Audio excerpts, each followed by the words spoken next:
All right, are we live? Yes, perfect.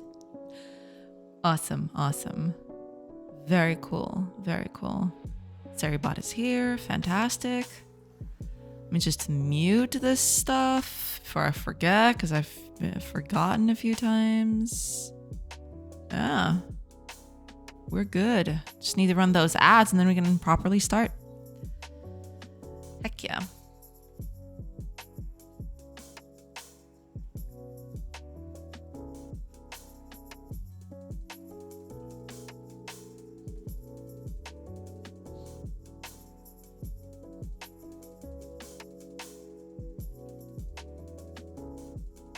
All right, run those ads if you please.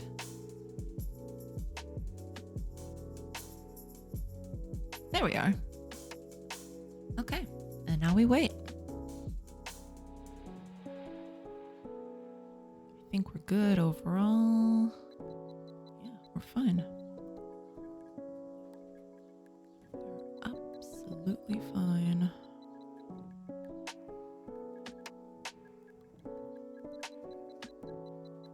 Hey Jay, Chad. Hi, Fire. Welcome, welcome. I hope you're doing good. Good afternoon, good afternoon. Welcome in, welcome in. Hope things are good. Hello, hello. Hi, TV Paxoy and Frescoder. Wow, y'all came in. Welcome in, welcome in. Hello, hello, everybody. I hope y'all are doing good today. I hope this Tuesday is treating you well. I hope we had a nice weekend. I hope everything is good. You know, all the good stuff.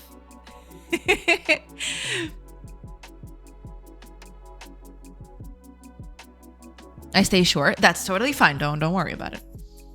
I was checking out the news. We are burning today. Oh yeah, the whole country is completely up in flames. Yeah, I saw that too. I mean, with this weather, it's kind of expected. Yeah. Wait, you too? Yeah, the whole. I think the whole Mediterranean countries are all, you know, feeling the heat pretty bad and going up in flames. Yeah, our country is full of forest fires. Yeah. It's happening all over the place. I've heard that Greece has also been dealing with very bad forest fires as well. Southern Europe is taking a beating. Oh yeah, absolutely. It is pretty bad. It really is. It's getting pretty bad. I was a little bit political. I see. What, deforestation and such?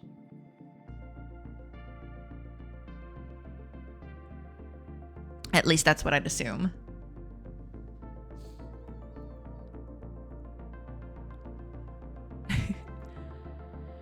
And ours are not? I mean, yeah, they all are. True. Okay,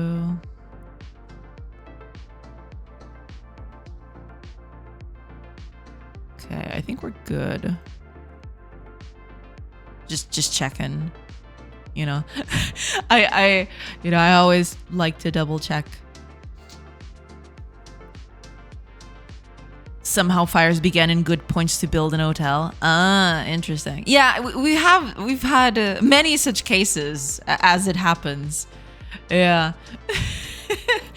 That, unfortunately, that is a thing that happens quite a bit. Ooh, new stuff. Okay. Let me put this up from the beginning. What you got here? Let's see. Ooh, pew pew. Ah, it's the guns that you were building a while ago. I see. Yeah. Get them capsules. I like how the bullets just shove the capsule into the ether. Amazing. Looking pretty good.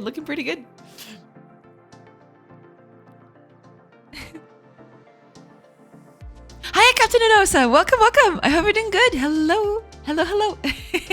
Welcome in. Oh, ads are finished. Give me a second. Let me just post. Before I forget, because I usually forget. When I know I start talking with people, and then I completely forget to to post it up online.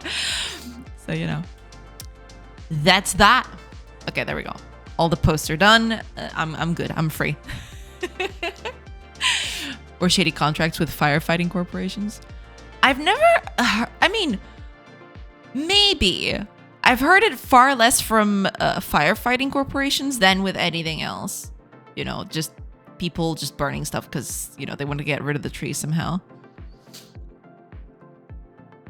Or other such industries. It's a whole thing. Yeah. Our first multi attempt. Right. Need to go? That's totally fine. Thank you so much for being here, TV. Thank you. And good luck on your project. You can do it. Hiya, Kulpu. Welcome. Back in the days, it made lumber more expensive. Insurance companies too want their cut. Yeah, it's pretty bad out there. Yeah, there's a lot of there's a lot of shady stuff going on in the background sometimes, which is kind of disheartening. But them's the breaks. Unfortunately, I wish that weren't the case. It would be really good if we managed to get them all. But hopefully one day. Hello everyone. Hello. Cool. Welcome. Doctor. Welcome in. I've been in sort of existential crisis with the game. And what I mean by that is I have so much I want to do that I don't know what to do at this moment. I've since then narrowed it down, right? It's not a problem anymore. But yeah. So I've been thinking, what is the next step to, making this a proper experience, I should say. There's a bunch of stuff that I need to do, but I'm going to do one thing today. I'm going to try, because right now, resource gathering just happens off screen of sorts. It's just numbers. Oh, Zeno, welcome in. Thank you so much for the resub. Thank you so much. Holy crap, you've been subscribed for 12 months. Holy crap, that is actually insane. Thank you so much. That is actually insane. Holy crap. But yeah, I've been thinking, I just want to do resource piles into the actual world. Because right now you don't see it. You just see, someone cuts wood, right? And the wood gets immediately shoved onto a building where the person is working at. And I don't like that. I want that tactile feel of having the resources drop to the ground and then, carrying them off somewhere, right? Yeah. So that's what I'm going to start working on today. Hopefully I'll manage to do it all today, but we'll see. Because it's, I do have a lot of cleanup to do with this project. We'll see. But I have a lot of code cleanup to do at one point, because right now this project is a bit of a mess. If you looked at this project, right now, it is an absolute spaghetti. It is working, mind you, but it is an absolute spaghetti, so I need to fix that. Thank you so much for the sub, Zeno. Oh my gosh. Okay, let me catch up with chat real quick. Grandmaster Jay, forget the engine. Don't do an engine. I'm not gonna do an engine. I'm fine. But I do want. There is something to be said about the. It's not a proper engine, right? But I do want to develop a bit of more performant tool set, right? Because this game is going to be very entity heavy, right? At some point, I do want to put this game into a more performance system. So we'll see, But I'm not going to do an engine. I'm just going to do a system for performance, not an engine. I'm watching you fire. Come on, you're crushing your dreams. I mean, I've long since, at some point I've decided that, yeah, making an engine, while it is very fun, and I do like the technical challenge of it, I don't think I'm going to tackle it anytime soon. Because I have to finish the game, right? The game, engines make, or I can make games on engines, but making the engine on top of making a game is absolute insanity. So, yeah. Zino escreve bolsos cheios. Yeah, obrigada, Zino. Andaram bocadinho de Prime do peso já. Yeah, thank you. Best use it could have. Well, thank you so much, everybody. Win for basis. I mean, yeah. It is part of it. Yeah. She means CCS, guys. Let's go. I mean, I have started thinking about it. I'm not actually going to do it right now, but I have started thinking about it. Yeah. What I'm going to try to do is I'm going to implement a very bare bones ECS at the beginning. When it happens, right? This is when the whole ECS thing happens.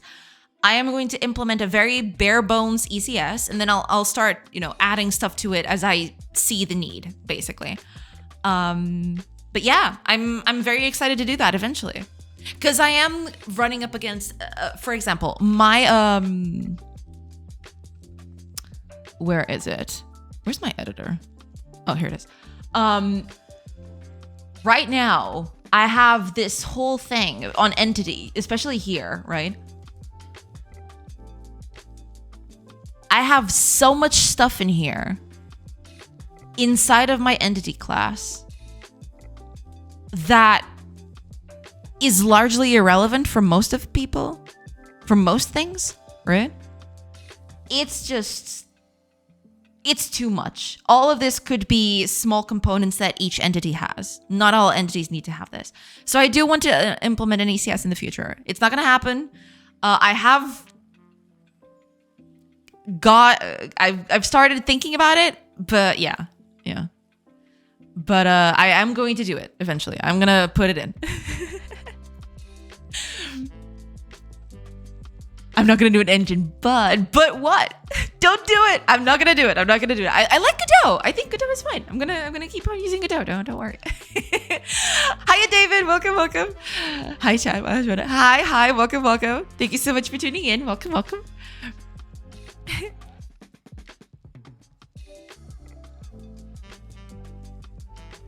Oh, wait a minute.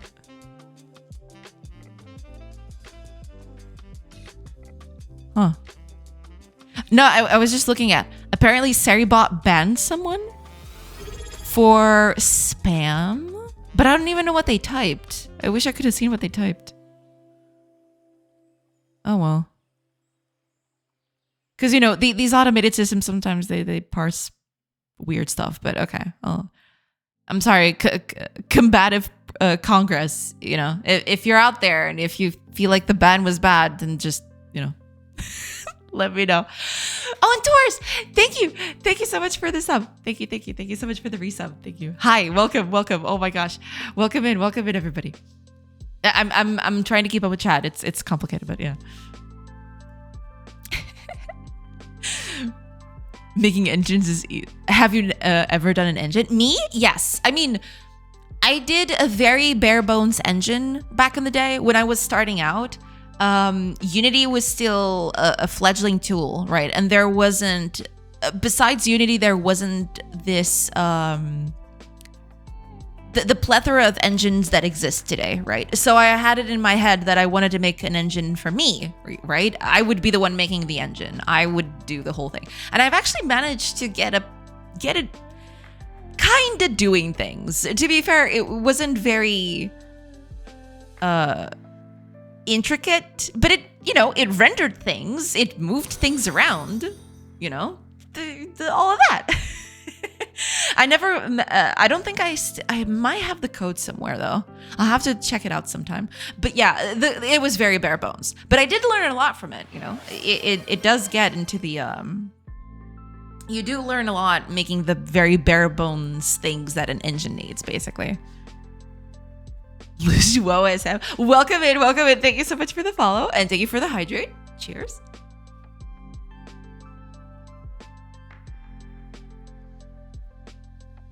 Thank you, thank you. Making engines is easy. Making the games, however. Yeah, I mean, I don't know. I think making engines also has their own, depending on what you need, right? Making engines can be quite laborious. You can take a lot of time just, getting all of those intricate things, working. But yeah. Hiya, Flair. Welcome, welcome. Welcome in. I hope you're doing good. That's what Ferrari said. True. Boa tarde, Dona Jo. Boa tarde, boa tarde. So you finally came to will start your own engine. Not yet. No, I'm good. I do want to make a bit of a performance system because I'm thinking of putting some sort of ECS in. I don't know exactly how that's going to work, how that is going to, how that's going to look like.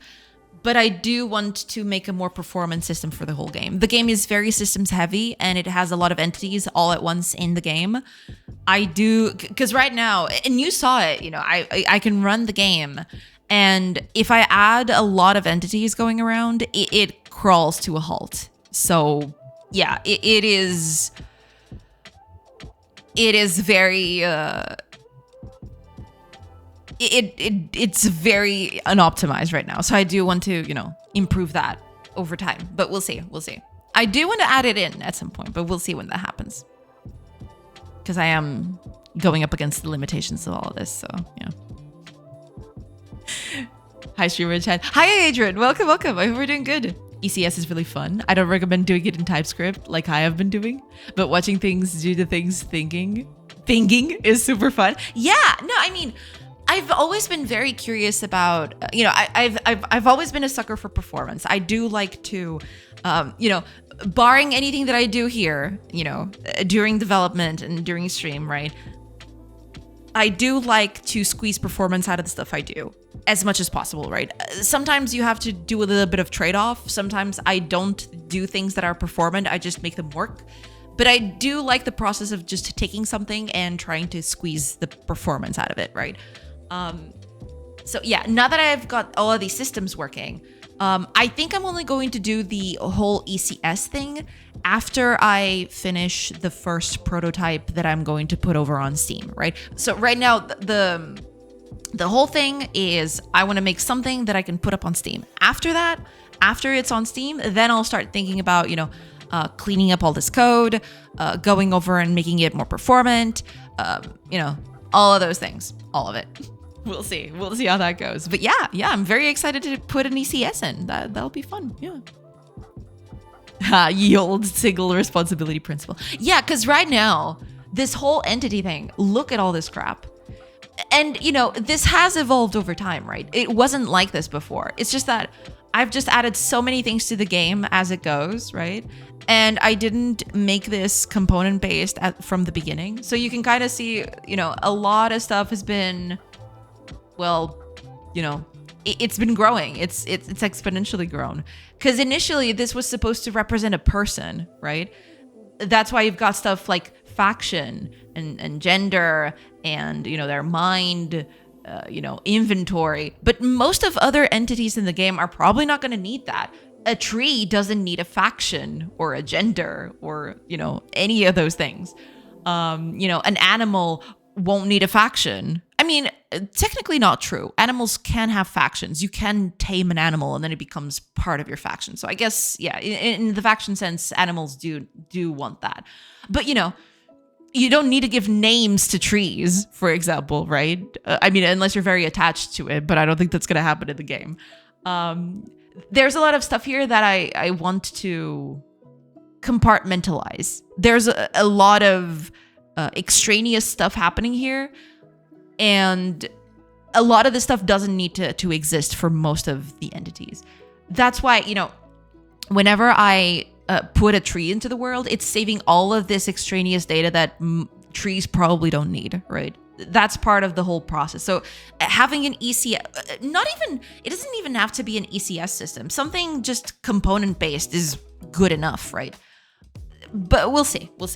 I have started dabbling on it, but I'm not gonna put it into the game just yet. Right now, I'm just gonna go for whatever I need to make this look presentable, so I can put it up on Steam as fast as possible. But yeah. Hi, Index. Welcome. Oh gosh, I'm very behind on chat. I'm sorry about that. Welcome. Good afternoon. Welcome.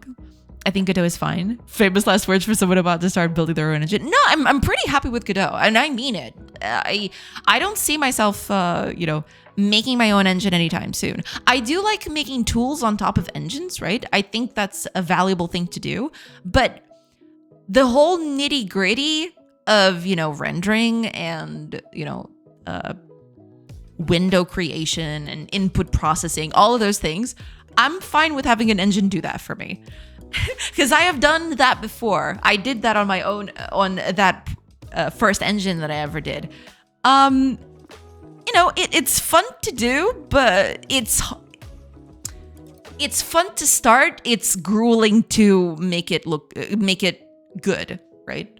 So, having an engine below all of that, I'm good with that, You're gonna do it. Hiya, Taurus. Welcome. I'm so sorry. I'm so behind on chat. Holy crap. And thank you again for this up. Welcome. Sorry, Bob, bad Edgar's alt. Justice for Edgar. True. Honestly, in Godot, I would say you don't even need to implement any ECS. You can just go the composition route. It's almost the same and it's great in Godot. Yeah, I mean, there could be that. Yeah. The thing is, the code is not ready for it right now. Because, like I mentioned, a lot of these things were done thinking that this was only going to represent a person back then.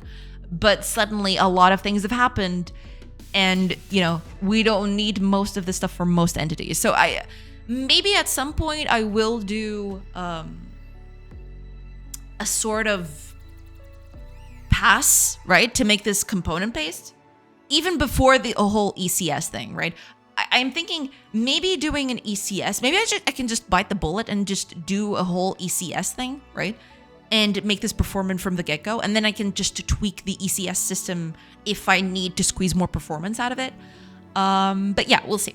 For now, I'll have to clean this. I'll have to clean up this code at some point, but that's not gonna happen until the Steam wishlists, or the Steam listing, I should say.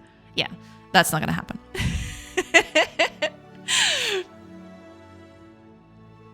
Oh, Lujuan, thank you so much.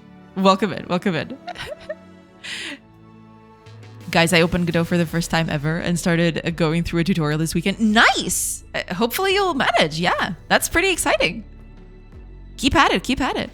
We hope you have a great time. It's fun. Yeah, it's very fun. Yeah. Hiya, Fluffy Panda. Welcome. I'm trying to catch up. Okay. How's your day going? Doing good. Just getting to grips with what needs to be done. Yeah. Just we'll start soon. Yeah. But yeah, doing good so far. Hydrate, boys. Drink hibiscus infused water. True. Also nice. My water is just plain water, but you can do infusions. Sure.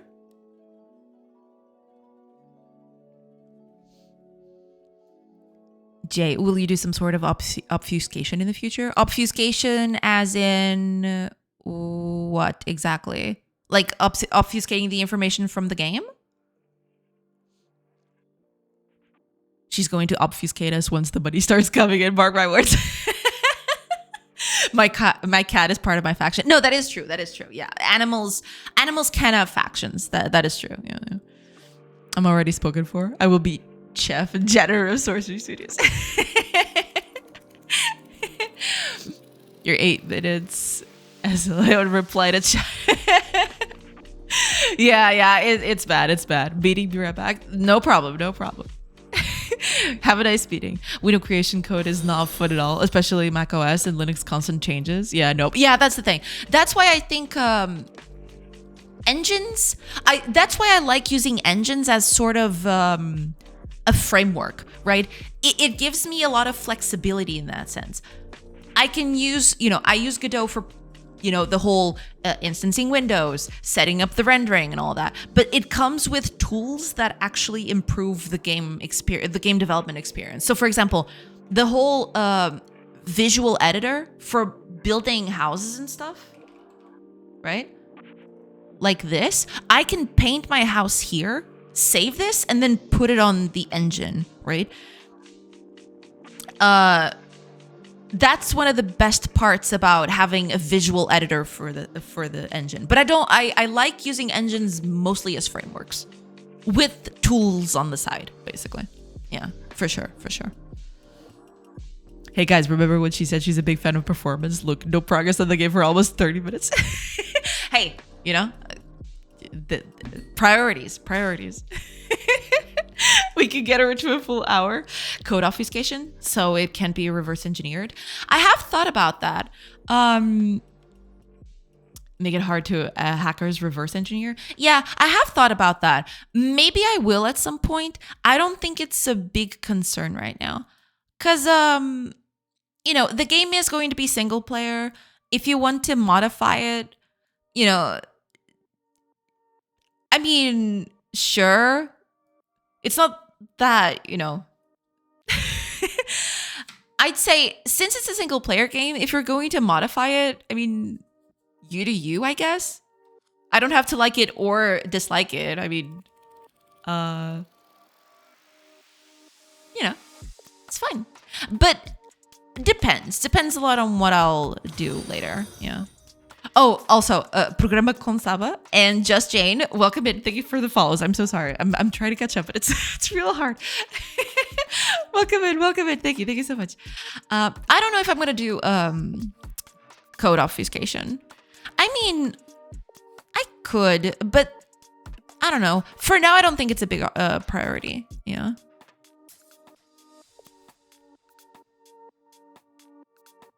You said you like to squeeze performance. Does that mean you focus on optimization a lot? I try to. When I'm streaming, it's harder to do that, right? Because I'm just trying to get stuff working. But off stream, I usually take my time to, tweak things a little bit. It hasn't happened a lot lately because I've been busy. But yeah, I do like to go over what I've previously done and try to, get it working a bit better. Because this game is already heavy as it is. If I don't put some optimization on it, this game is going to crawl into a halt at some point. Yeah. Hiya, Sakraz. Welcome. In Godot, you can simply encrypt the code. Yeah, maybe that's an option. We'll see. I'm not too bothered. Besides the fact that people are going to have to go through my horrible code,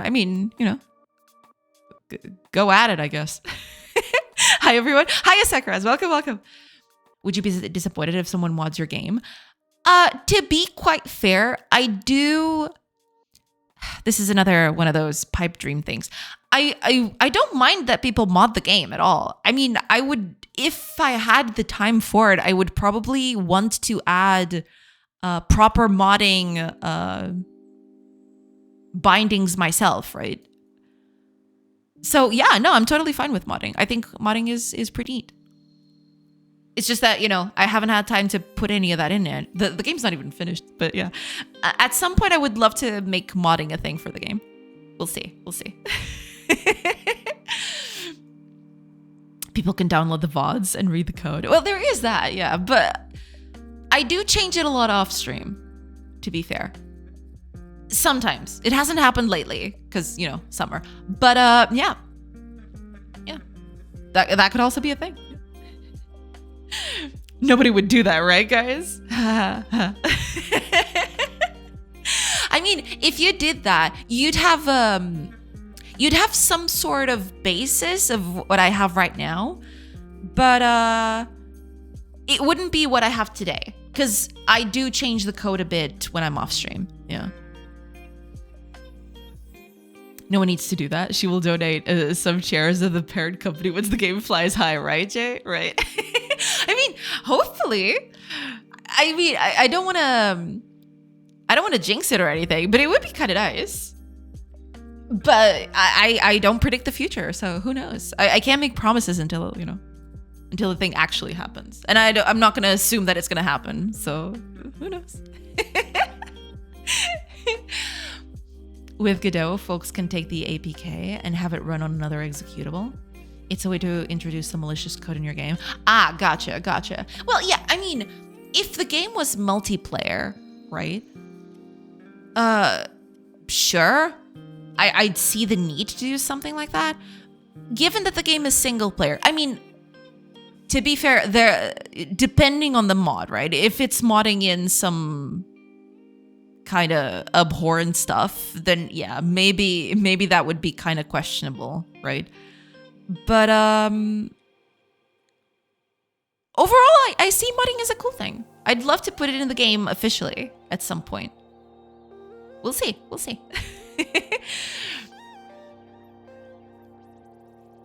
Oh no, she's catching up. Quick, give us hot takes on Mass Effect. Hiya, Sarah. Welcome. Greetings. Welcome. I hope you're doing good. Oh, package, not the APK. Okay. Gotcha. So Mass Effect, what a crappy franchise, am I right? True. Thank you so much for the follow, Sakraz. Welcome. What happened to that tree? What, the one in the middle? It's red? Oh, it's red because it's the target of someone. So it's just a visual debug. So I know that that's the one that the character is cutting right now. Eventually I'll turn it off. But this is just a debugging thing. It happens with other stuff too. It's not just a tree. Also, hi Arya. Welcome. What about Lara Croft? Get dressed, woman. Don't explore tombs without any protection. She's fine. Those tombs are kind of, hot. Some tombs are in Egypt. Egypt is a pretty hot country, She has to air out a little. It's fine. Preach. Burned. No, it's not burned. I mean, it could be, but it's not. Last time I was saying something, and then the net went bad, and my message didn't go. Oh, I'm so sorry to hear that. Have you seen a tool called Canvas of Kings or something like that? I have. Yeah, I think I'm actually following them on Blue Sky, I think. Yeah, I've been following them. It looks so cool. I want to delve deep into that. I think, it's one of those things that I love seeing it from a distance. The moment I actually purchase it, I am going to lose myself into it. It's going to be like staring into the abyss. It's one of those things that I feel like I'd lose sizable chunks of my life to it. Yeah.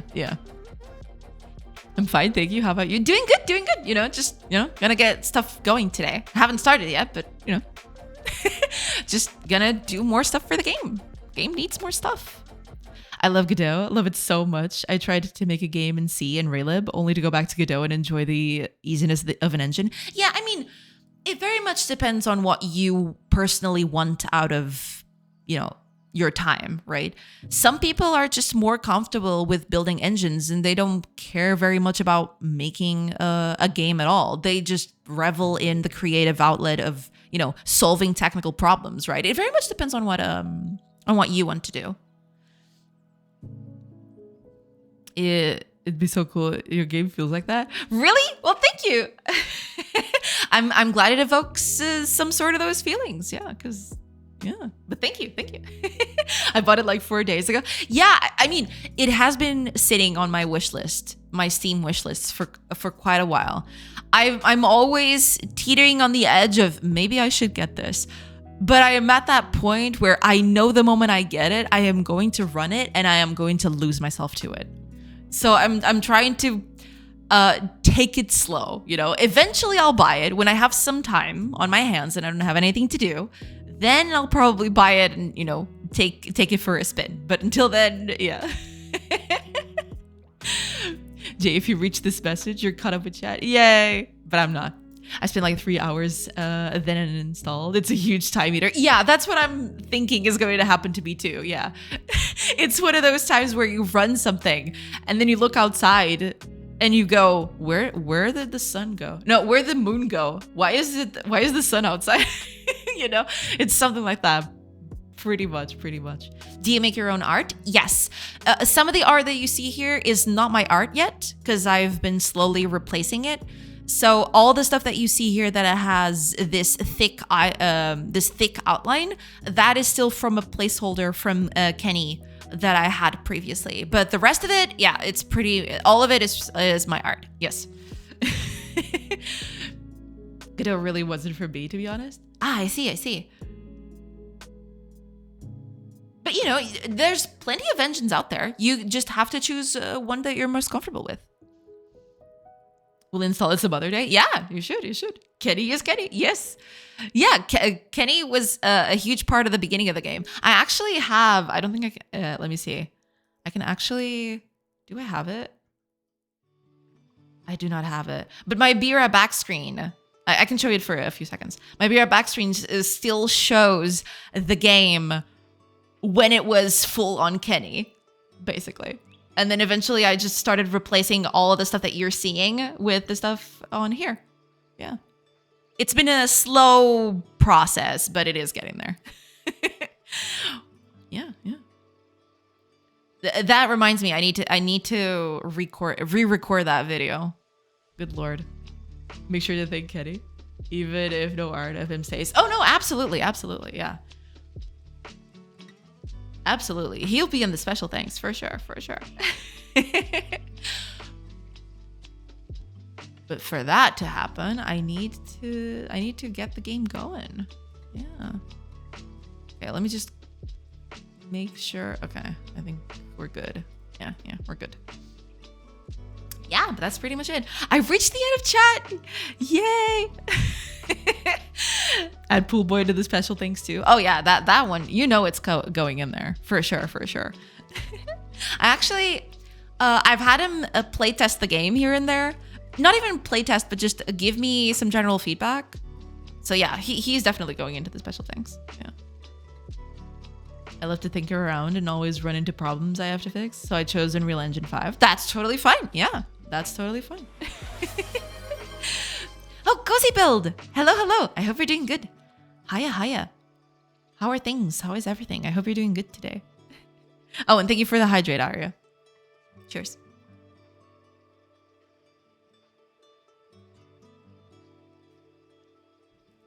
Yay, I reached the end of chat. Amazing, fantastic. All right. With that said, me drink, you drink. That's the rule. That's fine. I appreciate it. Yeah, we're drinking together. Yeah. So as I was as I was saying at the beginning of the stream, right now when people gather resources, they kind of hang around in nothing. You just see them popping up in places, right? So for example, here, let me see if I can actually show you. So if I pass hour here, I do think, yeah, it's because of the carriers, I feel. Yeah. If I take off the carriers, then this stops being a problem. So let me take off the carriers from here. So when characters gather stuff like this, right? The buildings kind of get filled with resources, right? But this is very opaque. You know, a player who is going to look at this is not going to understand why these things are happening. So what I want to do, instead of resources going directly to a building or, you know, some sort of opaque resource pile, I want them to actually spawn next to, you know, next to where the character is.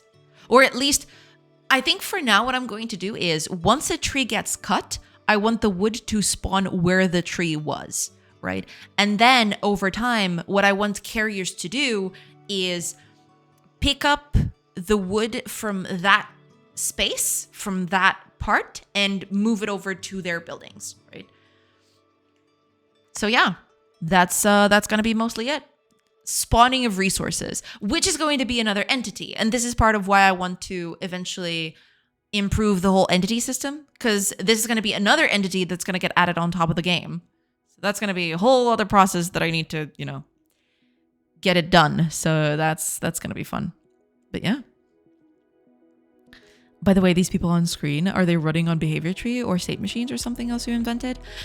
This is a state machine, I think. No, technically it's not a state machine, but it could be. Basically, what I can actually show you the thing behind it. So every character has what I call a mind, right? A mind is basically a way for a character to make decisions. But minds right now are very simplistic, right?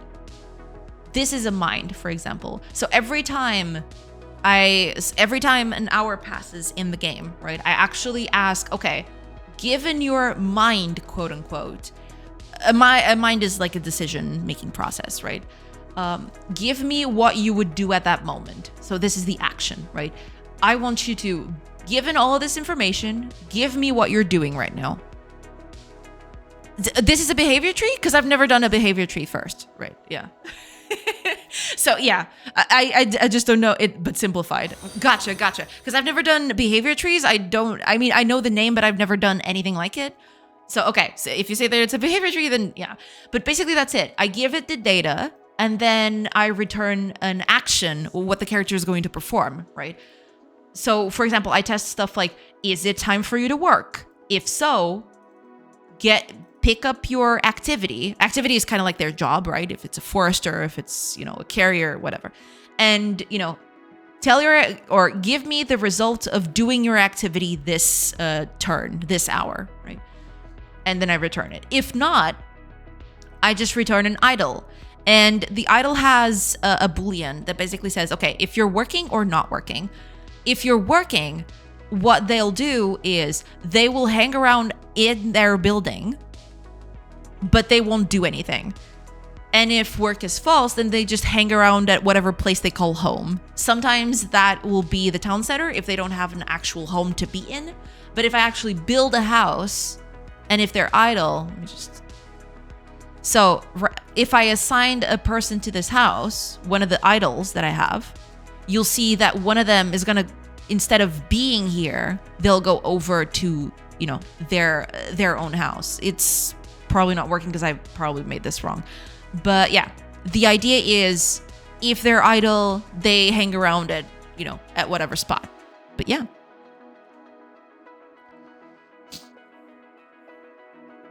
Animation tree is still something that I haven't quite feel like I fully grasped on Godot. Animation player is fine. The tree is a bit trickier, but might either be the UX for me. I see. I don't use I almost said behavior trees.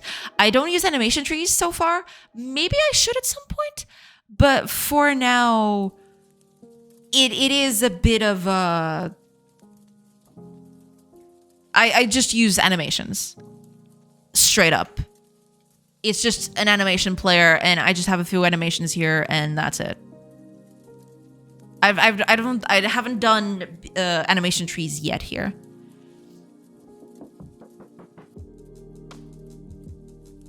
Gotcha. Oh, Donguya. Thank you so much for the follow. Welcome in.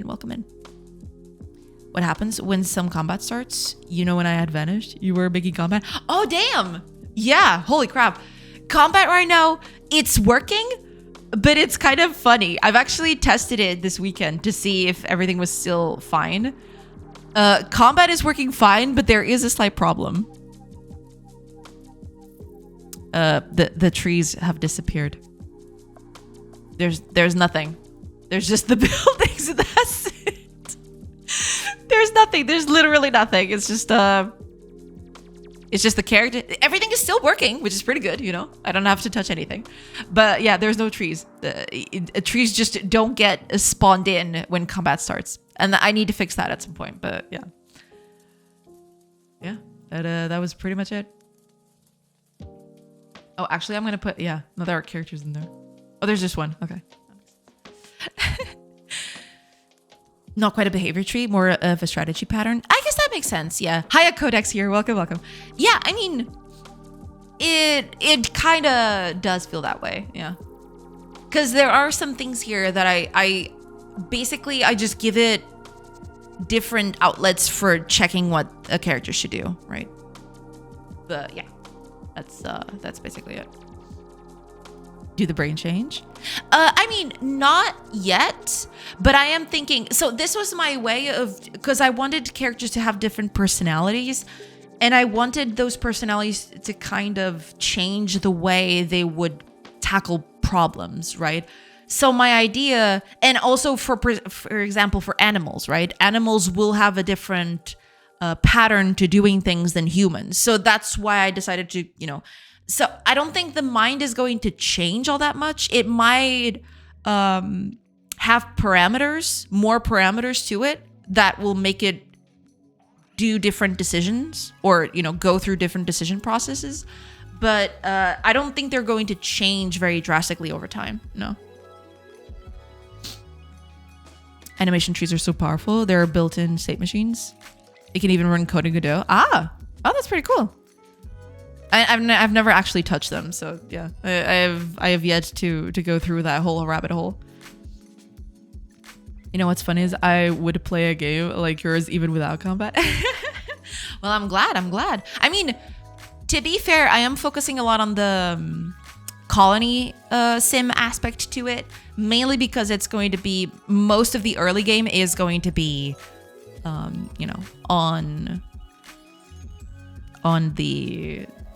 the colony, right? And then the whole exploration thing, that is going to come later, basically. But yeah. Have you seen this game called Liftland? Liftland?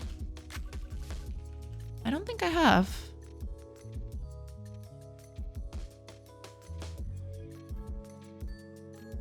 Oh, and I've never seen this before. I'm assuming you mean this one, right?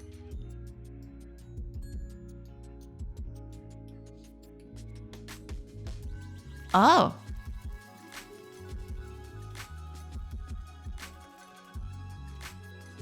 I love the cartoon style. It reminds me of your game. I see.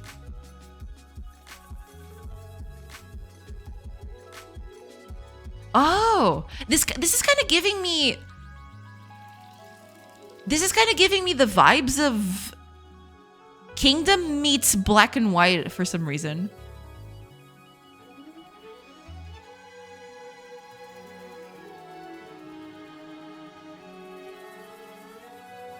It looks super cute though.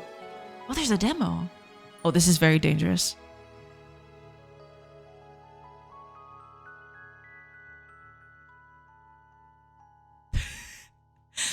I love it. Huh. I'll have to check it out. Thank you. Thank you so much.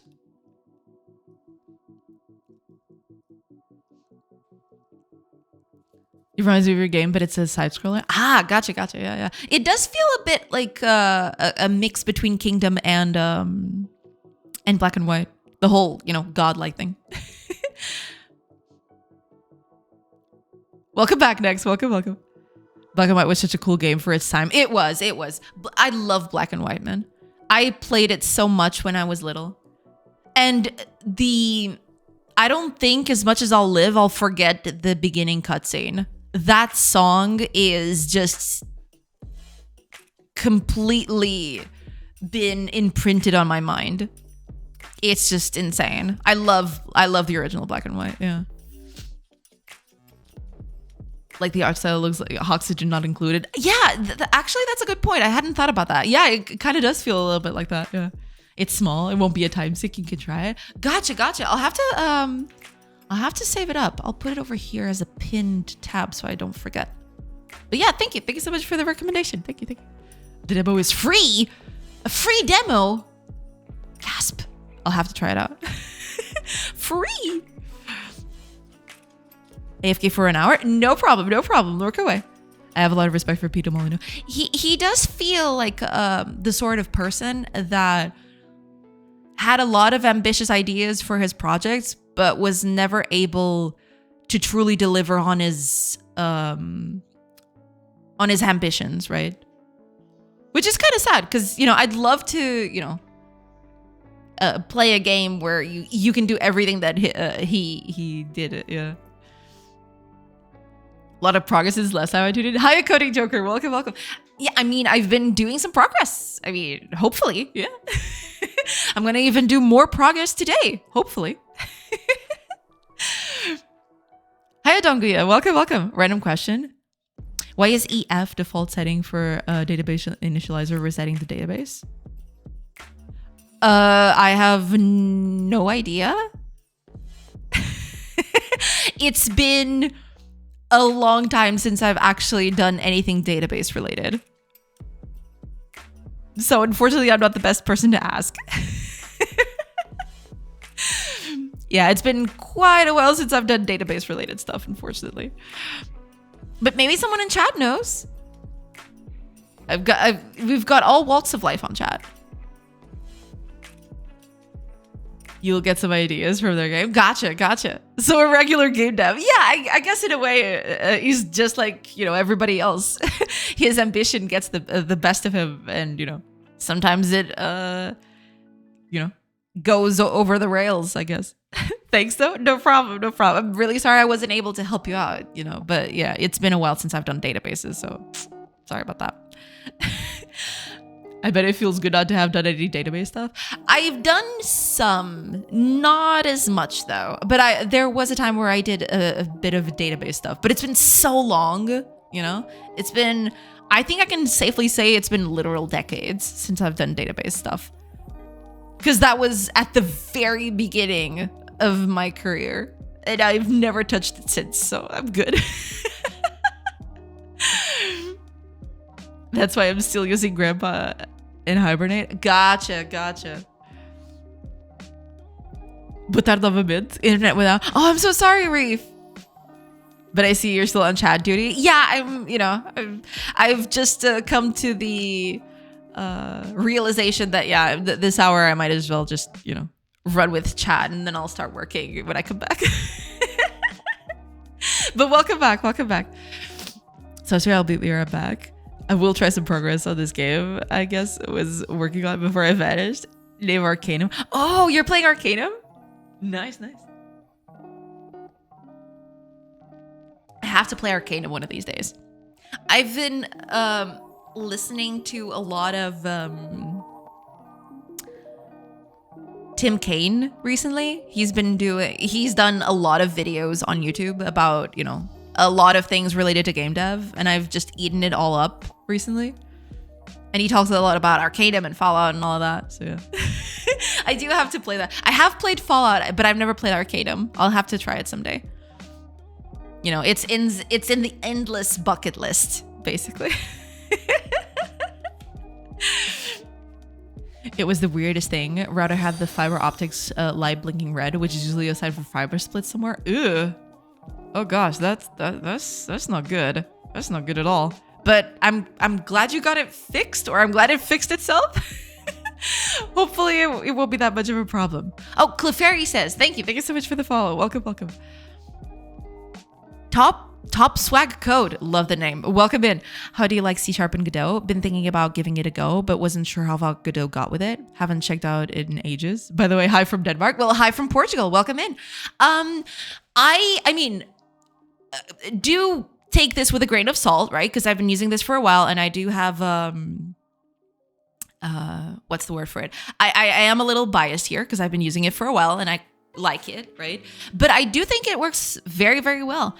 I've rarely had problems with it, if at all, right? There were a few code issues that I found, but none of it is related specifically because it was C# mixed with Godot. It's either the API doesn't do exactly what I expected it to do or something like that. But that's the Godot engine. That's not the fault of the whole C# or anything. I really like it. It served me well so far. Never had any problems with it. It runs smoothly. It feels like it was built for it. It's all good. I like it. But it feels like the perfect combination for me. I decided to unplug the fiber and plug it back, and then it was fine. Well, it should be good then. Hopefully. Hopefully that'll do. Yeah. Just had a sync. Okay. Well, good old disconnect then reconnect. And then we're good to go. Oh, but top stack code. If you're looking for feedback related to a specific thing, where instead of like a generic Godot and C# thing, do let me know. Yeah, but I do quite like it. You know, I think it's a great combination. I use it all the time. Yeah. Maybe never had this happen before though. Gotcha. My only complaint is Linux related. Profiling is manual and CPU/memory tracing is kind of out of the question. At least I couldn't get the tooling to work. Okay. Well, yeah, to be fair, I have never, I've done very limited Godot development in Linux. I have installed it on a Linux machine, but I've never actually done any substantial developing on there. So yeah, depending on the platform, you may run into some issues. But I'm using Windows in this case, and you know, it runs pretty good. It runs really well. But yeah, you know, depending on where you run it, you might run into some issues. Yeah, that's true. But for me, I'm, you know, smooth sailing. In any case, even a split fiber is usually fixed in a couple of hours. Right. You mean a split fiber somewhere in the system, right? And then they go and, you know, replace it. I don't think the fiber cable is gonna fix itself, right? That'd be cool though. That'd be hella cool. Just, you know, gets a problem, auto fixes itself. That'd be cool. Hiya flat sync. Is there a reason you chose to go with C# over GDScript? A lot of them. But narrowing it down is this game was built on Unity first. So there were some,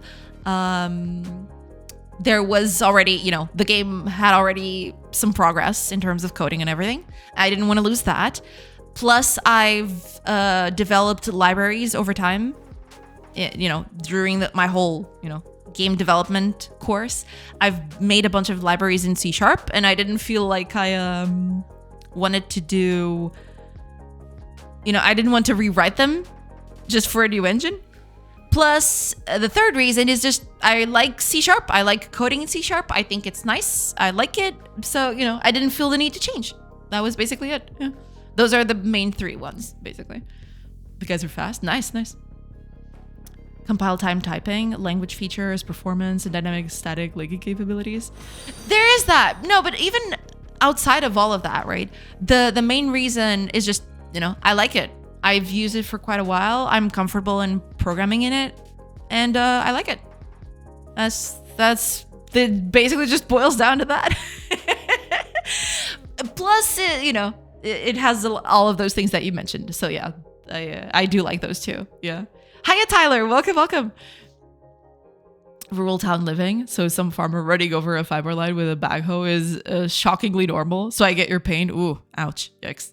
I'm sorry to hear that. But yeah, hopefully they fix it fast. It's a very local provider, servicing only a few neighborhoods, so they're always close to whatever happens to be the fault. Oh, that's pretty nice. Yeah. That's pretty nice.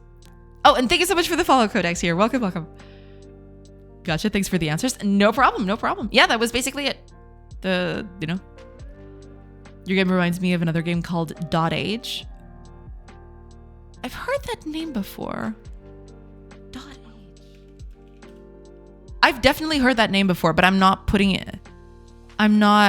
visualizing it. Oh yeah, people have mentioned this game before on chat. Yeah. I see it. Yeah, because I've been. That's why it was familiar to me, because people have talked about it before. Yeah. A lot of people have mentioned that too. I need to try this. I haven't tried this yet. It's, you know, endless bucket lists, yada, the whole 9 yards. Yeah. I do want to try this at some point. It looks pretty cool.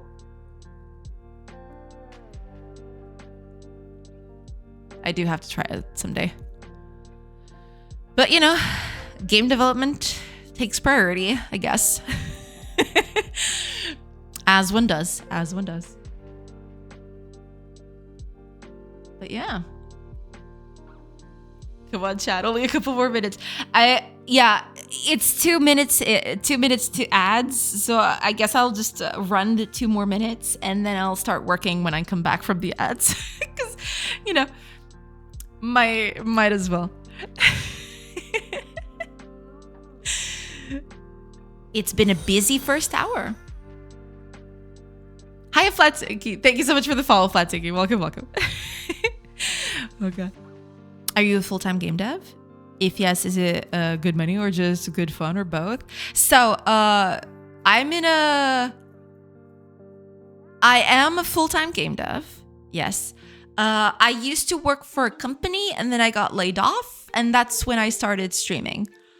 Right now, I don't have a steady source of income. So, you know, while the very nice people in the chat, some support me through subscriptions and all of that, I don't have a steady source of income. So, you know, the money kind of fluctuates, right? Depends a lot on viewing time that people do on stream, subscriptions, all of that, right?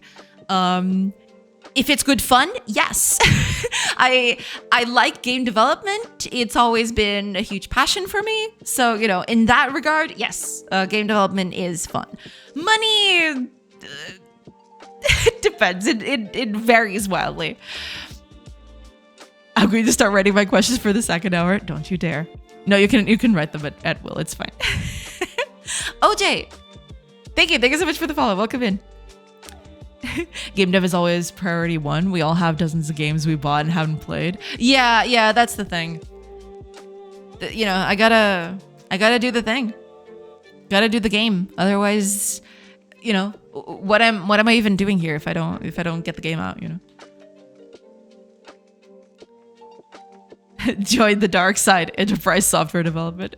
I have been on that side. I've been on the side for a bit. I didn't like it very much, but you know, it's works. I did it anyway. But yeah, I've been there. I've been on that side of the fence. I like my dark side. You know, it's totally fine. You know, different strokes for different folks and all of that. It's totally okay. Dozens, sure, not hundreds, right? No, not at all. Ads, let's go. Yeah, ads are gonna start very soon, in about 5-ish seconds. I will take a break while the ads are playing, and then I'll come back. Just letting y'all know that, you know, there's gonna be a little cut, but I won't be here anyway, so you won't miss out on anything. Yeah, I don't like it either. All right, ads have started. Wow, the ads went pretty, you know, they went pretty darn fast today. What the crap? All right, I'll take a quick break, like I mentioned, and I'll be back in a bit. So I'll hopefully see you on the other side. Pew.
Hello, everybody.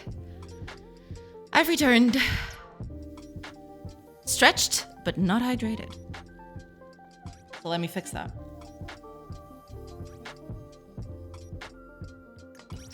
I probably should fill this up.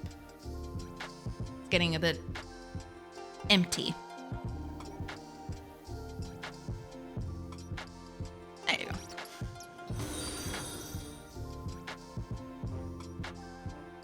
Olivia, thank you. Thank you so much for the follow. Welcome in, welcome in. Okay, let me catch up with chat because I'm pretty sure y'all have been typing. I don't see the last message anymore, so I'm assuming y'all have been busy. Oh God. Oh God, what have you done? Okay. I can catch up. It's fine. Hundreds, yes. Not thousands. Just hundreds. It's fine. Ads don't come in Denmark for some reason. Yeah, I've had that happen too. Although recently, I finally saw my first ad in months. There was a time where I didn't see any ads. You know, it was a drought. There was a time where I was seeing French Canadian ads, then nothing, and then suddenly I got an ad, and then I never saw anything again. It's so weird. I don't know. One day, guys, we'll do that one game we bought 20 years ago that we wanted to play more than anything else. True. We'll get there. It's okay. So here are my 5 questions for the start of the second hour. Oh God, Fire, what are you doing? But I'll read an answer, okay? It's fine.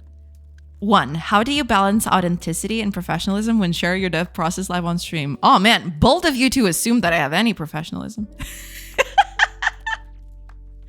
No, but I mean, when I am doing streams, right, I am not trying to sound very professional or, you know, I just try to be me, you know? I'm not over here thinking, oh, maybe I should say something that'll make me look good. No, I just, you know, it's me. It's me. There's no filter. It's just me. Basically, that's it. 2, have you ever had to adjust your game design based on feedback or behavior noticed while streaming? I mean, I certainly had a few times where people have talked about the game, right? And that gave me ideas for, you know, other things to do. Yeah, for sure. It's happened quite a few times, actually, you know. That's part of why developing while streaming is cool, right? Because then you get a lot of people giving you feedback about what you're doing and how you can improve it. Yeah, it's nice. 3, do you feel like the game dev community and the streaming community treat you differently because you're a woman? How do you navigate that? I've actually only had that happen to me once, and that was quite some time ago. So, streaming community, very nice. Nothing to say. Game dev community, at least, you know, the local game dev community, which is what I know, right? Or, I mean, I do know some game devs outside of the local community, and they've all been very nice to me. I think everybody else has been very nice to me. You know, there is this one time where there was this guy, I guess he was kind of a bigwig at the time. You could tell that he'd get a lot of people coming up to him and talking to him and all of that. I had just met him. I had no idea who the guy was, right? And I came up to him and I introduced myself. Hi, I'm Jenna. How are you? And the guy, I tell you straight up, he looked at me up and down and he goes like, oh yeah, hi. And then he just completely ignored me for the rest of the time. That was so funny. I think back on it. But the funny part about that was, I saw, because then I took notice, right? I thought, oh, maybe he's just shy, or maybe, you know, he doesn't know me very well. He's, you know, kind of being guarded. But then immediately someone else came up and did the exact same thing as me. And, you know, most of the people back then were guys in the room, right? I was one of 2, maybe 3 girls at the time. And the immediately another person comes up, says the exact same thing, this time being a guy, and he acted completely differently. It was so weird. Yeah, that was a bit funny. But, you know, that was the one time that happened. But then, funny story, I actually started working with another person that was very big in the game dev community at the time. And all of a sudden, he stopped ignoring me. He actually came up to me once. Oh, hi, how are you doing? How is everything? It was a complete 180. It was actually kind of insane. But that was just the one guy out of, I don't know, maybe hundreds, thousands that I've met. Yeah, so, overall, nothing but good experiences. Thank you so much, Top Swag Code. Thank you. I'm going to be here for a while. Oh, God, what have I done? And you're asking, how do you navigate that? Mostly, I don't know. I try not to let it affect me all that much and just move on, I guess. I don't know. What's a design choice you've made recently that felt like a personal risk? And how did you decide to take it? I mean, if I'm going to be honest with you, this whole game is a huge risk. This game is extremely difficult to make. It is very ambitious in its scope, right? But I don't know. How did you decide to take it? Because I want to do it, It's just a thing. I guess my passion overtook my senses in that regard. Oh, the Spreader's Resource. Wait, are you the Spreader's Resource? The Spreader's Resource. Thank you so much for the follow. Well, yeah, holy crap. Big fan. If that's really you, I don't know if it's you, but I'm trying to catch up with chat. I promise I am. Game's looking great. Thank you so much. Yeah. Trying to get into it. I haven't done art in a while because I'm trying to code it for a little bit, I'm trying to code it. But it's complicated. It's very complicated. Yeah.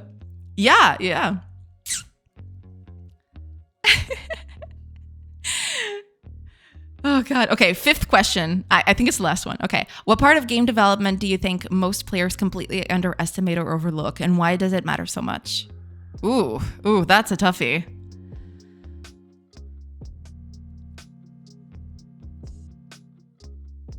What part of game development do you think most players completely underestimate or overlook?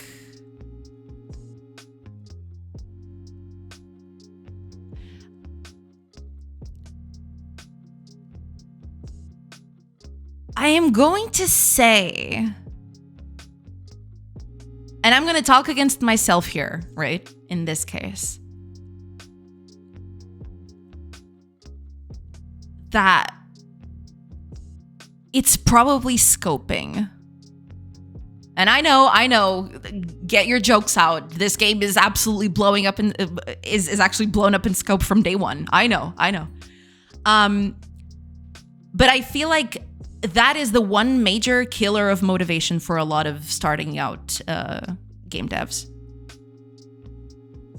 Because if you don't control your scope, then you don't see the end of the tunnel, and then you get demotivated, and then you stop, right? I think, yeah.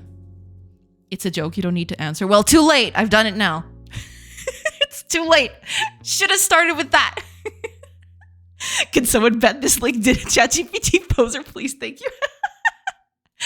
Oh, God.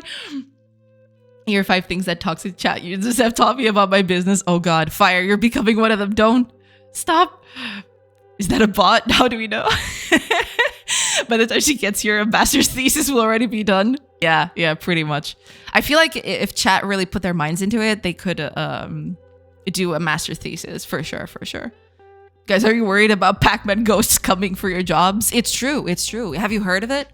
Pac-Man ghosts are coming for your jobs, I heard it's a big concern these days. Yeah.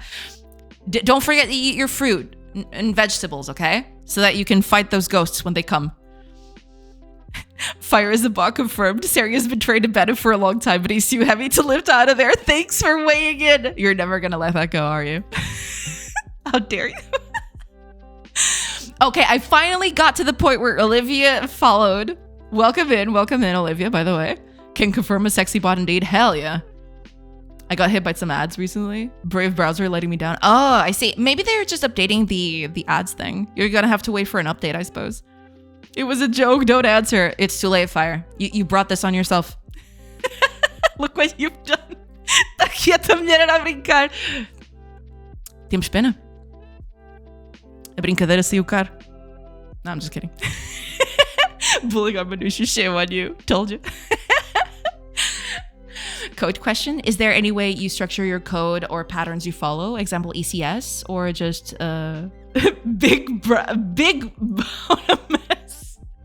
Well, big bowl of mess. I've actually talked about that during the first hour. I don't think you were here for that though. I am.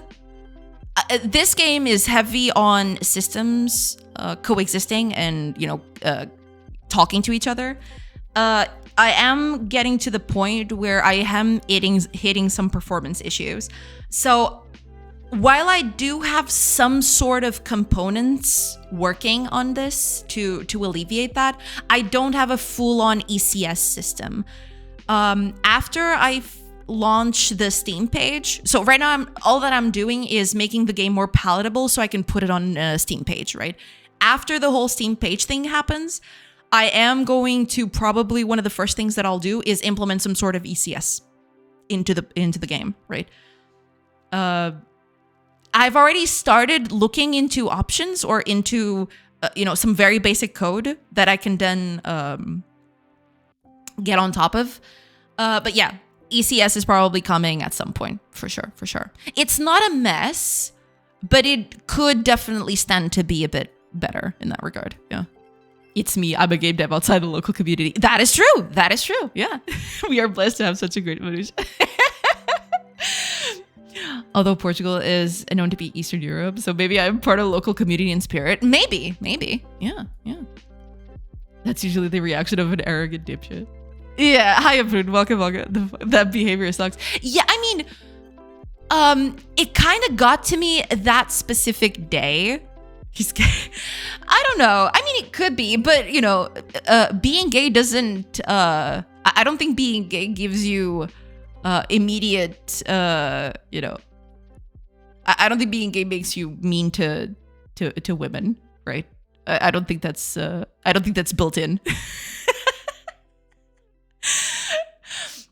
But yeah, I mean that was just a one time, and it hurt a little at first, but over time I just. I decided that it wasn't worth it, and I just, I didn't let it get to me. Even today, I don't think much about that moment at all. Sure, it left a little bit of a mark on me, but it's not like I wake every morning thinking, "Oh my gosh, that guy ignored me that one time. How dare he?" No, it's just, it happened, and well, you know what I like to think when that moment gets on my mind is that whose loss it was? His, not mine.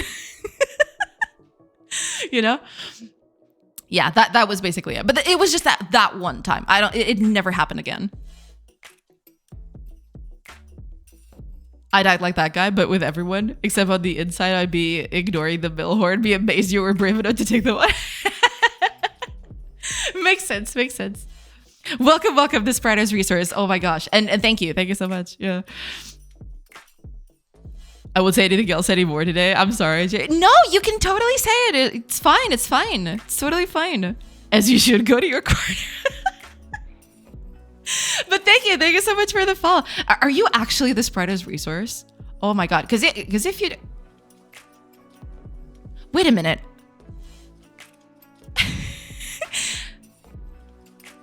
I've read it for 23 years, I think. What? It's actually you. Oh my gosh.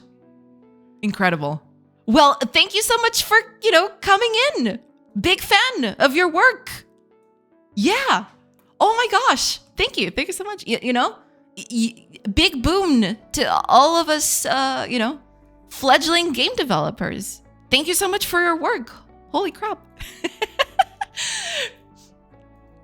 it's really easy in any kind of development to allow feature creep and justify it because it's worth it. Sometimes you got to be harsh on yourself and tell yourself to just keep it the brief. That is true. That is very true. Right now, it might not look like it, but I do tend to be critical about the stuff that I do, right? But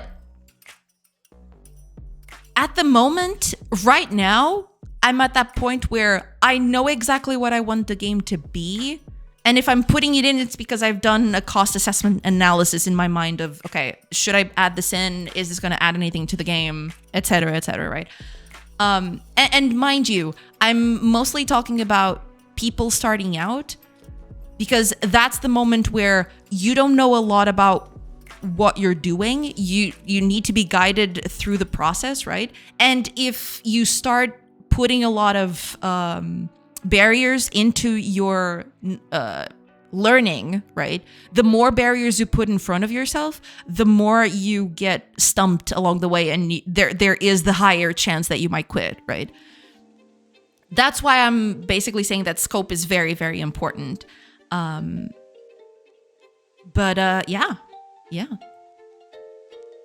Scope is absolutely important. I've run it for 23 years, I think. Oh my gosh. Insane. Well, thank you for your service. Thank you so much. I never thought this wasn't in my list today, you know, being able to talk to this writer's resource and tell them, you know, thank you for all the hard work you do. But yeah, thank you so much. Welcome in. Thanks for supporting us. Well, thank you for, you know, supporting us. You're the one that's putting all that stuff out, and so we can check, you know, what kind of stuff is important. Never heard of your website, and I have now remedied that. I've actually gone through it quite a few times. You know, for my art analysis, when I was looking for sprites for certain games, just to get a feel for what kinds of stuff, the kinds of art decisions that they did. Yeah, the writer's resource is usually where I go to check for game sprites. Yeah, it's pretty nice. I think there's always a discovery phase too, so it's a constant juggling out of do it and not worth it. Yeah. I mean, it's fine if you want to experiment, right? That's totally okay.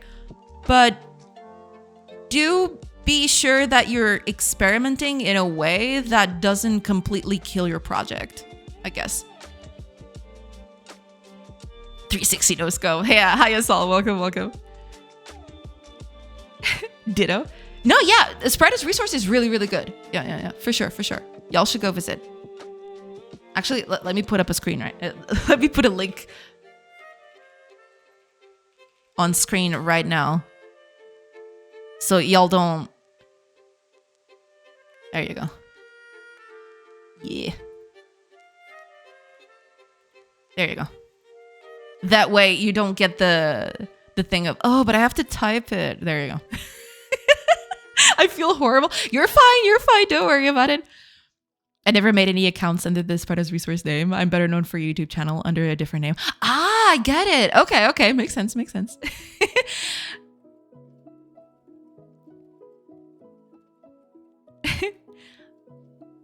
I have a game in mind. Hi, OJ. Welcome. I have a game in mind, year 2020, where pandemic hits, and I didn't start it yet because it's too much for me.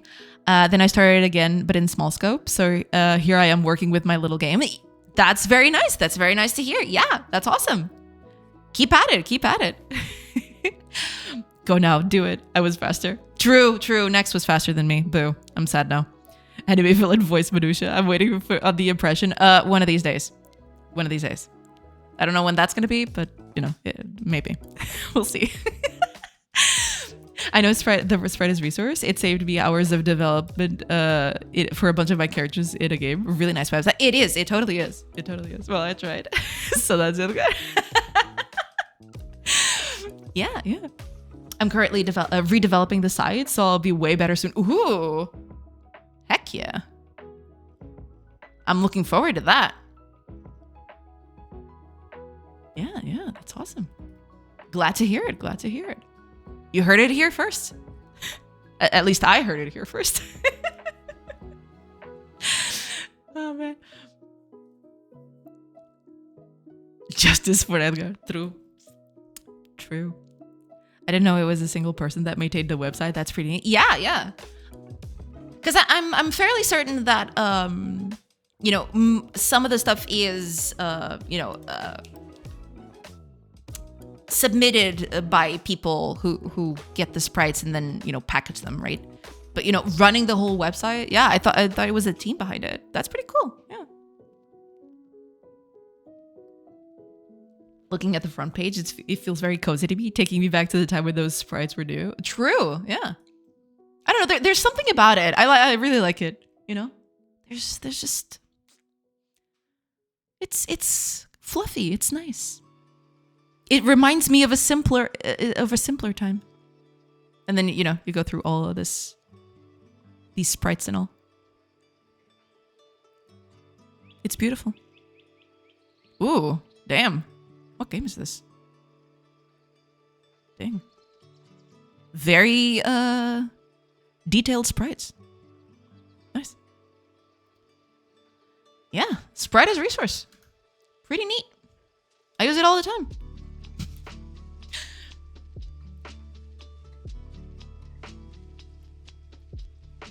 My name is Daz. I run the site with a guy named PD2. Ah, okay. There's a few of us that deal with submissions. Gotcha. Ah, so do you approve of submissions before time? Oh, that's nice. Okay. I thought it was just, a person submitted and then it would just be there. But I see you have a review process. That's pretty neat. Yeah. Can I link the new beta? Sure. Link it in. Yeah. Because now I hate the old one. That makes sense. Yeah, that's fine. No, but yeah, if you want to link it in, feel free. That website feels very 90s, which is not a bad thing. It's not a bad thing at all. Yeah. Ooh.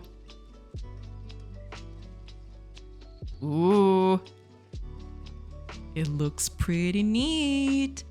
I like that it maintained the... It kind of maintains the aesthetics of the old one. But yeah, it's a lot comfier to, there's a lot more information as opposed to, the other layout. But I really like it. Yeah.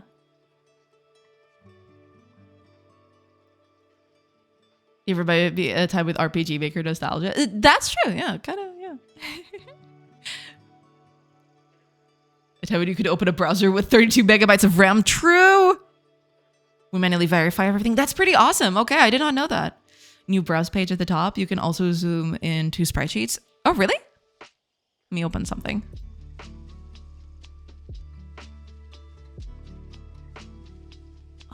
Oh, you can actually... Huh. Oh, this is pretty neat. Heck yeah. Oh, this is amazing. Are you kidding me? Yeah.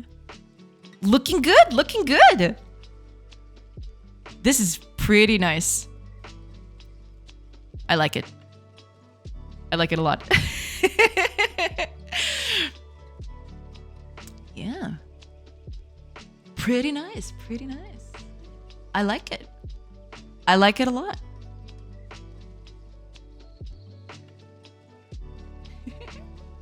Maybe early 2000s now. Yeah. Remember when Windows could run on 4 megabytes of RAM? Windows calculator uses 10 times more probably now. Yeah, it's iffy. But, tis what it is. Back at the time, people cared about performance. Yeah, unfortunately, that's not much of a thing nowadays. It's not even that people don't care about performance. It's just that a lot of tools have been developed over time to speed up things, right? But the fact that people use those tools sometimes without a lot of knowledge, right? Without knowing how the process works, you can make a lot of bad decisions in terms of performance with that. I think that's, yeah. It's just easy to make mistakes in that regard. It's easy to make stuff unperformant, I guess. Oh, Dinkelberg. Thank you so much for the follow. Welcome. I don't even need to download a zip now to check a random sprite. It is pretty cool, yeah. You can just open whatever. And you can even check, wait, I can't see that detail very well. Ooh, look at that, you know? It's perfect. I love it.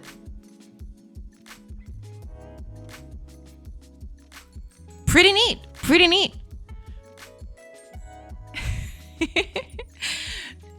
Also, the model site has previewable 3D models in browse. Oh, really? Oh, that's cool. Zip opens in page. Sun site also has playback options in browser, sprite sheet zooming, new tagging system. So many features I've forgotten since starting. That is awesome. Yeah, I'm looking forward to these updates. Yeah. So basically, you're redesigning the whole all the sister websites. Let's call them that. You know. The 3D, the 2D sprites. Yeah, that's pretty awesome. Yeah. I'm getting older. All I want is for things to move slower. Just slow down, enjoy the grass. True, true. There's a pixel grid button too. Yeah, I did notice that there were a few things here. Oh, you can flip it. Oh, that's so cool. You can flip and do it. Oh, this is awesome. Yeah.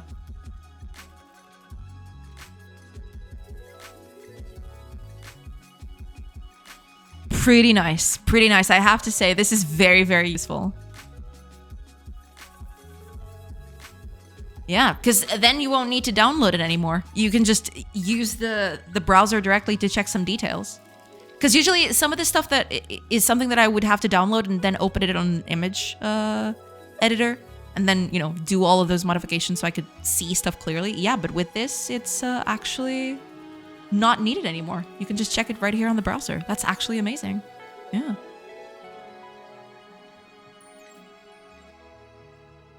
Everything is getting a huge overhaul. Been at it for a year now. That's awesome. That's awesome. I'm glad things are coming to a head. This looks pretty cool. Yeah. Very, very nice. Thank you so much for showing to us. Yeah. I'm excited. I'm excited about it. In all seriousness, I think the fact that we have an incredible high amount of memory at our disposable is the real reason why people know less about performance. That is true. Yeah, yeah. It's more complex, but I know that an abundance of resources bring an abundance of wastage. That is true. That is very, very true. Yeah, for sure, for sure. It was impossible to look at anything on your phone. Now you can. Oh, that's actually true. Yeah, I hadn't thought about that. Yeah, this makes it you know, phone viewing a lot easier. Yeah, yeah, awesome. All this talk about old things is just reinforcing my sudden desire to make a game like it's 1999. You should, yeah. You're welcome. Appreciate your feedback. Well, thank you so much for showcasing it to us. Yeah, this looks amazing. Yeah, can't wait for when it finally gets released to the public. This looks pretty neat. Yeah. Good job. It's awesome. See, low-level libs, small memory footprint. I've thought about that, you know, because there is one thing. I mean, I kind of miss it, but then again, I kind of don't. I don't like relying on C#'s garbage collector, you know, as much as, you know, they do try to make it good. I would preferably like to control some of that stuff. But at the end of the day, you know, it was a big hassle. It still is a big hassle in some regards, you know, doing the whole memory management all the time. But at some point I just decided to embrace it. I try to make my code as performant as possible, right? And, you know, rely as little on the garbage collection as possible. Because I try to reuse my objects as much as I can. I pull them. I try to keep things as performance friendly as I can in a certain way. But yeah, I don't know. It's a hard thing to balance, especially when you're making stuff that breaks quite frequently. You know, you might be wasting a lot of time on things that might not see the light of day, and that's not a very good feeling.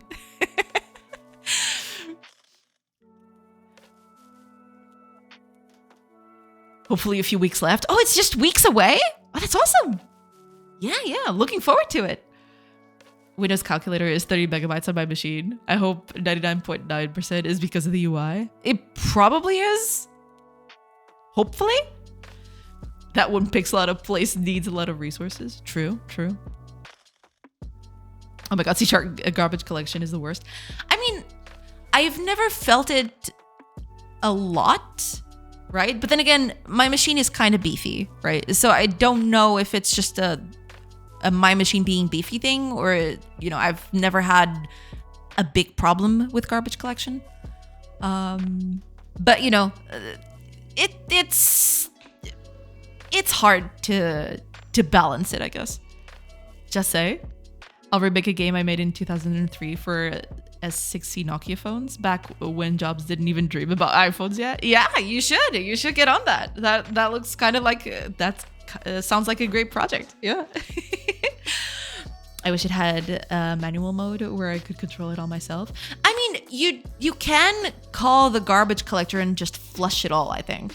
I don't know if there's a way to control it in fine-tuning it, but there is a way for you to just dump all the garbage collection, I think. I work in enterprise business software side, and that garbage collection is the main pain point of our stuff because of how memory inefficient it is. Ah, gotcha. Okay, makes sense. Yeah, in my case, I don't feel it as much, but then again, I do reuse a lot of my stuff, right? I don't know exactly how enterprise business software is done, to be fair. It's been a while since I've done any of that. But I do try to, you know, keep it as memory friendly as possible. Yeah. I give Microsoft the benefit of the doubt, but knowing that it might not be the case. There is, and they tell us not to use it. Oh yeah, they do say that it might be very bad of you to use it, right? But it is there if you feel like you really need it, you know. But yeah, they are very adamant that you shouldn't use stuff like that. Yeah. In Godot, there is no garbage collection. In GDScript, yeah, makes sense.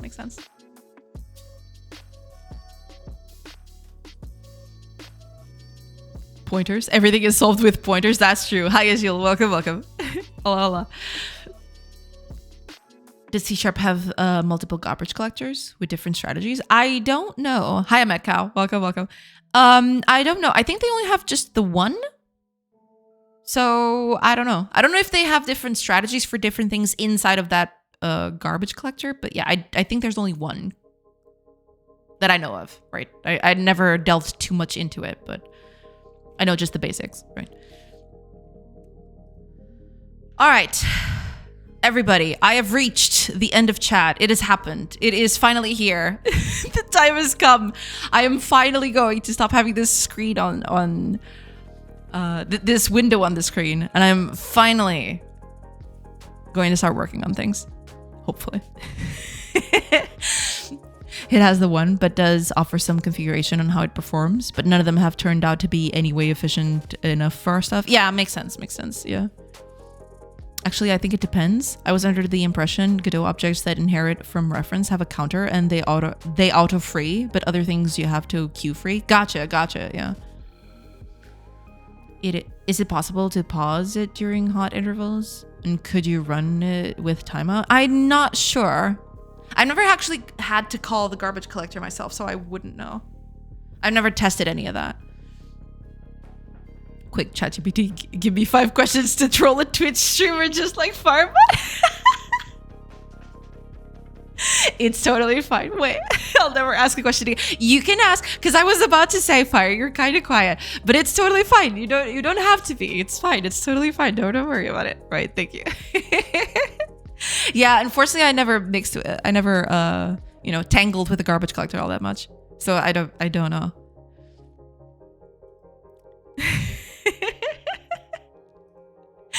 The questions were very solid. They were. I liked them, you know?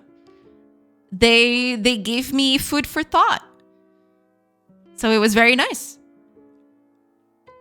All right, let's get this wood spawning in. To do that, I'm going to have to do something that I might not... Because the wood piles are going to be entities too, but they're going to fill all this in. Oh, God. Okay. You know what? Fine. That's 5 short clips content right there. I manually queue free everything that I want to be free. Yeah, makes sense. Yeah. If I don't know either C# or GDScript, which one should I learn for GameDev? Depends on what you want, to be fair. And also depends on your previous experience. I'd say if you're already familiar with a language close enough to either of them, pick that one. So in case for C#, it would be, I don't know, C, C++, stuff like that. If you, in GDScript's case, if you know Python, if you know those sorts of scripting languages, then maybe you should go with GDScript, right? But there is another aspect to it that I think you should consider. If you just want to use Godot, right? GDScript is fine. If you want to program for different environments and possibly for different engines, right? C# will give you a more... It'll give you the ability to use your code in more than just Godot, right? Because that's what happened to me. For example, all the libraries that I use, you see here, I have a bunch of libraries up here. See, all these things up here, these are libraries that I've built over time, and these are not tied to any engine at all. I just built them in pure C#, right? And if it's a Unity, it doesn't care if it's a Unity project or a Godot project, whatever other FNA, XNA, it doesn't matter. It just, I built the tool, I built the library, and then I can reuse it wherever I want, right? So if you want that sort of interoperability, if you want to branch out to other things, then C# might be a better option, right? Because GDScript is just the language of Godot. You're not going to be able to, or at least you can't use it anywhere else outside of Godot at the moment, right? Whereas C#, you can build applications with C#, just regular software applications. You can build all sorts of libraries. You can, there's more flexibility there, right? I wouldn't know if they're free themselves. Makes sense. I will only interact with this stream again to give money and be quiet. No, you're fine. Don't worry about it. It's fine. Tariseg, thank you so much for the follow. Welcome in. You're fine, Fire. As fine as I have ever seen. People stop me on the street to talk about how fine you are. They ask me, "Oh, is Fire so fine?" And I tell them that's just how Fire is. Fine. Thank you for your attention on this matter. I didn't read all of that in Trump speak. I'm sorry. I just at some moment there, I don't know. I just I forgot to do it. I'm so sorry, Reef. But you're absolutely right. Yeah. How is Fire so fine? And I told them it's just how Fire is. Fine. Thank you for your attention on this matter. Yeah, that's pretty much it. Yeah. I won't ever do orange chicken. You're fine. Don't worry about it. Makes sense. No, yeah, but that would be my way to choose, right? First, familiarity, right? If you're familiar with a certain family of languages, then you might be better suited to just use something within that family, so you don't have to, rethink about how you're doing things. And the second one is thinking about if you want to, be flexible or not. That would be basically it. Yeah. Both of them, you're going to learn the main concept. GDScript is a very powerful scripting language. No, yeah, I mean, GDScript, despite everything, I'm not demeaning GDScript at all, right? If it's the tool for your project, then that's totally fine, right? But if you're picking out, you need to, weigh your pros and cons in a way. I need to make it English to Trump translator. C# to Trump? Maybe, yeah. Streamer is currently going 5 fines per second. Exactly. I think people are too scared to know multiple languages. The language itself is very easy to learn. What would be difficult would be to learn the actual environment you need to learn in order to code efficiently. That's true. Yeah. That is absolutely true. Okay, I am going to do something. I don't like it, but I'm gonna do it anyway. Okay, here's the deal. Should I make? I'm gonna make this a class for now. I don't know if it's gonna remain a class, but we'll see. Entity component, because I'm gonna start coding this stuff, so I can then later turn this into actual ECS components, right? But so entity component, resource. Pile, I guess. Okay, so only thing we need for now. Oh no, maybe we'll need more, but let's start with the basics. first of all, I need to know what resource it is. So resource ID. Resource ID. And this needs to be public, of course. Like, E. Sure. And public. Quantity. All good. All good. So now what I'm going to do is just, put this into entity. Yeah. I agree. Yeah.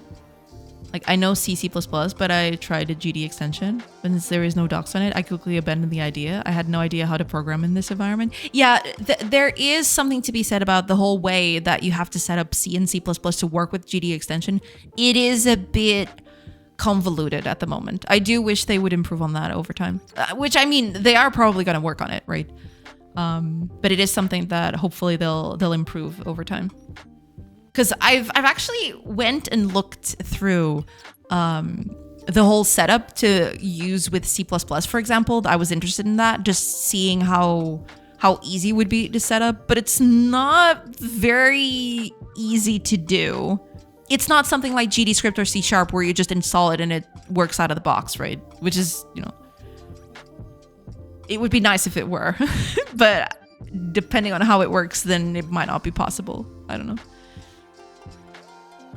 So reading the docs first time, there are 3 generations in the garbage collection for C#. There are also some collection modes. Of relevance here, it seems to work on Gen 0, 1, leaving Gen 2 to be collected whether manually or in the background. No idea what background means here. Maybe a C# person can enlighten this. Because I mean, I know that C# keeps references to instances, right? And then when that reaches 0, that's when they get flagged for garbage collection, right? I'm assuming, let's see. Manually or in the background. I'm assuming that would be on downtimes? Or maybe through a thread?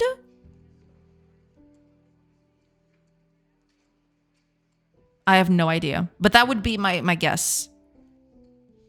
Either when it feels like it's not running anything very heavy, or maybe through a thread. Pilinus, welcome in. Thank you so much for the follow.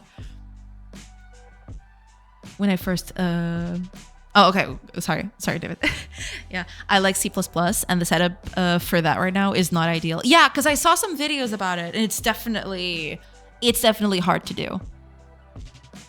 Because I wanted to try setting it up, right? Just for fun, just to see. Because I've wanted to experiment with C++ for a while. But yeah, the setup is very, very hard to do. When I first learned in GameDev, I tried C# because it's the most flexible language when it comes to different game engines. But when I switched to Godot, I find GDScript much comfortable to use when I settle to a game engine. No, yeah, that makes sense. That makes sense. Yeah, it very much depends on what you want to do and your personal preferences, right? If you're comfortable using GDScript and you're fine with just using Godot, yeah, that's totally fine. Absolutely. Compiling the engine and tweaking is fine, but for making a full game, we would need a better flow. Yeah, that's the thing. I do hope they improve it over time. But they have said as such, because from what I gathered, I think they're going to move C# to also be a GD extension. So I'm hoping by when that time comes, then things are going to improve so that, people just don't get, lost in the sauce a little bit. Oh, the docs? Okay.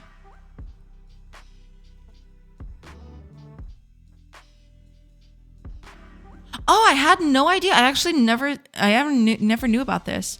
To reclaim objects, the garbage collector must stop all executing threads in an application. So that's why it stumps. Makes sense. Because I was always under the assumption that the garbage collector would run on some sort of thread, but it was so power hungry in a way, or it was so intense that it would need to, that everything would grind to a halt. But it turns out, yeah, it must stop everything for it to work. Huh. The period of time during which the garbage collector is active is referred to as latency. Gotcha. Okay.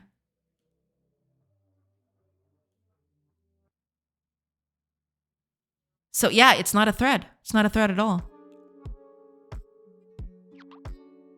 Or at least it doesn't seem like it from the way they're talking about it. Hi, Apilidas. Welcome, welcome. What's your opinion on future of Web3 and blockchain? I mean, to be fair, I know very little about either of those two technologies to weigh in on an informed opinion in a way. So I don't know.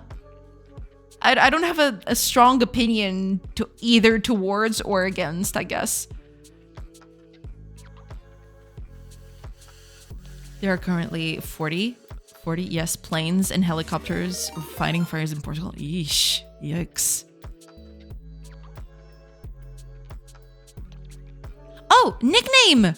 Welcome in! Thank you so much for the raid. Hiya, Johnson, welcome, welcome. Hello, everybody. All right, welcome in. How do you do? How was your stream? How did it go? Hola. Welcome in. How do you do? How was your stream? What were you working on? Tell us all about it. Welcome in, everybody. I'm really sorry. I'm all over the place today. But welcome in. But yeah, the fires are currently out of control. Absolutely. There seems to be one way to collect that will not block. Oh, there is? Specifically the blocking parameter?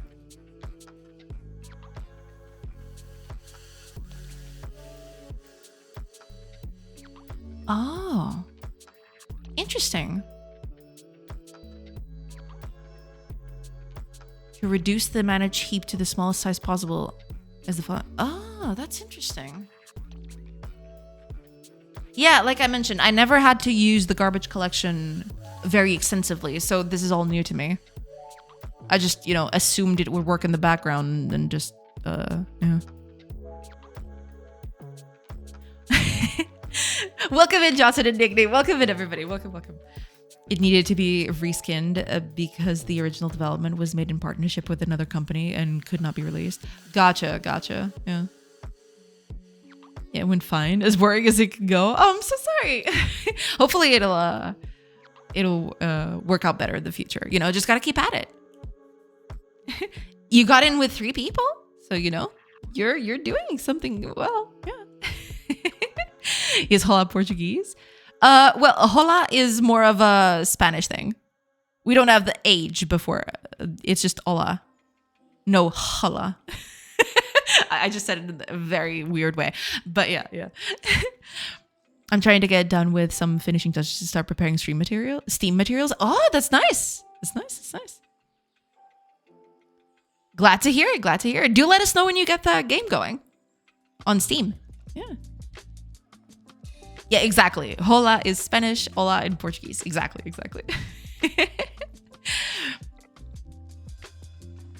The Spaniards copied our hola and added an age. True. Just joking. Yeah, everything is Latin. Just that is one of the funny things about when I started learning Latin. The thing that it's very funny, the sort of things that I've learned from learning Latin, the origins of words and everything. It's so funny. If it gets to Steve, I'm telling everyone, as you should. Yes. One of the things that jumped out to me from the last few lessons that I've made in Latin, it's actually very funny. Apparently, parvo, it's supposed to be, because we use parvo as in silly in Portuguese, right? But parvo in Latin means small. It's so funny. When it finally dawned on me, it was so damn funny.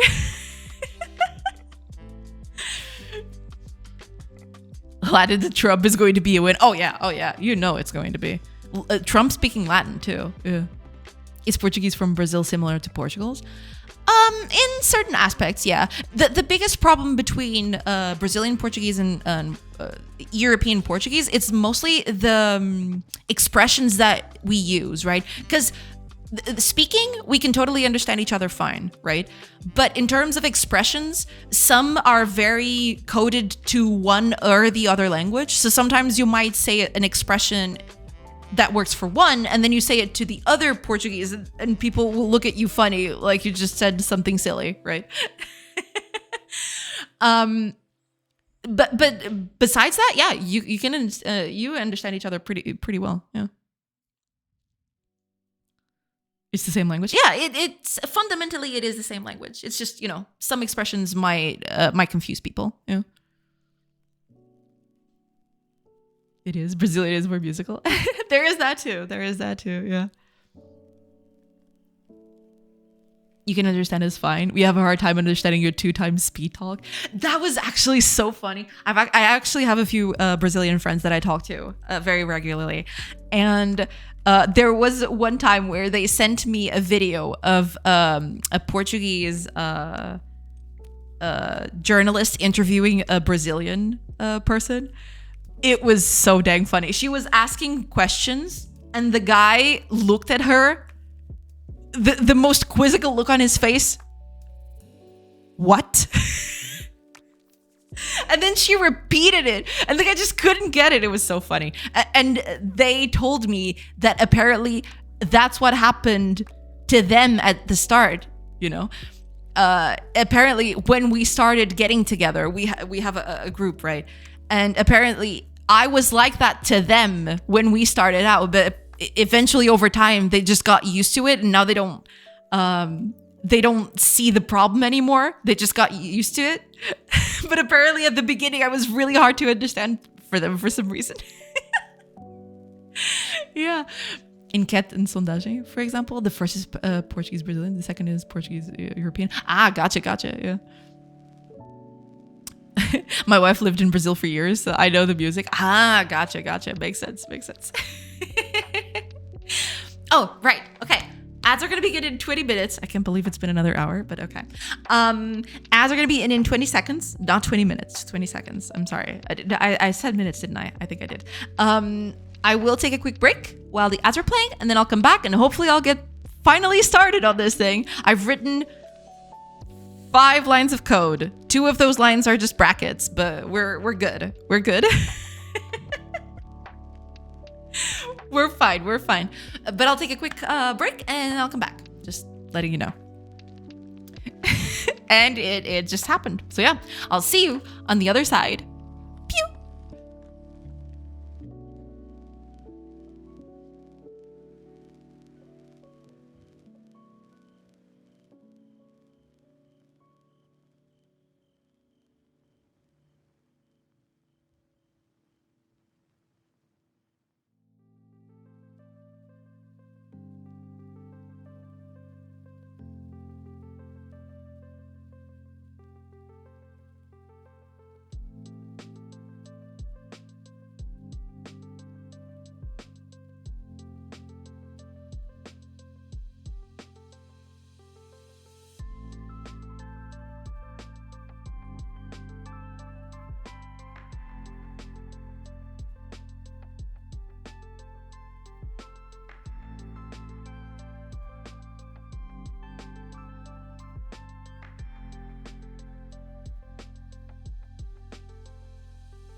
Hello, everybody. I've returned. All right, let me just catch up real quick. I'm checking the VOD, and when I play the game, none of that got muted. The music I played on stream later on does get muted. How did yours get muted and not mine? Copyright stuff. Yeah, it's it's a thing. Tuesday's chat is your fault, Madusha. You don't stream on Monday, and then people need to soltar a franga.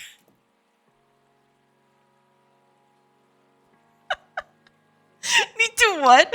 Yeah, you heard me right. Soltar a franga. Release the chicken as in let it all out. Yeah. People just need to vent out. Yeah. Somehow it sounded hilarious to me. Yeah, it is.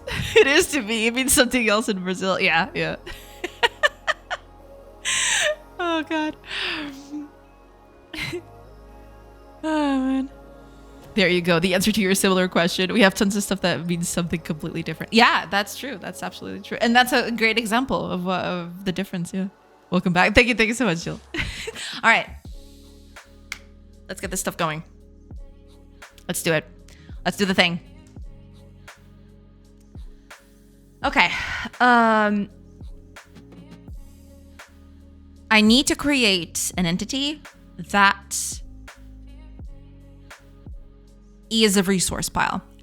I don't have the whole ECS system, so I'm just going to tack this onto entity data, which is not, frankly, not that good to do. But I've made this mess, and I got to lie down on it.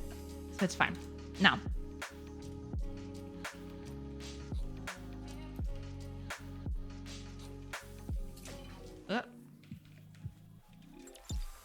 There we go. Now, this thing is gonna be null.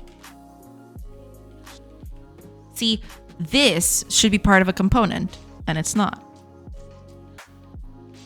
Wait, did I say false? What? Why did I put false in there? Anyway.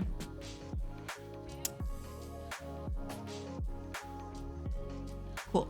So, resource pile is gonna be null.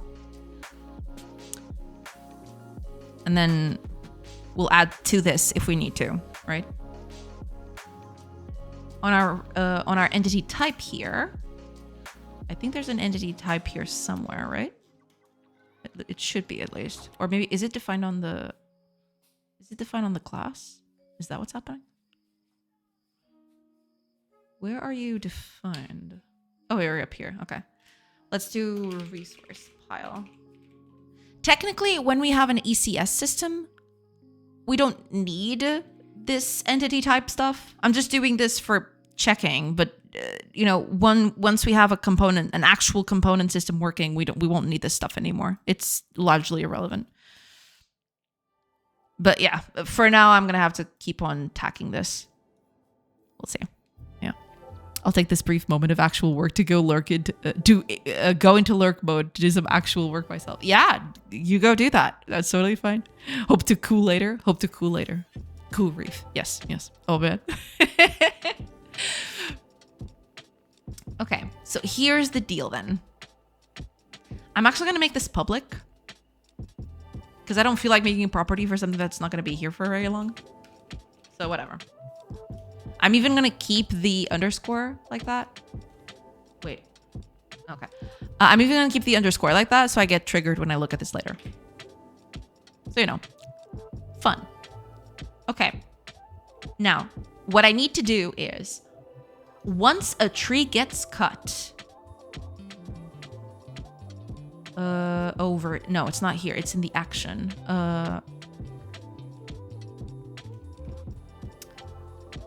Action, gather resources. There we go. So when the tree gets cut,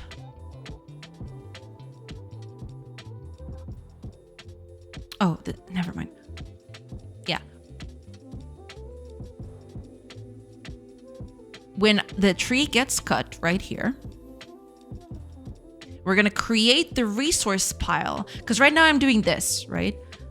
I'm adding it directly to the storage. But that's not going to be the case anymore.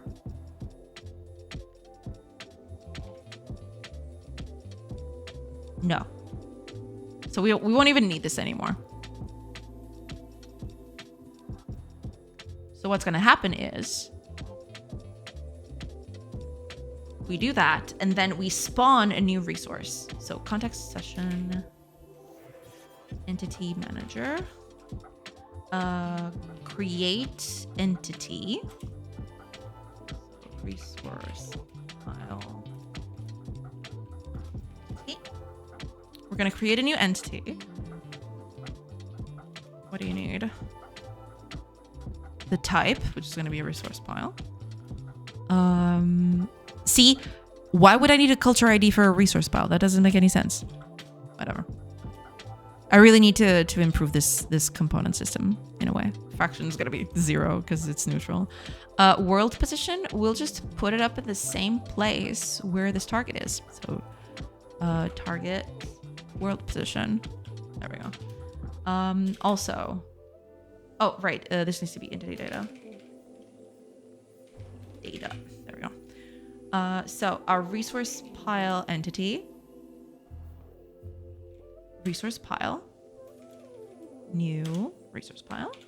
Then we need to set the resource ID, which is going to be, well, this needs to happen. I'm always going to assume that it only gives out one resource. That might not be the case.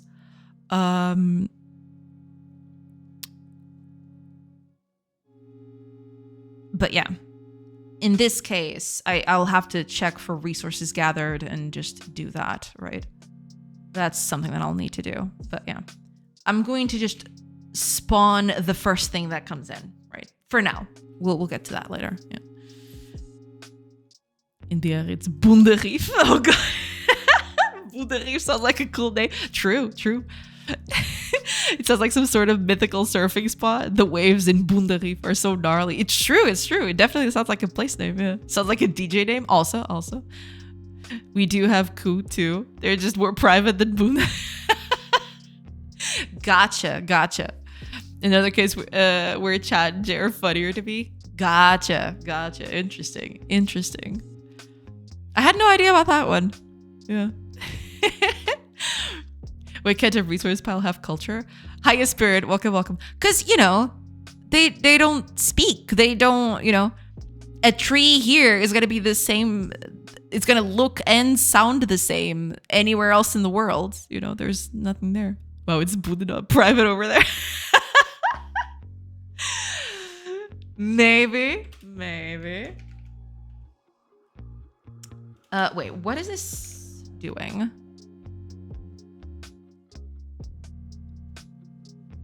Oh, right. Hold on.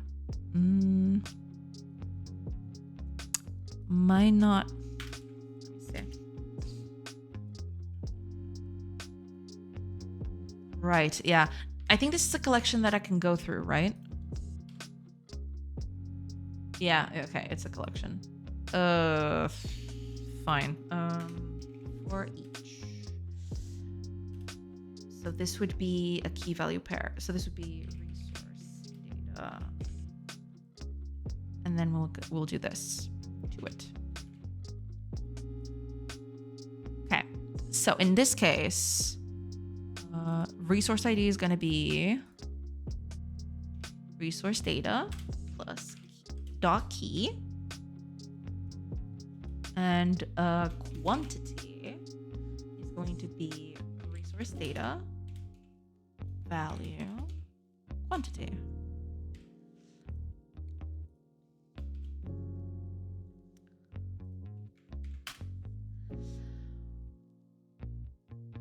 Cool. Now there's only one other thing we need to do.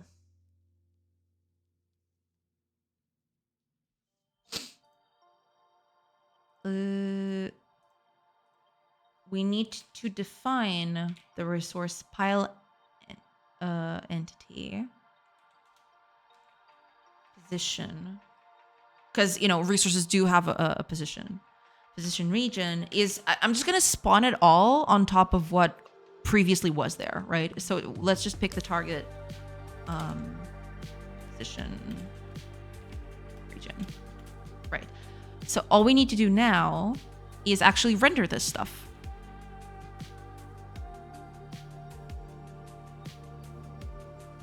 And actually, yeah, this needs to happen for each. Okay. So now we're good.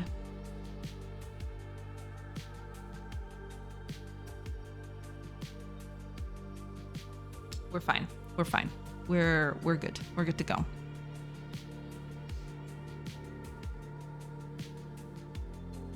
It is. Ku is just war. Thongs expose bundas, but not kush. Ah. Interesting distinction. Gotcha. Have you seen some of the bikinis in Brazil? It's definitely off-road. Well, but yeah, it's like Rafe said. They expose bundas, but not kush. I guess Buddha is more like Khab. Yeah, I guess. Yeah. Kind of try. Yeah. Kind of sounds that way. Yeah. Keep talking about it. It's making me feel better about my 5 questions to do. Your questions were fine. Don't worry about it.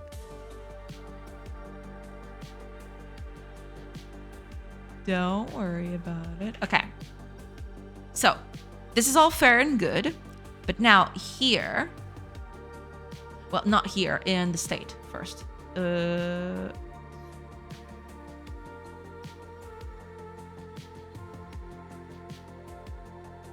Here we go. Oh man, I really need to rename these classes. Good lord. Okay. Over here, when an entity is created, it's on enter, right?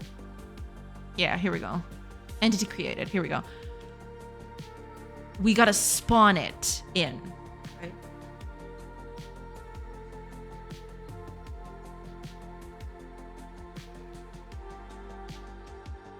But here's the thing. I am not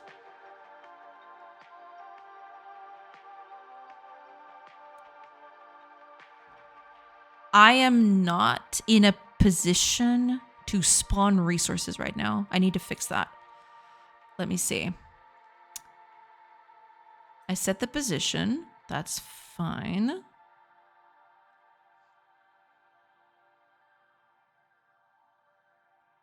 This is all fine.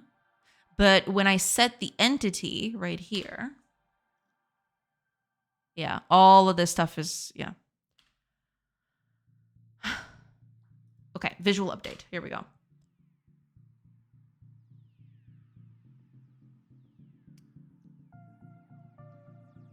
Right, get entity sprite given the entity data, which I might need to change, but that's fine. We're gonna just, okay. We need to change this. This is totally untenable, but fine. If the type of the resource is a resource pile, if the type of entity is a resource pile, then we're going to return. Well, technically we should return based on quantity, and I can do that in a certain aspect. But oh, also, I will need to check if there are already entities in that same spot and add to those instead. right? That makes sense. Your question's taking credit from ChatGPT, are we? I did have to prompt it, adjust it, and post them here. So you have vibe question. Yeah, vibe questioning. Okay, so what matters here basically is just the... I'm always going to assume, which I shouldn't, I know, but I need basically, for now, I'm just going to do this. I'm going to check which of the resources I get, and I'll get to you in a bit. But, oh, actually, I could just do that because I think resources, I have a way to get them. Do I have access to, yeah, here it is. I can just, resources. Source ID. So this would be this thing. And I do have texture here, don't I? I do. It's right there. Texture. So technically I could just do that. Wait. Oh, it has to be a path. Yeah, I have texture path right here too. So this should be it, right? We'll see if this this works. Yeah. I'm vibe chatting right now.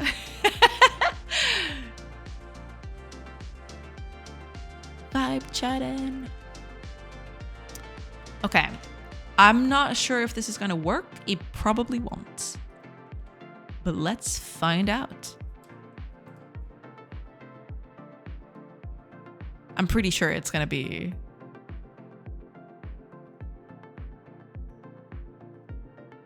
Okay, let's see. I mean, it's gonna be hard to see.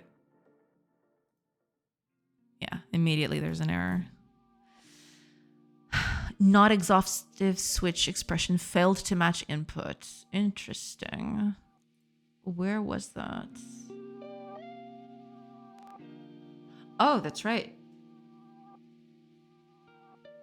See, resource piles don't have a mind. They don't think. They're just resource piles. Fine, you know, just keep them as plants. Who cares? Plants don't think either. So it doesn't really matter. But yeah, this is the kind of stuff that I want to fix later. Okay, let's see. Okay. Ooh, object reference. Ooh, that's bad. That's real bad. Oh, that's right. I know why.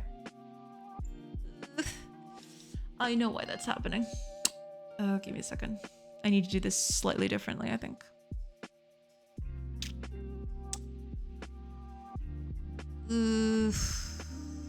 How am I going to do this, actually?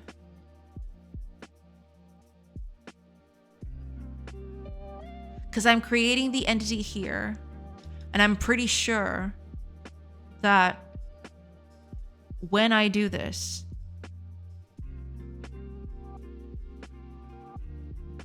it's setting up the signal that the entity has been created, but I only set the resource pile when I'm here, right below it.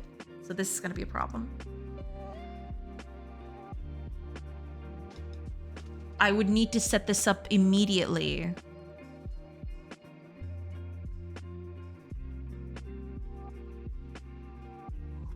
This is actually kind of insidious.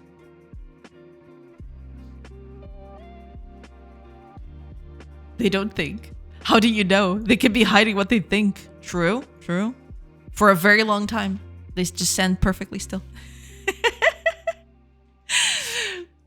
Could have a mind once you implement mind component. Composition is in everything. Yeah, that's the thing. I haven't done that yet because, you know, this thing kind of got Frankenstein's monstered into existence. But I do need to fix this because it is getting a bit unwieldy to work with. Hiya Totem, welcome, welcome. Streamer Sorcery Story against veggies. Plants are stupid, they don't think. Well, in terms of for the purposes of this game, yeah, you know, I know that they're living creatures and all, but you know, they don't need to have such intricate things. Bye for now. Bye, OJ. I need to sleep. It's 12 a.m. here and I have work later. I see. Happy streaming. Thank you so much for being here. And thank you so much. You know, have a nice sleep. And have a nice work later. Yeah. Thank you so much for being here. You know? Oh yeah, Zeno is into it. Zeno knows what's up. Listen without nature's power. We do not. We are very appreciative of nature here. For sure.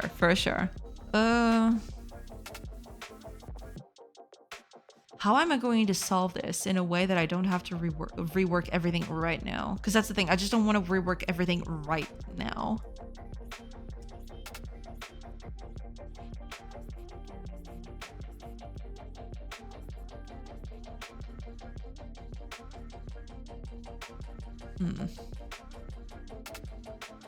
Plants are the new character 35, wronged by the dev and swore to take revenge. It's true. They're gonna get me one day. Also, now my nickname follows the story palette. It's true. Welcome to the green zone. Green is love, green is life.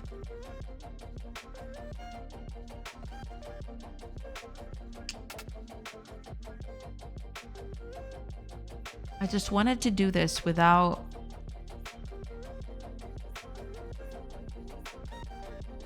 Ooh, I'm gonna have to do something, but it's gonna be super scuffed.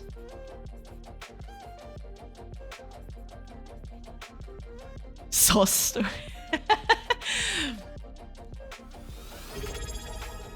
Oh! Dang good games! Welcome in! Thank you for the sub! Thank you. I do appreciate it. Thank you. Because she knows the sauce code. True. Yesterday I was looking at the hot sauce that the streamer loves and thinking of trying it. It has skulls on the package. It does, but it's so good. I really like it. I mean, to be fair though, do be careful with it, because I've actually had other people taste it, and they immediately, you know, make a face. I'm not sure if I can exactly explain it, but it's like if, you know, your face would just eat itself. Basically, that's the kind of face they do. So do be careful with that. Oh, I know. Yeah. Do be careful with that hot sauce. It is. I mean, I've grown a kind of immunity to it. I mean, immunity is in I can flavor it and not feel like it's too much, right? So don't, but do be careful with that. Tolerance, exactly. Thank you, Zito. Hot sauce. Would it be available in the Netherlands? I'll be there early January and would love to try. I don't know, actually. I chickened out. That's totally fine. Don't beat yourself up for it. It's fine. I tasted the paste based on the second hottest pepper in the world. Ooh, how was it? Hopefully it was good. No, but I don't know, Reef. To be quite honest, I have no idea.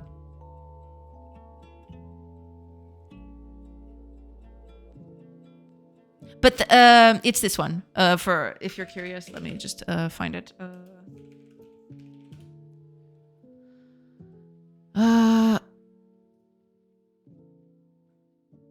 It's not this one. This one is too... Wait, they have apparel? What? I had no idea. Condiments and spices, I guess? Ah, here we go. Okay. It is... Well, it's a picture with all of them. Wait. Oh, okay. I was in the same page, but okay, I was looking at the wrong picture. It's this one right here. It's this one right here. For to be fair though, for most foods, I use this one, right? This is the one I use for most foods, but certain foods I do like to use this one. It depends on the food that I try. But this one is extremely spicy. You do not want to put a lot of drops of this. This one, I mean, I've I've developed a tolerance for it and I can taste it just fine. I've had other people just taste the slightest drop of it and people go absolutely ballistic. So do be careful with that. Listen, a generic question. Would you be interested in collaborating with other dev streamers? Yeah, I mean, I don't have anything against other streamers, yeah. I don't know exactly what that collaboration would be about, but yeah, I guess.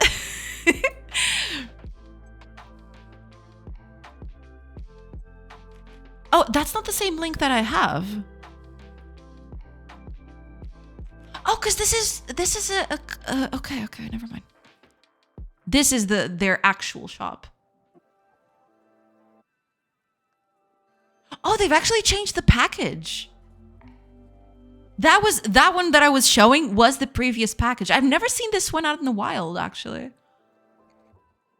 They've actually changed the pack. Oh god, the new package looks amazing. I do prefer the sobriety of the old one though. Because the old one looks a bit more sober, you know? It looks a bit more, you know, compare and contrast, you know? This one looks a bit more sober. But I guess it doesn't communicate as well how insanely spicy it is. So I guess, you know. Shoragon.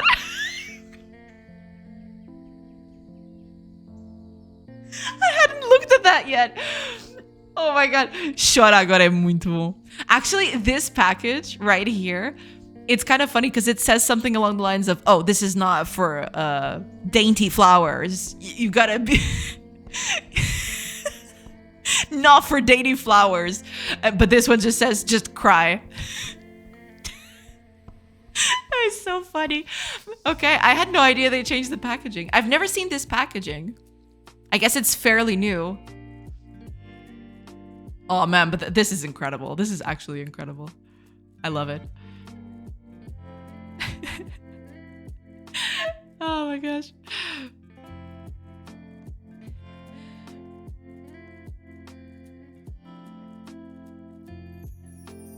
Trinidad Moruga Scorpion. Wait. Is that a hot sauce? Nice, I'll look into it. Yeah. Damn it, now it's third.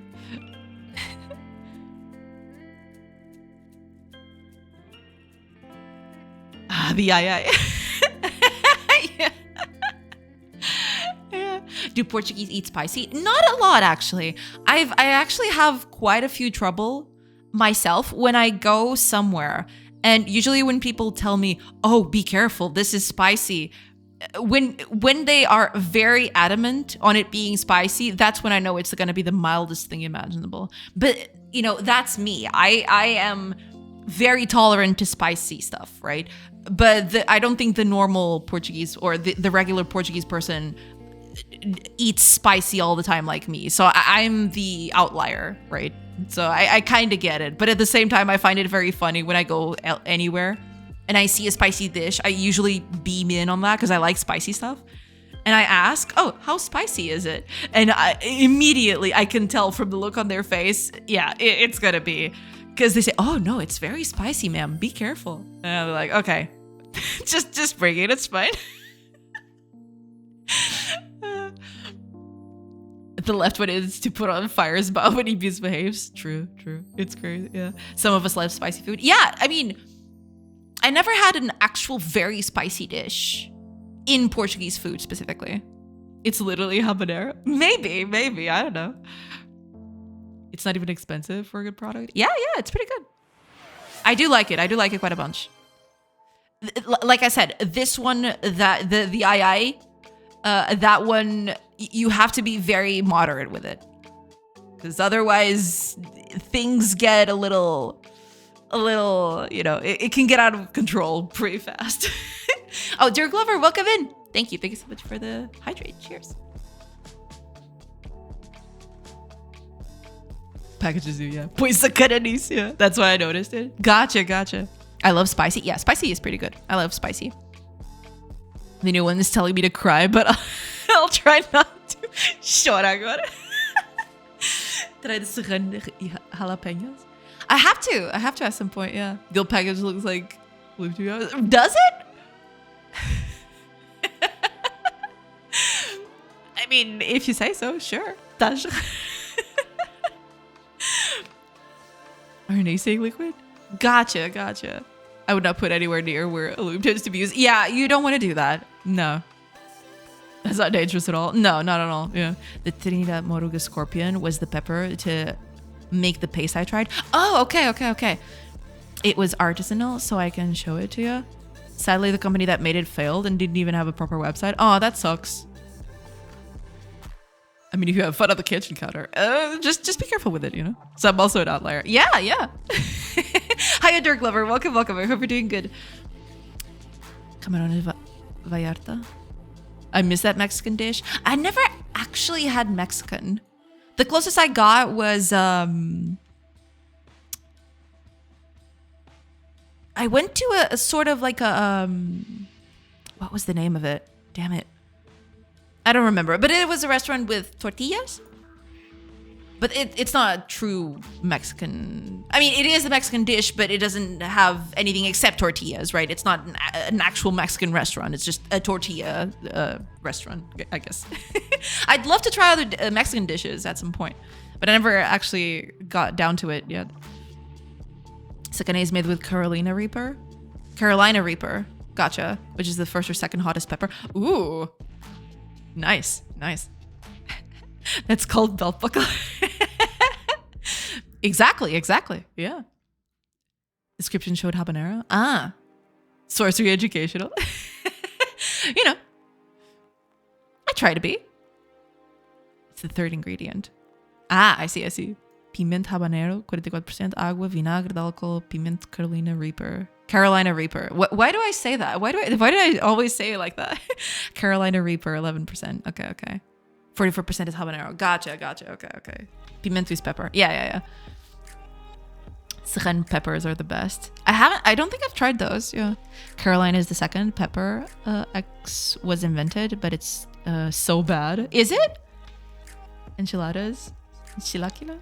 No idea. There's probably distinctions there, but I am not versed into that at all, unfortunately. Yeah. I wish I knew more about Mexican food, because the little I've tried of it, it is very tasty, but I want to try more dishes at some point. The Scorpion Trinidad burned my throat for like an hour, but damn, it was good. I see. I'll have to try it at some point. Yeah. Sounds like my kind of thing.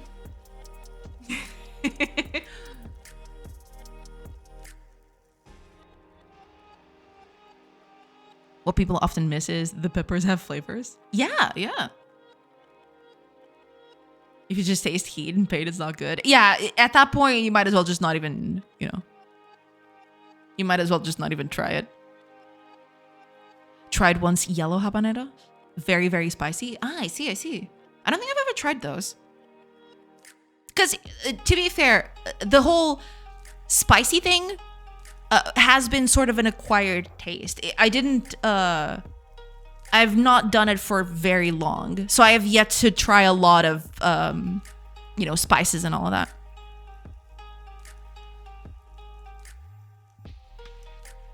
Pepper X, I tried it once. Tasted like sadness, pain, and heat. Ooh. That doesn't sound very tasty. I tried it in USA. Ah, gotcha. That's what I mean with the serrano. They have the best flavor. Ah. I'll have to try it out then. Yeah.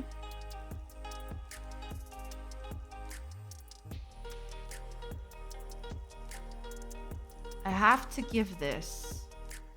Okay, here's the deal.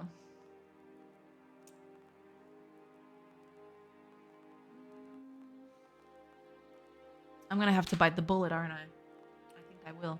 Because I've already done, I've done a bit. You see this thing with age here? I basically tell people or I basically tell the systems that something is aged by giving this event out, which I shouldn't. It's not the proper event to this, but I'm probably gonna have to do that with the resource. Yeah, not.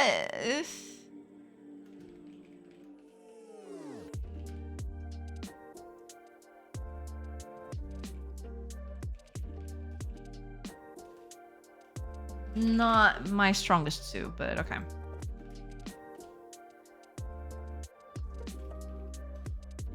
We'll see. We'll see.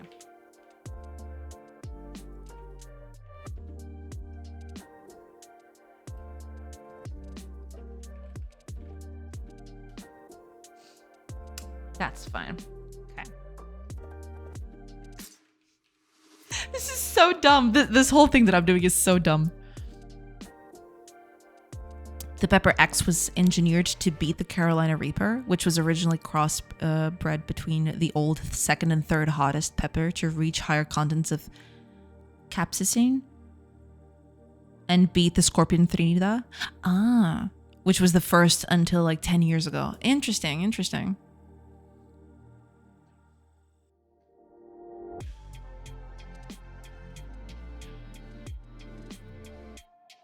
So dumb. Actually the dumbest thing imaginable that I'm doing right here, but okay. Yeah, and for once we can say we're talking about spicy topics, but they're not. It's actual food. Exactly.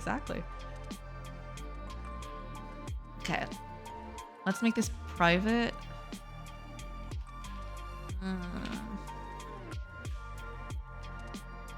Fine. Oh no, it's not you. You. Okay. Now here is the deal.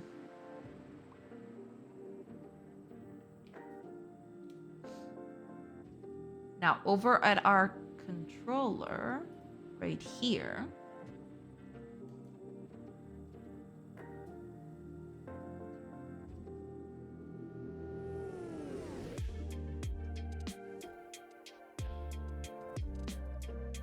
I need...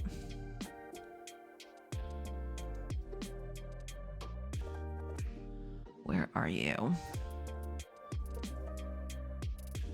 Ah, here we go.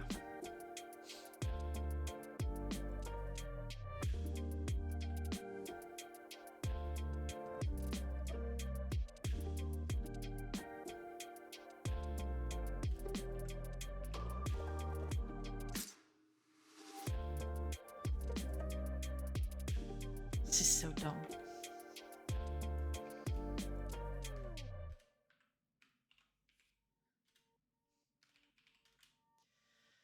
Okay.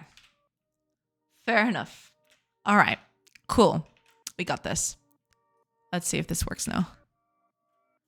Because hopefully, yeah. Jay, do you put that sakanai on all kinds of food or just specific kinds like meat or noodles? I usually put it on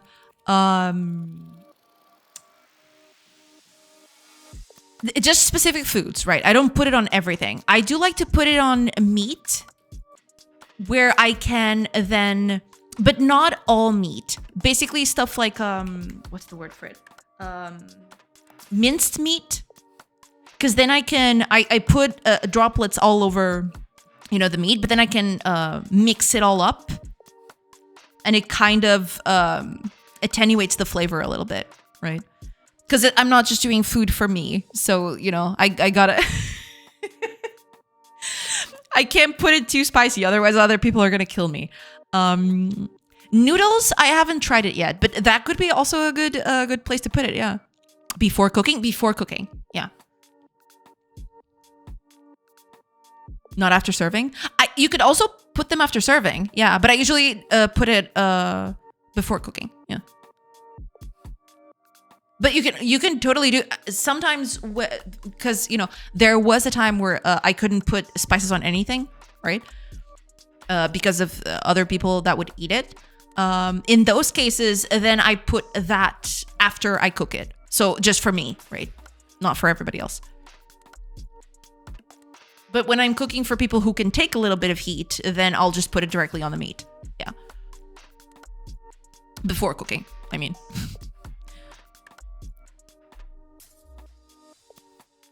But yeah, that's my thing.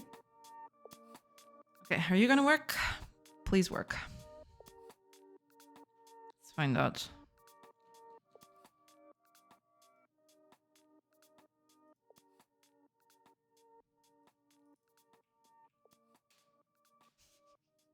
I have to fix that still. Okay, what's going on here? Spicier peppers are easier to manage when put in larger amounts of food. Yeah, that's the thing. Yeah. Because then, yeah, I basically control the amount of spiciness based on if it's just for me or if it's for other people, right? If it's just for me, I usually put more droplets. But,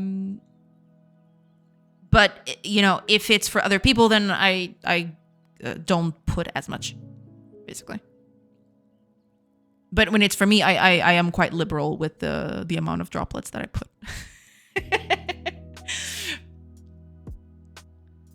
I tend to put it after, but I also like mild hot sauce, like sriracha. Ah, gotcha. Yeah, makes sense. Yeah, I mean, for most foods, I do put it afterwards, right? But yeah, there are those instances where I can just put it in the meat sometimes. Then yeah, I do that. But for most foods, it's just because, you know, most people don't like a hot sauce as much as I do. So usually I put that afterwards.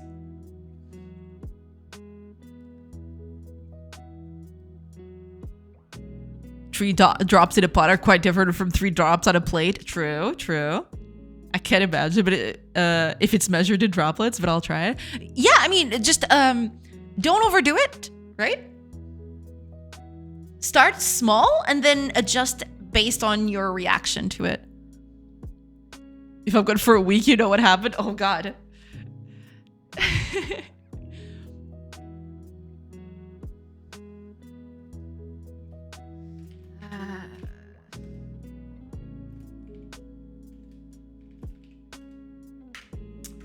And I hate doing this. I really need to update this component system. It's so dumb. I've never tried proper sriracha, but I use Brazilian versions as if they were ketchup. Yeah, I mean, sometimes I do that too, depending on the kind of dishes that I do. Sometimes, for example, if I'm doing something with pasta, right? Usually it has its own, usually when I do pasta without sauce, what I usually do is I put a bit of ketchup on the side.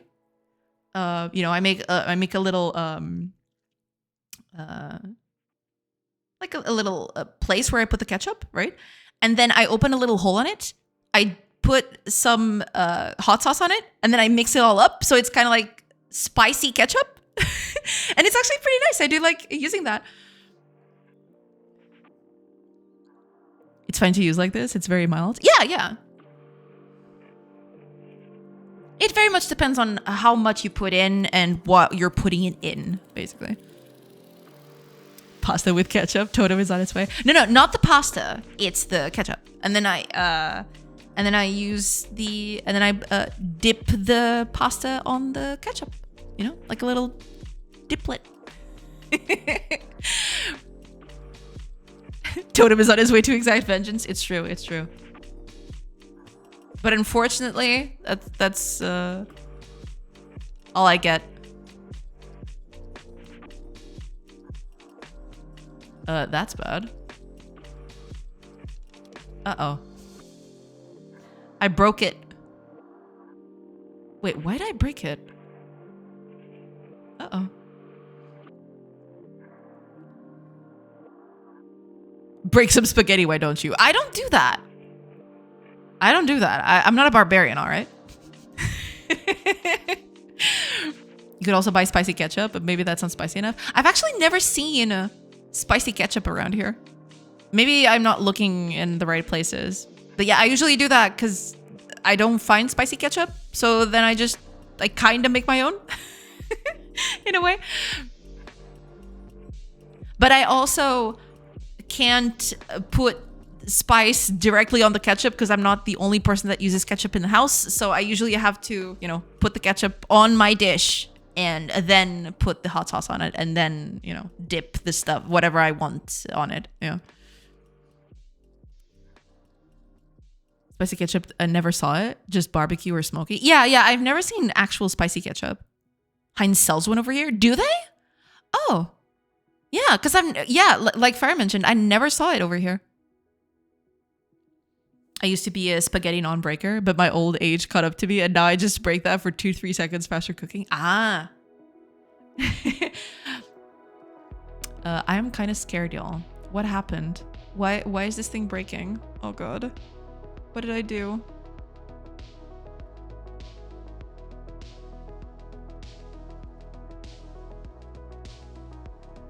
Oh yeah, something is definitely up. What is it?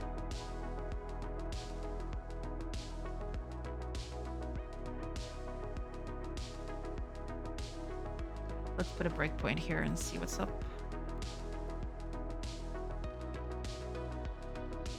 I guess we have the first Easter egg for Ave. Hot sauce and resources, true.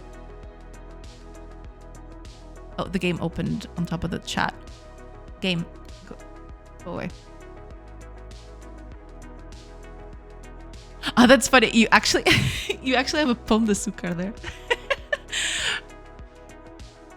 We actually have one here too. Yeah. Or I mean, we had it up until a while ago. I don't know if it's actually been merged with something. Oh, so they do. So they do. Yeah. Huh. I've never seen this before.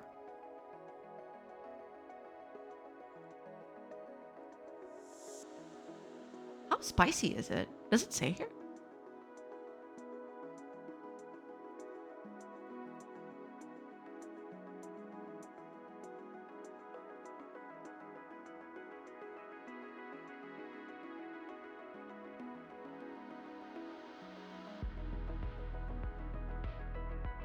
Doesn't look like it. Unless... Oh. Yeah, but I've never actually seen this. Wait, they have a ketchup with bacon and onion? What? We usually have these sorts of things, but in actual tomato sauce, not on ketchup. That's actually very interesting. Huh. All right.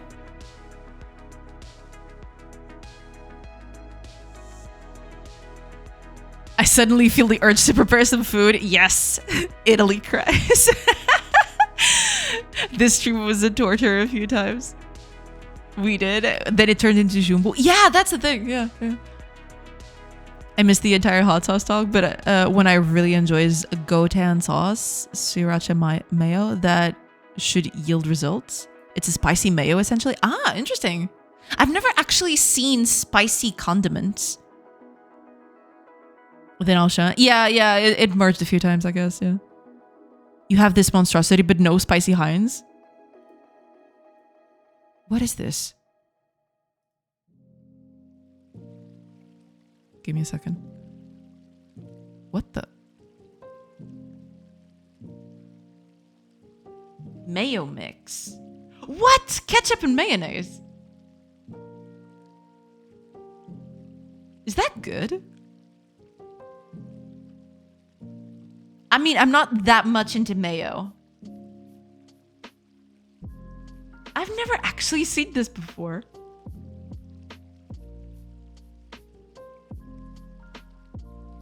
I love the coding on the side. The letters are just all like completely gone. Azúcar instead of azúcar. I love it. I've never seen this before. In my defense, I've never seen this before. What the heck is this abomination?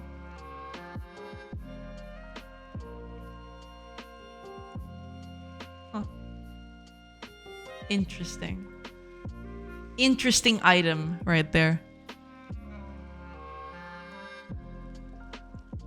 What if the whole world is right and Italy's wrong?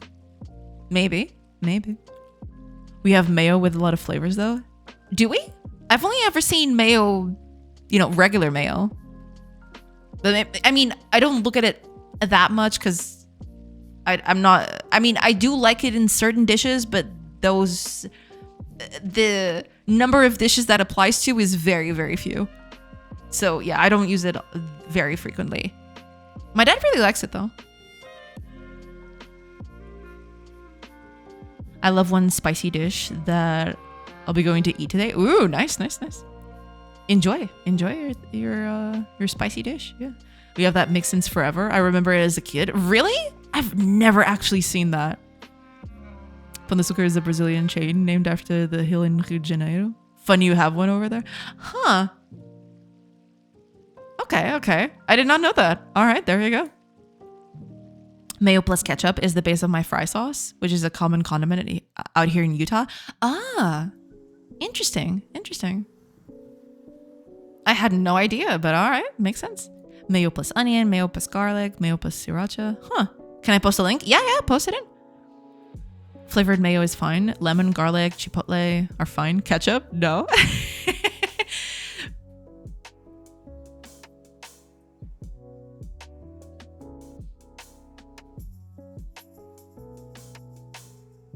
Oh, damn. These look very nice. Cevadoto de cogumelos. I'm assuming the way it's written is it's Italian. Cevadotto. I don't know. I'm just don't pay attention to me. I'm just crazy. But those pictures, oh man, looking at these pictures is actual torture. I'm getting very hungry now. It is the tacos with shrimp, spicy and great. Ooh. Yeah, those look pretty good, I gotta say. Can I open this in a tab? I can just show it like this. Damn, these look pretty nice. I'm not a big shrimp fan, but these look very, very tasty. And I love how it's it's kind of like a thing to keep the books straight, but it's half a lime or something. That looks really good.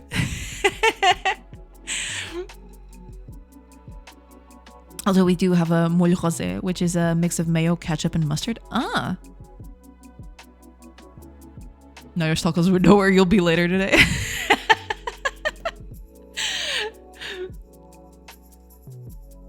That's torture. It's lunchtime here. It's true. I'm getting hungry myself. Probably the lemon wedge. Yeah, it looks really good. Yeah. Could use the Ubers that exist. Oh, man. Okay. I don't know what the heck is happening. Let's see. Ooh, it's here. It's actually here. What the heck am I doing? That this breaks the whole game. Okay, I gotta figure it out. I'm joking, but it does look good.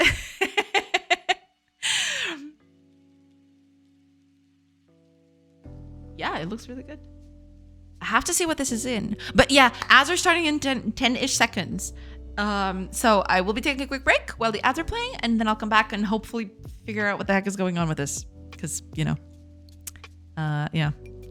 'Tis a thing. Yeah. Oh well. I gotta see exactly what's happening with this. But anyway, okay. Give me just a few minutes and I'll be back soon. So I'll hope to see you on the other side. Pew!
Hello, everybody.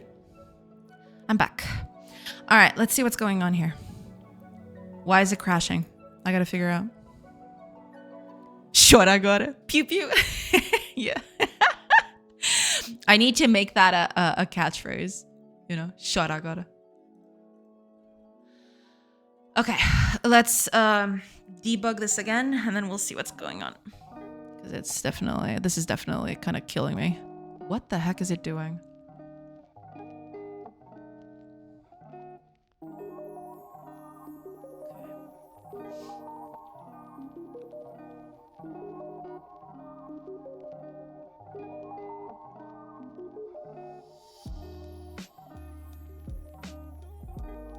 Okay.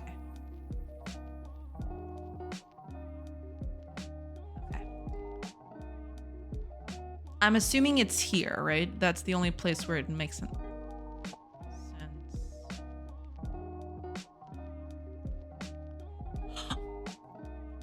am so dumb. I am unfathomably dumb. Are you kidding me right now?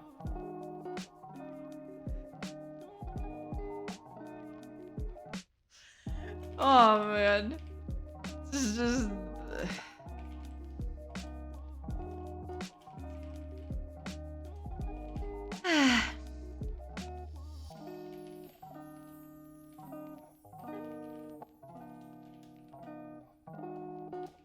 yeah, it was basically just going in circles. Oops. That was on me. That was on me. That's fine. Okay, hopefully I'll fix that. You were dumb. Now you're smart and fixing the mistakes that passed you. Yeah, that's true. It's basically, I must have mixed it up while I was, because I copied it over and changed it, right? And somewhere along the line, I totally forgot to add that. And because the name was the same, it was just doing wacky stuff. Okay. Hey! Let's go. Okay. She's still cutting in place, so that's bad. I'm assuming that she still thinks that this is a valid target. That's why she's doing this. Okay, let's see. But I think I'm asking for plants specifically, though. Let me...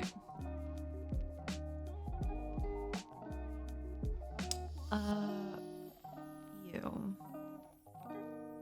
It needs to be a plant. It needs to be an oak for it to work. Yeah. Why are you staying in place? Oh, wait, there's errors here. Okay, I didn't see that. I guess that's why she stood in place. What's going on here? Wait, what kind of error is this? Resource file not found.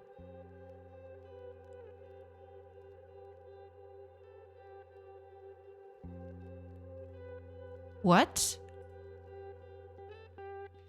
What do you mean? What?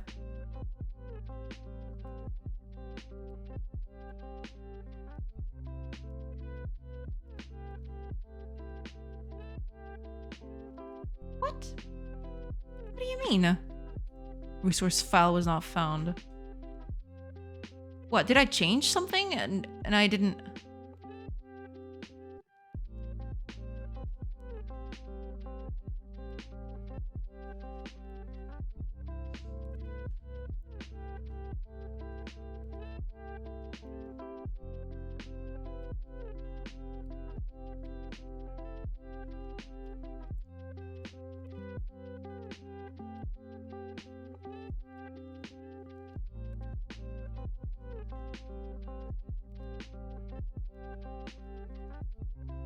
I gotta see what the problem is. Yeah. Ai, o sacana do viriato. Agora não quero bombar, é? Piripiri na língua para aprender. É mesmo isso. O viriato precisa de pimenta na língua. Senão o raio do homem não aprende. O que está a passar aqui? Como assim? Expected type. Resource file not found. Oh, I think I know what the problem is.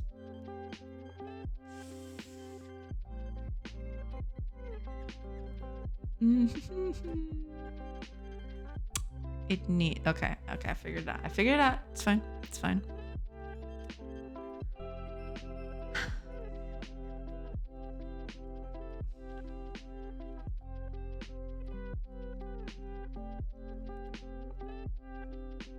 Yeah.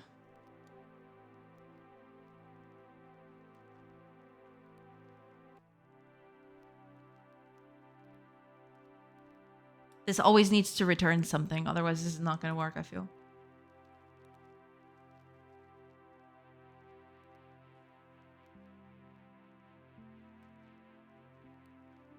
No, wait a minute. Yes and no. Where's this thing getting called from anyway?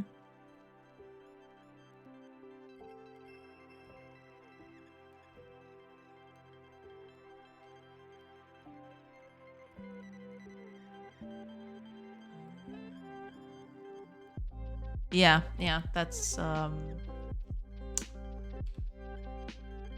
yeah. Okay. Oh man, but I don't wanna.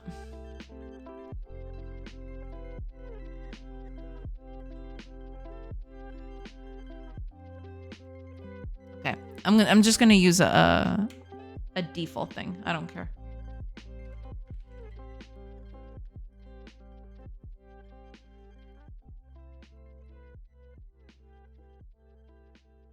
You know what? Yeah. For now, I'm just gonna do this. I don't care.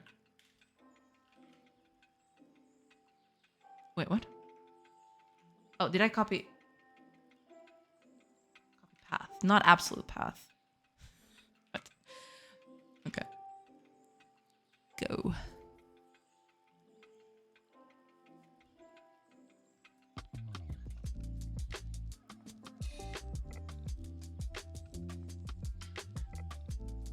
Okay. I won't be able to see that, but sure. It's still doing something wrong.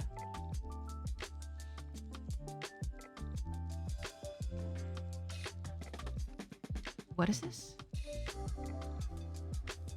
Collection. Oh boy. Okay. Collection was modified. Gotcha. Makes sense. Okay, I know exactly what this is. No. It's here.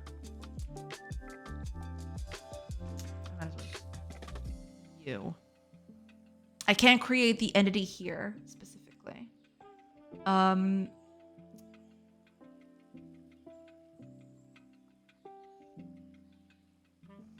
Because I did this down here, I think. Give me a second.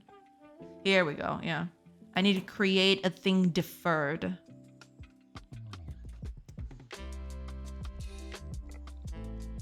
Yeah.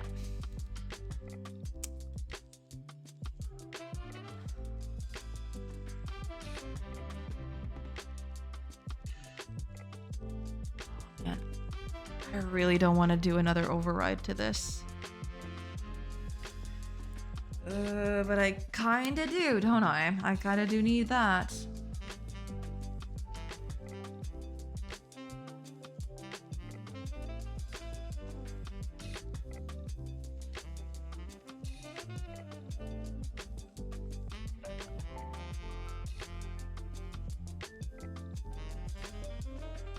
Shoulda deferred. Shoulda deferred.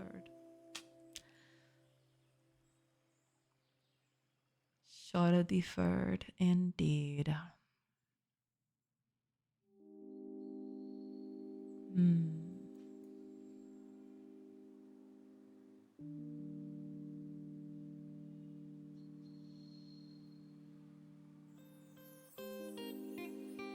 Well, yeah. I have to change this. This is the kind of stuff I really need to get rid of. This whole thing shouldn't even exist. I should just, you know,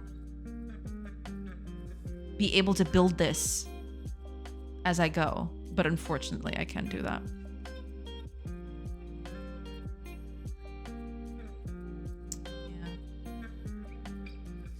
Kinda sucks.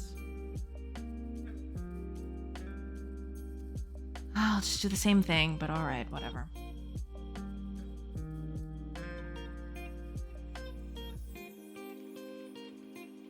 But these are definitely going to get deleted as soon as I revamp the system. 100%.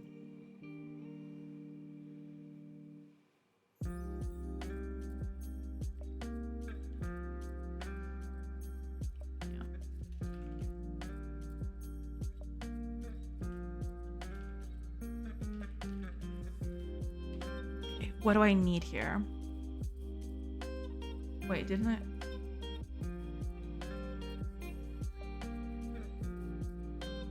Oh, I didn't save the file. That might be it. What? Did I write it wrong?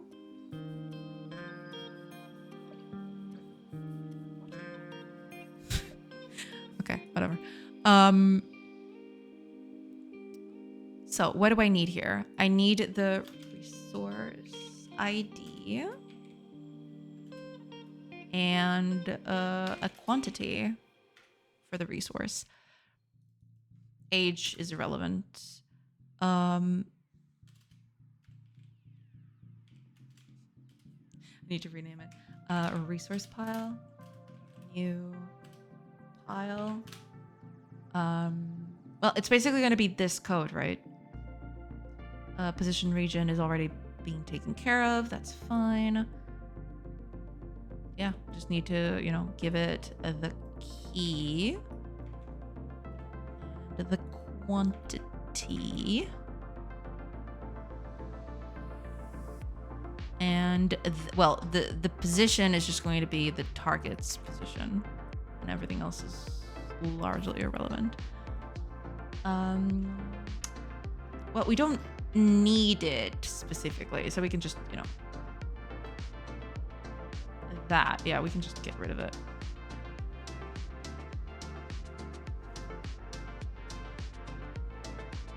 Why are you... Oh, because it's not, this is not part of the... Yeah. It's not part of the interface. I need to put this on the interface. I think there's a way to refactor that into the interface, right? Pull members up. There we go.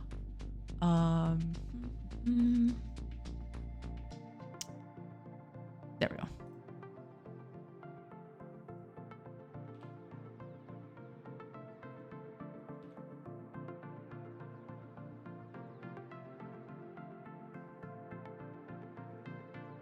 There we go. Okay, perfect.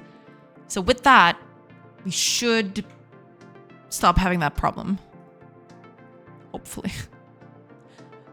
Hopefully we'll stop having that problem.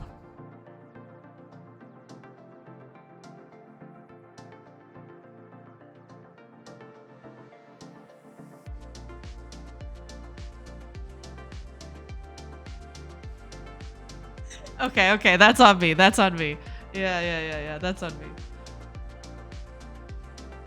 It's basically you're cutting a tree and a crop is growing on it. That is so dang funny. Yeah, I'm cutting trees and wheat sprouts are just being planted.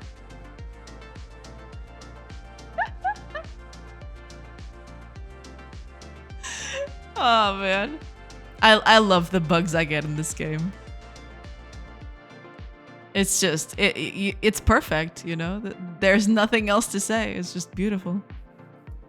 Minutia, sorry to say, everything's on you. We're not coding, just cheering here on the side. No, yeah, absolutely. I am well aware of the fact that this is all,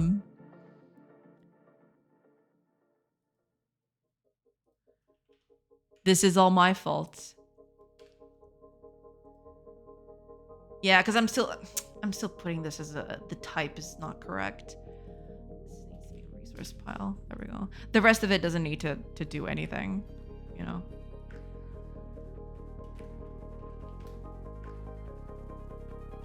Get rid of that. No need for that. No need for any of this, actually. Spread seeds. Sure, buddy. Oh, God. See, this is why you want components. Because that way you don't have to set up stupid variables for things that don't make any sense. You know? How is a wooden log gonna spread seeds? You know? Okay, what's the problem now? What? Non-exhaustive switch expression filled and match. Okay, I must have missed something. Wait. Didn't I just change you?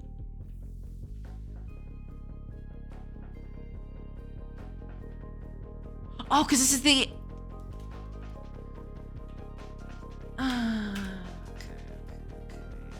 Okay.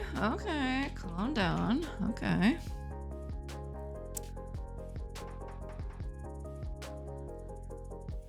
That's actually good thinking by them. If a tree grew there, the soil must be good. So they got cut trees with seeds in their pockets. Exactly, yeah.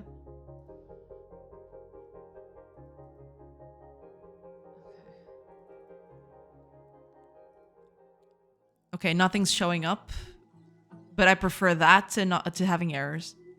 But yeah, nothing's showing up. I need to figure out why. Okay. Okay, okay. I gotta figure out why it's not drawing anything.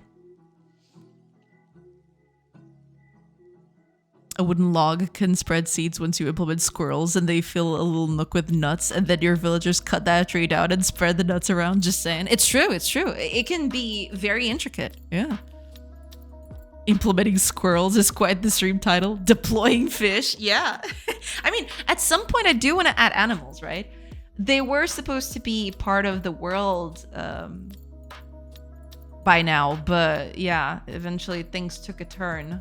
So, yeah. That's still a thing.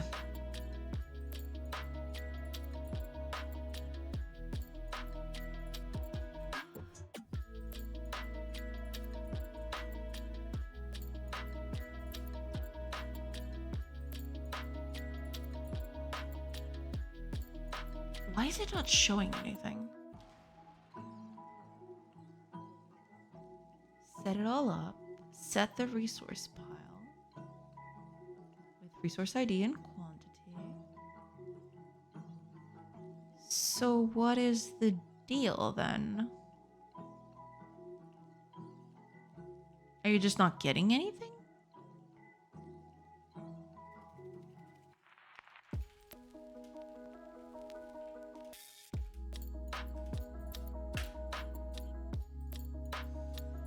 Let's check it out.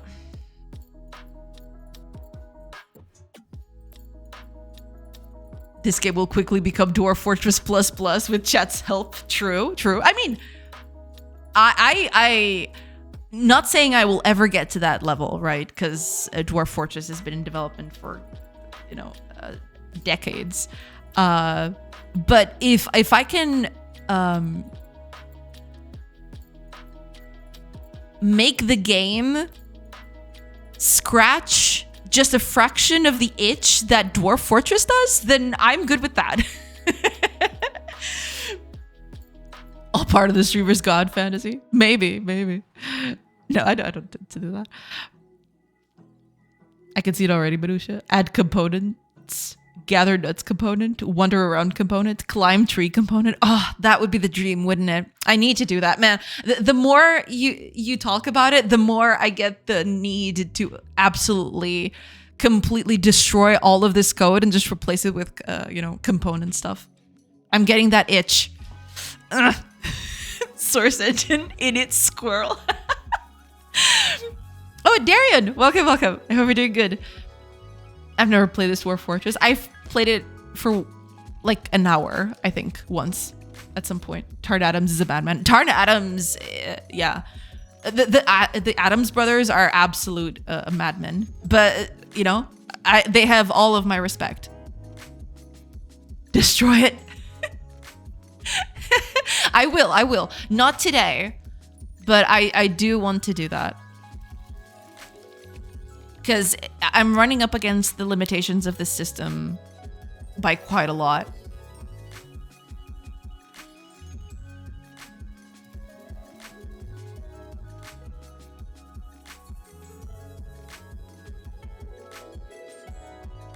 Why are you creating so many piles?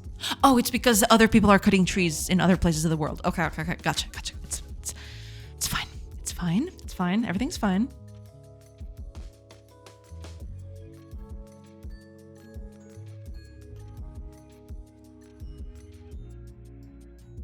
Wait, resource pile is null?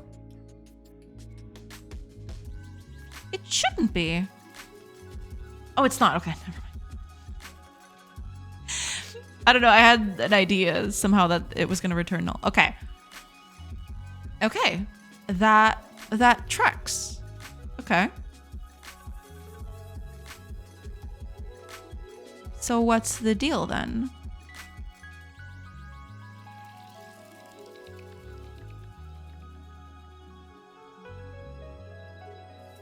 Yeah, but nothing's showing up. Still... Oh, wait a minute. There's a tree log in that corner. Oh, you absolute idiot. Why is there a log in the corner all of a sudden?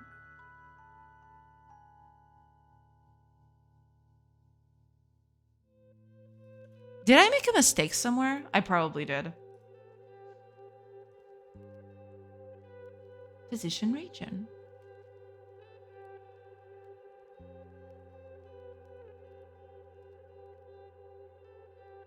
Why is it rendering there then?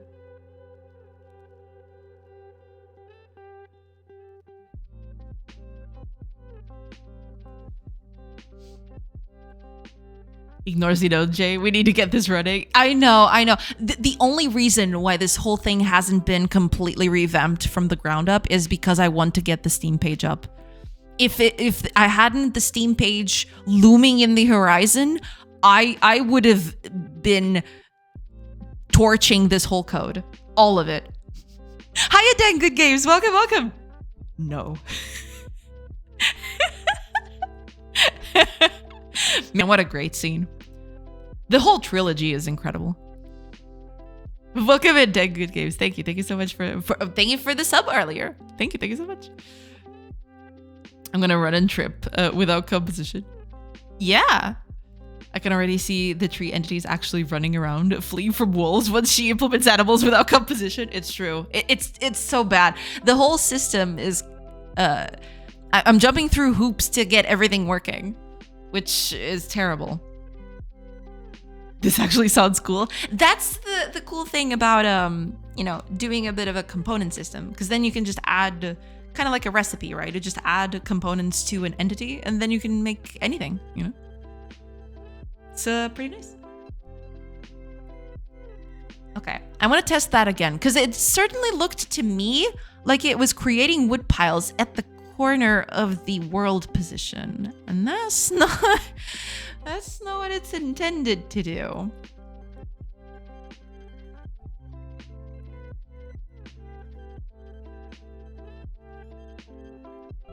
Yeah, it's creating it. What? Why?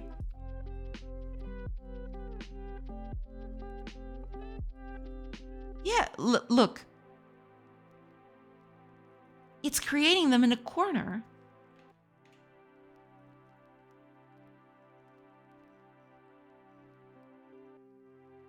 Have I missed something?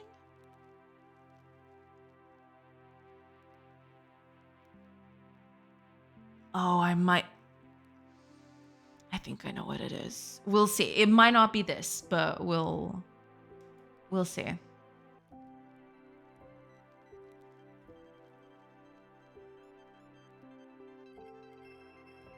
me just find the culprit here. Here we go.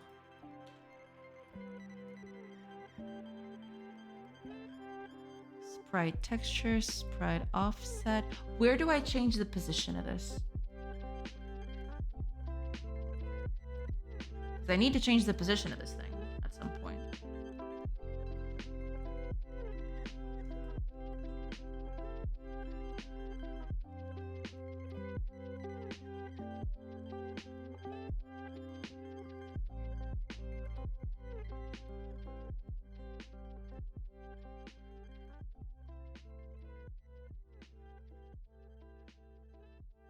I'm pretty sure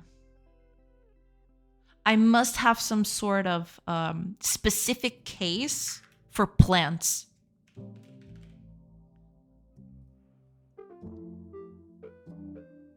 No, wait, I want to do that here. I don't have it? And why is the positioning all weird? Because that makes sense, yeah. I mean...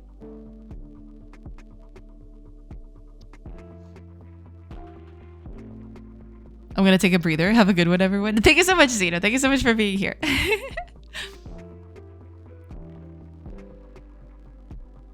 I don't see why you should do it. It's not like Godot was made for it. I mean... There are certain things that can improve with it. It's basically just it's easier to maintain a systems heavy thing like this. But Godot has a few tools to help me with that. I would need a bit of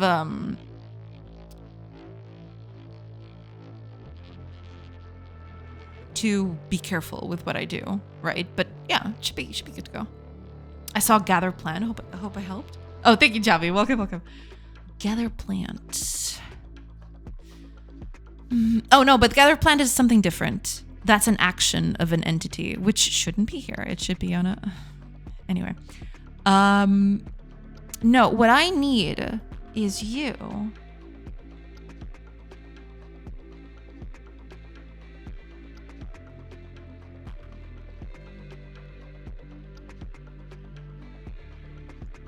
Where are you being changed?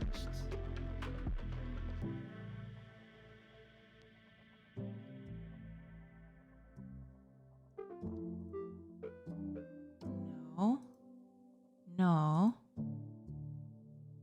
Position region changed. Oh, is that what's happening?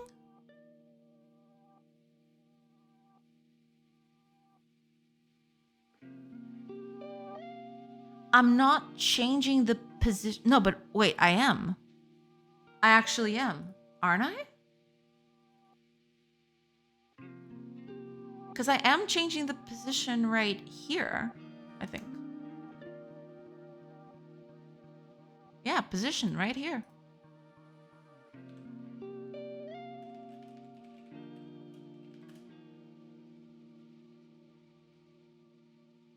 So technically it should work. Oh no, it's not. Because if it's going to create a deferred entity, then the position of the region position is going to be already set up. No, wait, but if that's the case, then plants wouldn't work.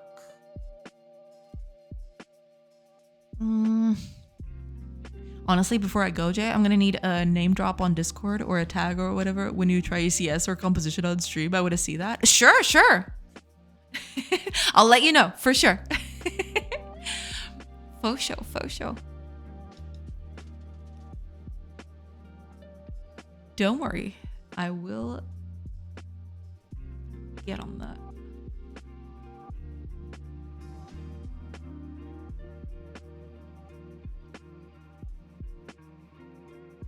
That can't be it. But, well, maybe it is. Because I am, but I'm not creating it right away. But if that was the case, then crops wouldn't work either.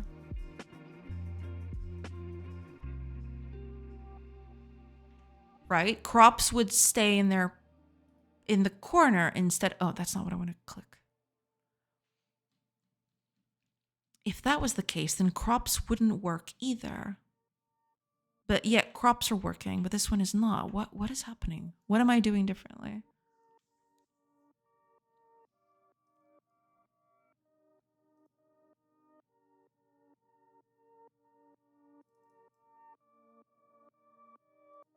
Yeah, it's spawning right there.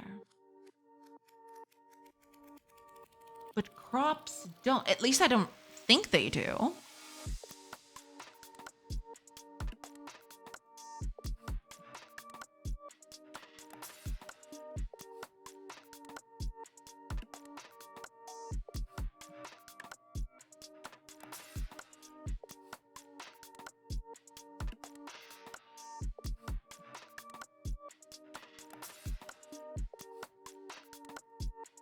Yeah, crops spawn at the location they should.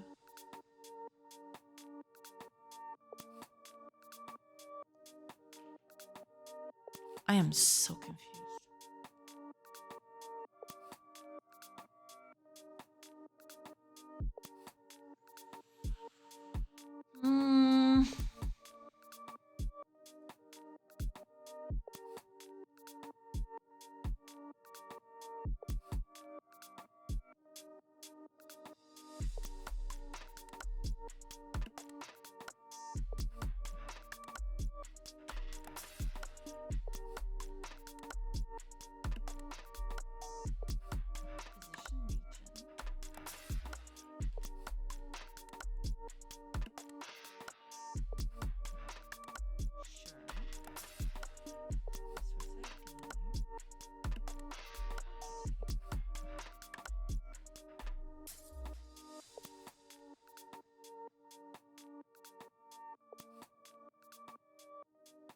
I'm doing the exact same thing for both.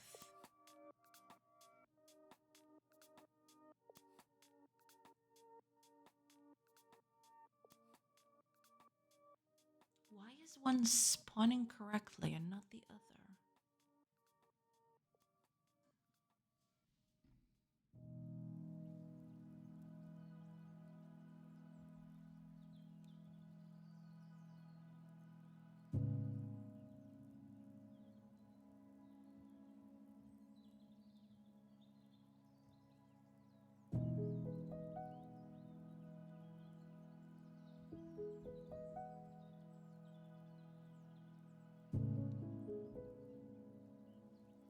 I don't get it. Okay, let me...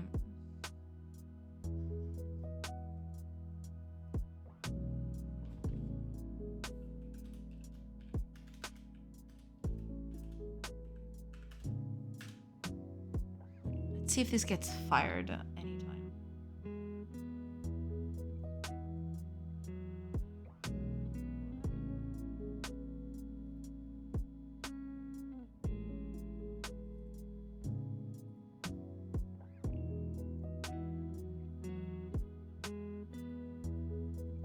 never does. Well, it makes sense because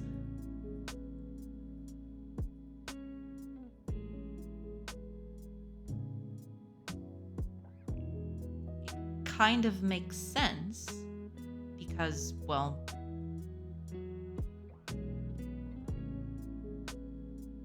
I never set the position after I created. But the crops spawn where they should. Why? Because, yeah, I understand why it's not doing that, right? But I'm doing the exact same thing on the crops right here. And yet this one, and yet crops are working. Why it...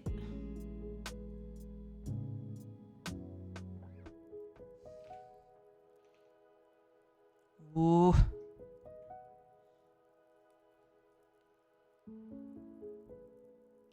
I really don't get it.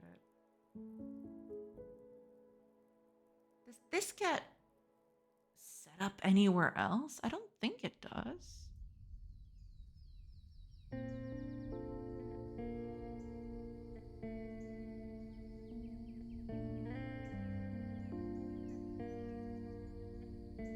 Sure, there's that, but...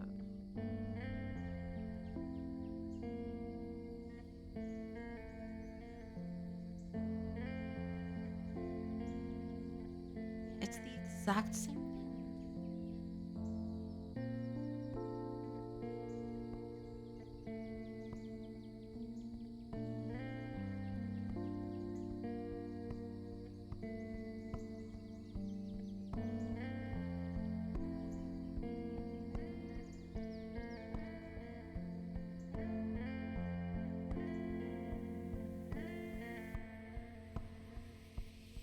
Thanks for the stream, Badusha. Have a nice day. Coup tomorrow. Coup tomorrow. See you tomorrow next. Thank you. Thank you so much for being here. And yeah, I'll see you tomorrow. Hopefully I'll fix this before then.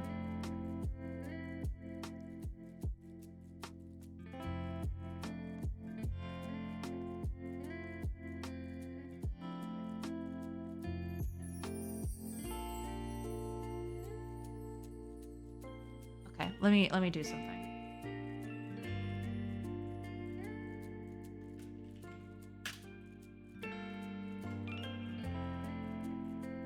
Let's find out exactly what the difference is. Put me up a farm somewhere. I don't need that anymore. Sure.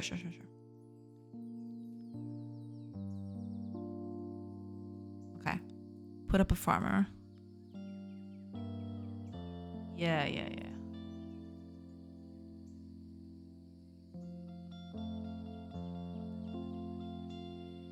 needed to actually plant something.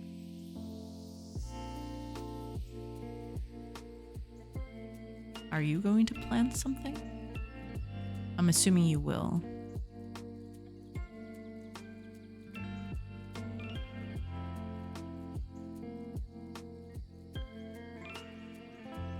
Okay, she's gonna plant something. Go. What?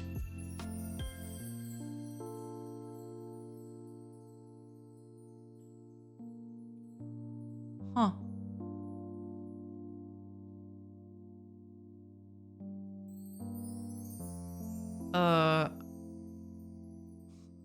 It didn't even call this.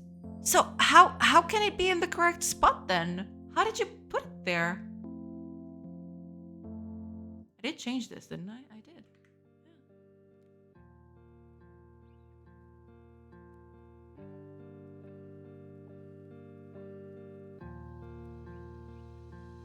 Yeah.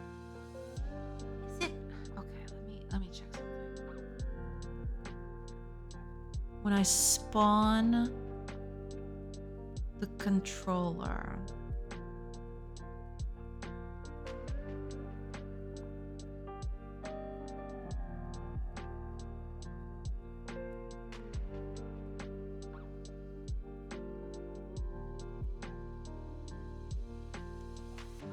Okay, mystery solved. There we go.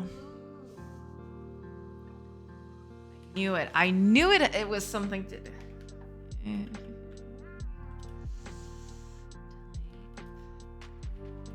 The resource pile, you also do that. Should have done this for the other thing, but it dims the brakes, I guess. Okay, let's turn all this off. Try that again. Oh, God.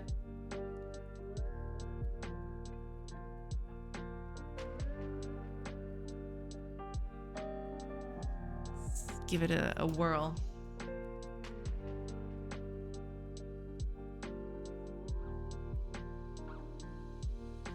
Are you gonna spawn wood right below the tree, please? Okay, there you go. All right. Okay. That's cool, you know? Frankly, 10 out of 10. No notes.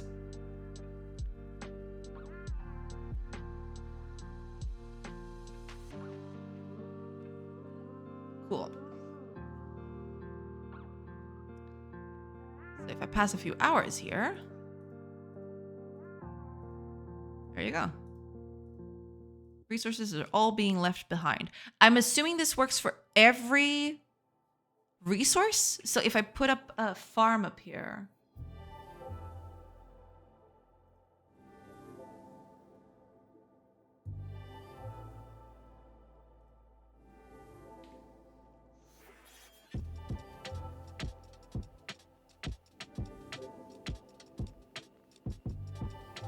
hello once more. Welcome back, Blair. Welcome back.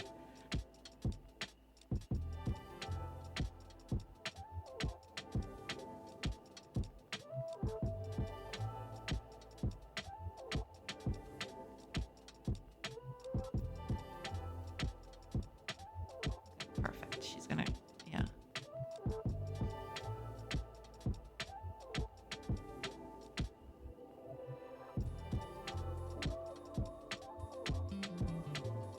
There we go. Okay.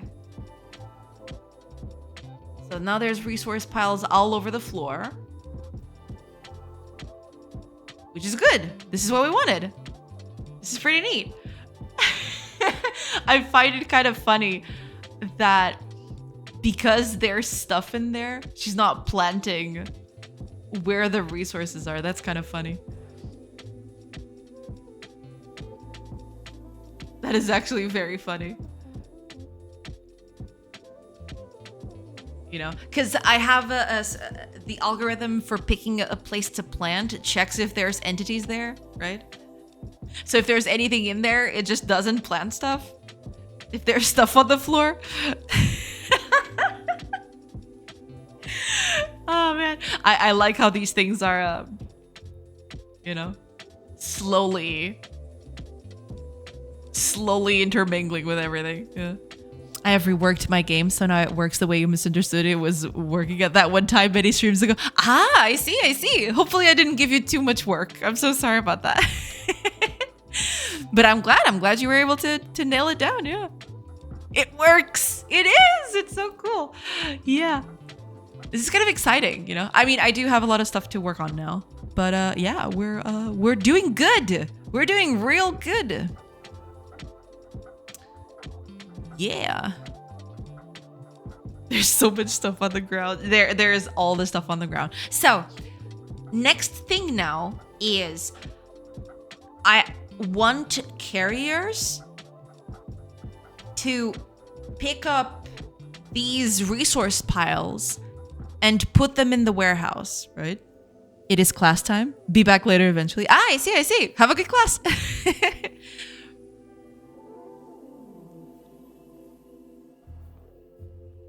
But yeah, so the idea now is these resources are on the ground, right? I want carriers to pick them up and put them in the warehouse. Just drop them off. And we'll see. We'll see if this gets us where we want it to be. But at least dropping stuff is actually kind of exciting. I do like it. I find it funny. Herbs are not... Oh, because they're not dynamic. That's true. I forgot about that. Yeah. Herbs are still a static thing. Past Portuguese people tearing down forests. Yeah. You know? Look at all those wood logs. They're beautiful.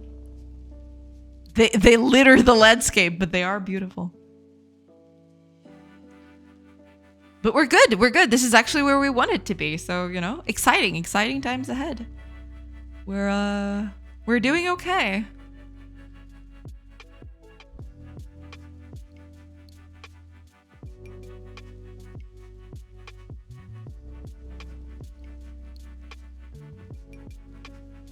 I was just thinking, but yeah, I mean, I think the only thing now is to actually have carriers instead, or rather, if there is a resource pile nearby, right, up until a certain radius. For now, I'm not going to implement any radius, right? For now, it's just going to be, okay, if there's a resource pile, just pick it up and bring it over. But yeah.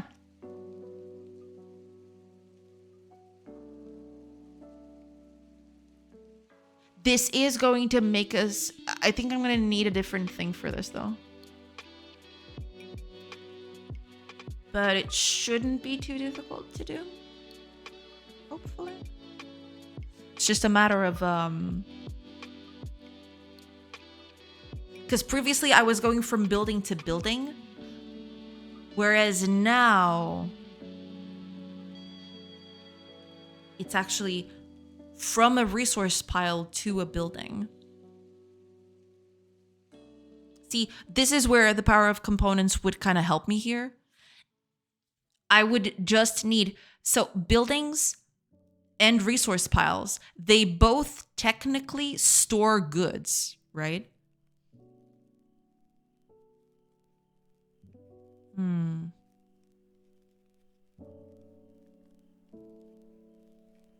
I think we need those components in the Steam demo. We'll see. Otherwise, game is unplayable. Yeah, we'll see. I mean, it's not like the game is unplayable. It's just that it's going to, you know, grind into a halt. Because the biggest problem is the code maintenance. It's not even the game itself. Yeah. Sorry, I forgot to put the kappa there.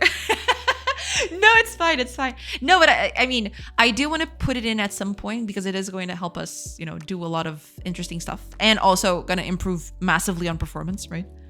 But yeah, I'm gonna, you know, Manusha to listen to them. Don't fall into the dark side. No, I'm good. For now, we'll keep it like this. It's fine.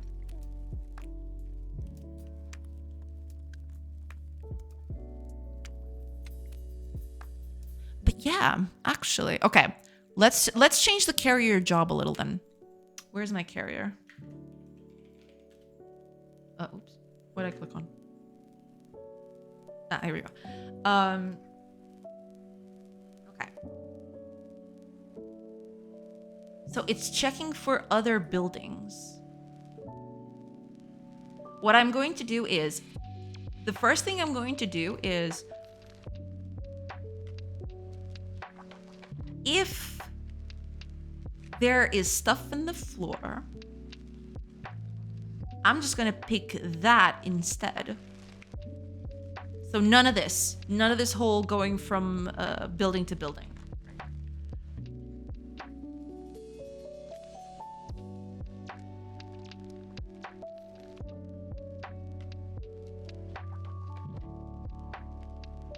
Because I do have this carry items thing, but I'm gonna need a second one.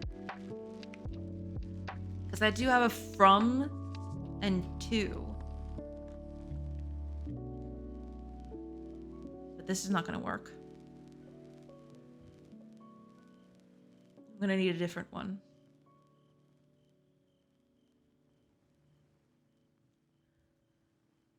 Okay, I'm gonna do a temporary thing for now. If there is a pile in the floor nearby,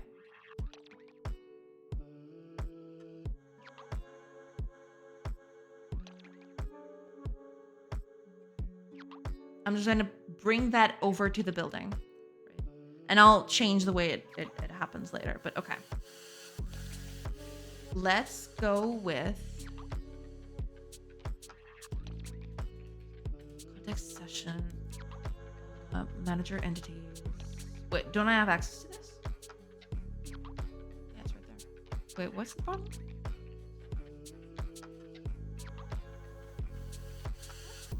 What do you mean?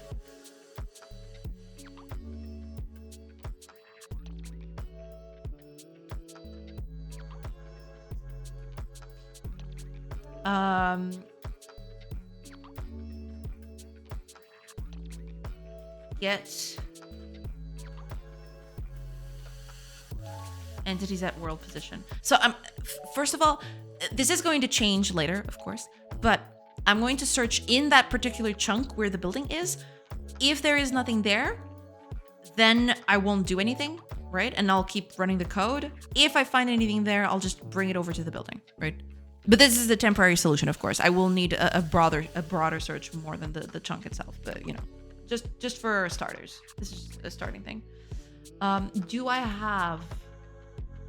I do not have, but I need to have. I need. What is this? World position.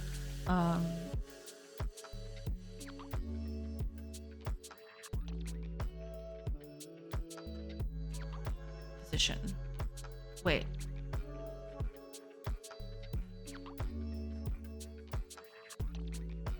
This is not the world position, is it? Let's just do world position of the character itself. That's fine. Oh, also, ads are starting in about 30 seconds. I'll take a quick break and then I'll come back.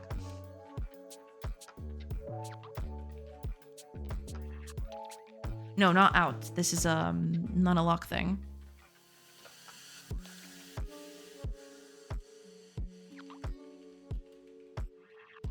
Okay. Just need to create this here somewhere.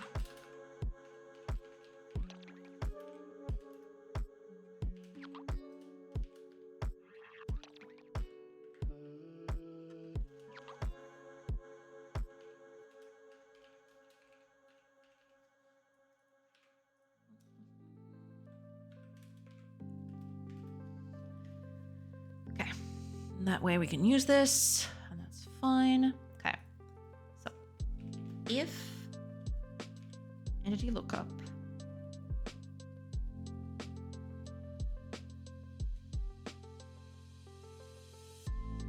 oh, that's right. Oh, ads are in already. Okay. Give me a little bit. I will take a quick break and I'll be right back. So I'll see you on the other side. Pew.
Hello, everybody. I've come back. Here I am. Oh, Vinny! Welcome, welcome. How's your game dev going? Doing good, doing good. We just implemented, you know, resources are spawning in the ground now. I can show you a little bit. I just finished it, but I'm working on it. It's still a bit of a, oh, right, there's this thing. Give me a second. Because, yeah, I'm making changes so that characters actually carry the stuff around. But, yeah, I've recently added new stuff to the game. Yeah. I can show you guys, you know. So pay attention to the red trees. Unfortunately, this one is in the back of the other one, so it's not going to be very visible, but we can see here. You see? Now when we cut trees, we actually leave stuff behind. Yeah. Hello, I am back. Welcome back to VPaxway. I was adding a few things to my game. Nice, nice. Glad to hear you're making progress. I can stay in the co-working category. Where's the talking lady? I'm back. I'm over here. Welcome back, Rescoder. She was on a little break. She'll be back any minute. Yeah. Oh, I'm already back. Oh, Erin, welcome. I hope you're doing good. Hello. How are things? How is everything? I hope everything's doing good. Oh my god, this is awesome. Great work. Thank you. Yeah, and right now, these piles don't do anything. So I'm working on fixing that. So the idea is these piles will stay on the floor, right? But then you have people that actually, their whole job is just picking them up from the ground and putting them on storage. Yeah. Things are good. How are you? Thank you. Glad you're doing good. Yeah, things are good too. You know, just getting the darn game ready. You know, just gotta do the thing. But yeah, how is your game going? How was the whole Steam? Well, technically it's not a release, right? You haven't released it yet, but it is already on Steam, right? Did you get a lot of wish lists? How is that going? Hopefully it's going well. I'm working on a game dev simulation game that takes place in a hamster-centric world. Nice. This is the first game I'm actually planning for before development. It's been a surprising amount of fun. Well, I'm glad to hear that. Yeah, that's pretty good. Yeah. Do the characters know they're alive? Who, these characters? Not sure. Not sure about that one. But yeah, that's what I've been working on. Now I'm just doing the whole part of the other characters actually going in and picking up those resource piles and bringing them back. Yeah. Just the page. Wish lists are okay, I think, for just Steam traffic so far. Gotcha. Hopefully number go up when there's a demo available, but I'm pretty happy about it so far. Nice. I'm glad to hear that. Yeah, that's awesome. Very glad to hear it. I think it's the bear is helping, you know. The bear helps out a little bit. It adds to the charm of the game. But I'm glad to hear you're having a good amount of wish lists. That's pretty cool. Welcome back, Sarah. Welcome back. Welcome. Okay, so now... Right, this needs to be a... Okay.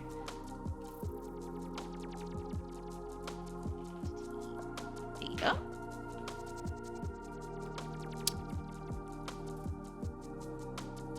I hope so. I'm betting everything on that bear. Yeah, and you should. He's a good boy. He deserves to be bet on.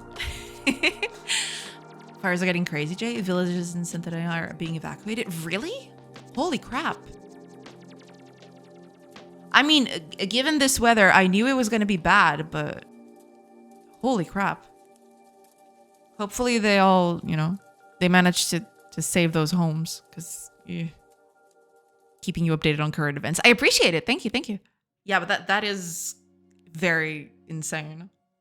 Hopefully they managed to, you know, put the fire down before it happens. Before it gets to the villages, I mean.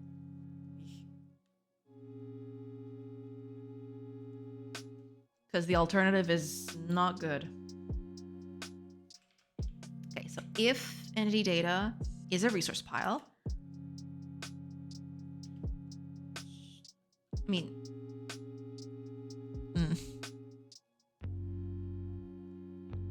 did we make some progress? Yeah, we now have stuff spawning on the ground.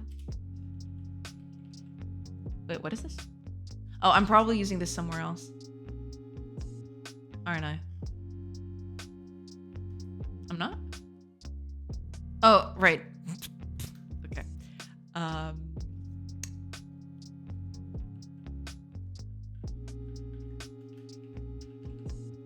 There we go. I can actually showcase it a little bit. I don't think it's gonna break because it's just an if, or it's a for loop, but it doesn't really matter. So yeah, pay attention to the red trees because those are the ones that are gonna fall down, and you'll see when those trees fall down, they leave wood logs behind now.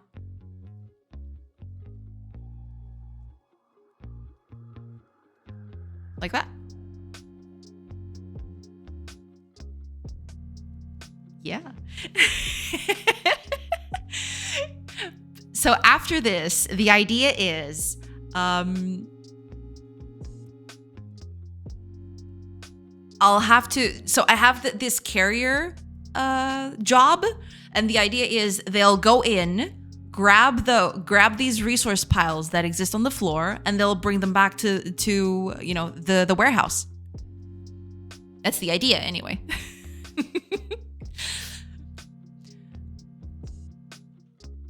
That's what I'm trying to do now.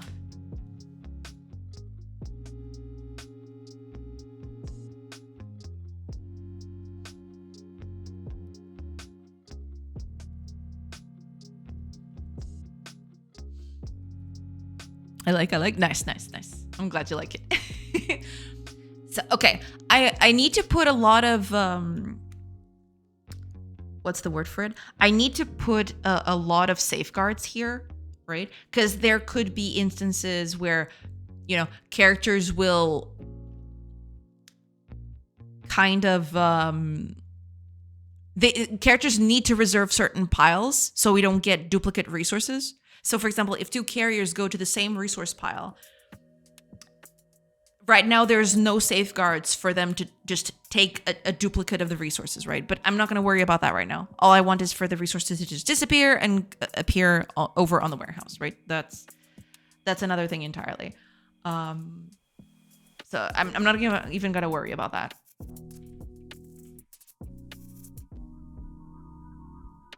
Okay.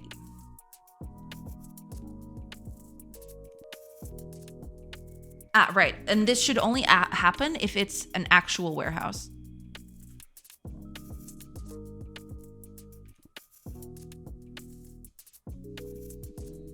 And we'll need a different action. Although, I don't like to create a different action just for this, but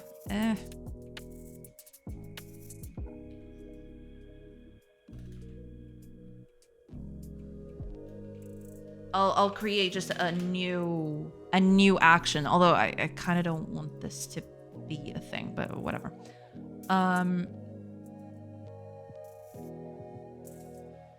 Right. So there's not going to be anything here. It's going to be just we don't care about this bit. We don't care about this bit at all.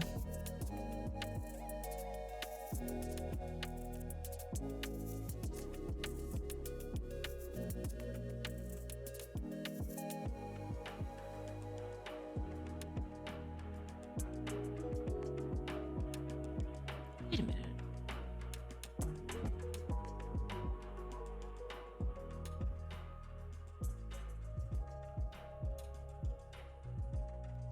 This has been wrong all this time. Hasn't it?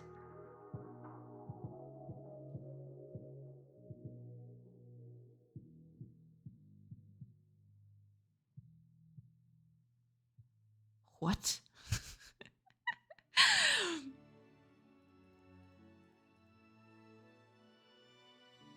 the heck was I doing here?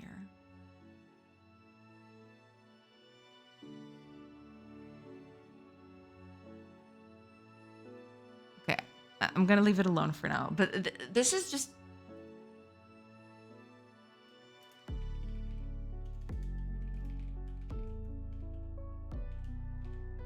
Because this is not supposed to happen. But okay, whatever. Let's get rid of all of this code. We don't need any of that. All that we need to do is... Oh, right. I do want to keep...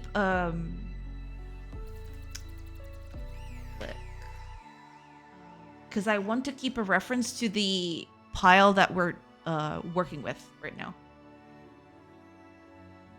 So let me just check something here.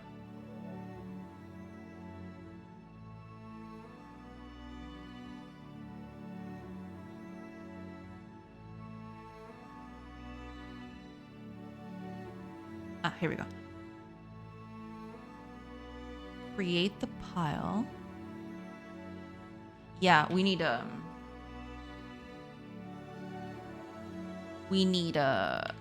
from here. Okay. So all we need to do is once it's processed, we're going to delete from, basically. Cycle is going to be disabled. So we're going to disable that pile. That pile is no longer going to be useful. And then we just add the resources to the building that we're working in.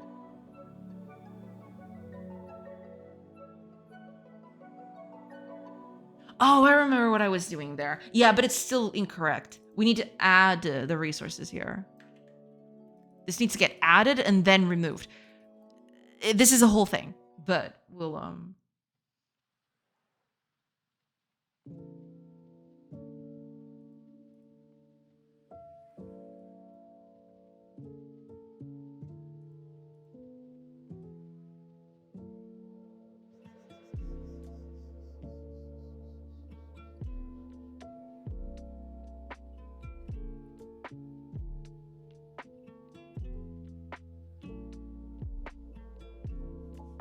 wait a minute. Is this correct? Am I tripping? Hold on.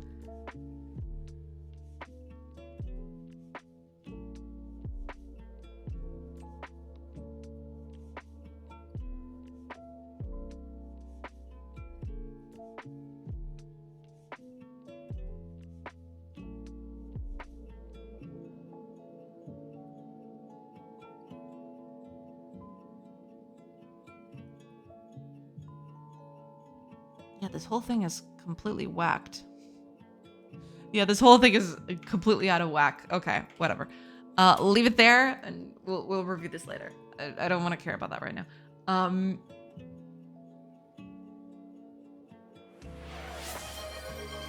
Temtic! Welcome, welcome! I hope you're doing good, and thank you for the hydrate. I need to fill up my mug. Give me a second.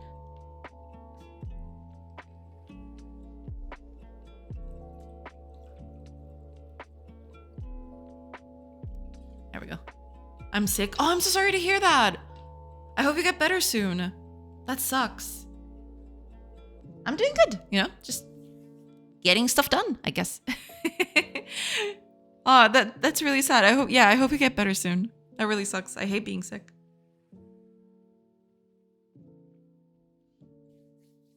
Oh no, yeah. Poor Temtic.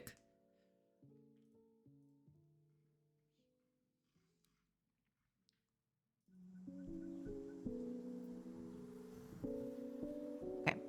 From is gonna get disabled. Now.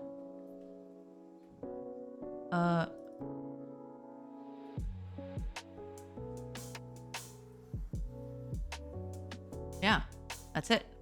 I think this is it, right? I think that's all. We don't have to do anything.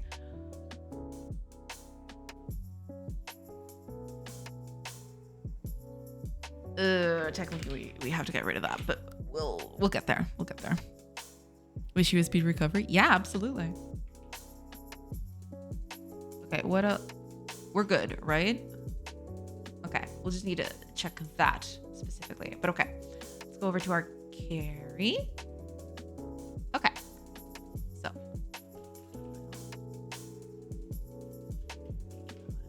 oh right, I made this in capital letters because I'm a masochist. So from is going to be, oh right, it needs to be a resource pile, but also it needs to be active, right?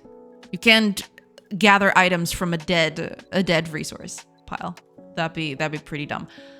So our from is going to be our pile.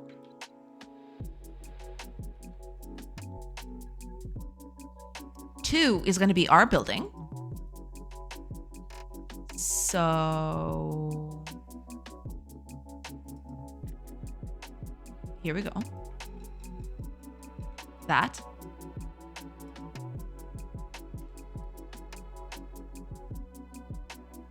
Wait, is that not it? Oh, it needs to be a building instance. Okay. Fine. Okay. So resources to target. We're just gonna put whatever's on the pile there.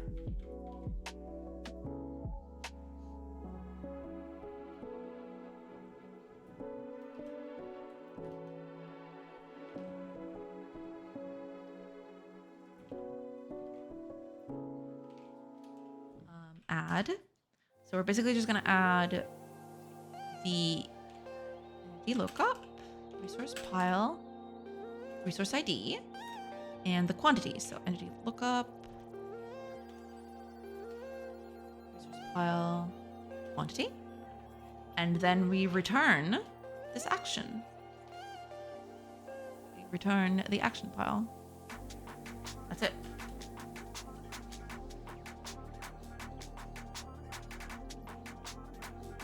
Oh, no, wait. Yeah. Okay, never mind. Okay. File, and then we return true. Yeah, I forgot about this. Thanks to both of it. Yeah. Okay. We're good. So all we need to do now is actually change over here in our controller. Here we go. We need to add a new thing here. I think it's down here. No, wait, it's up here. Yeah, here we go. Because we do have... Yeah, here we go. Carry items. But we need... Now we need a different one. Man, I really need to change this code.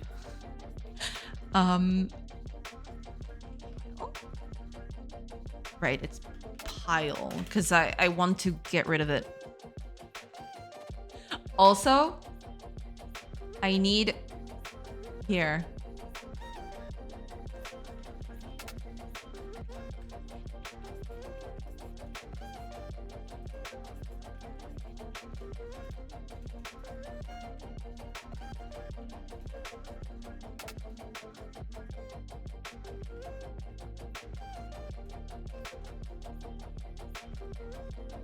Okay, so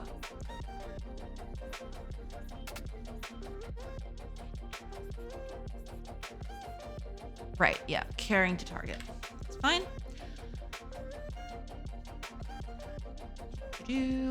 Okay, so we're gonna walk over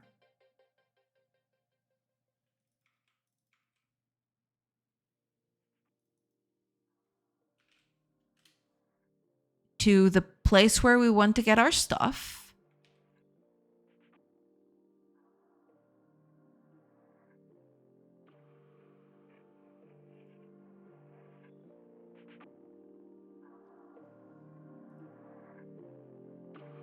Then we're going to pick up goods at that position. Right? Yeah.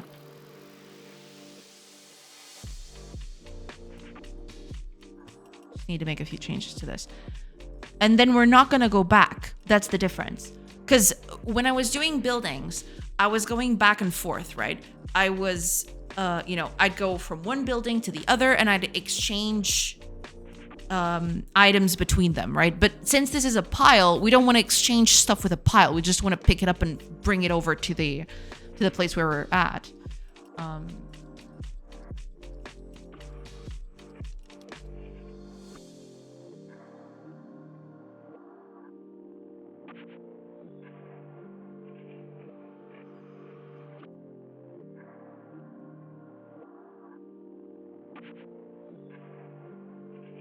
Right, so this whole secondary thing I've got going on here is not going to be needed.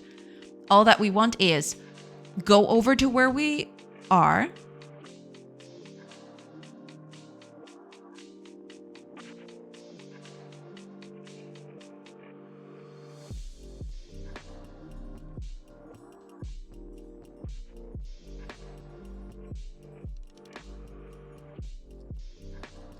Go over to where the pile is, pick the goods up, go over to where our building is, drop it off. That's it. So let's see if this works. We're going to find out. We are certainly going to find out.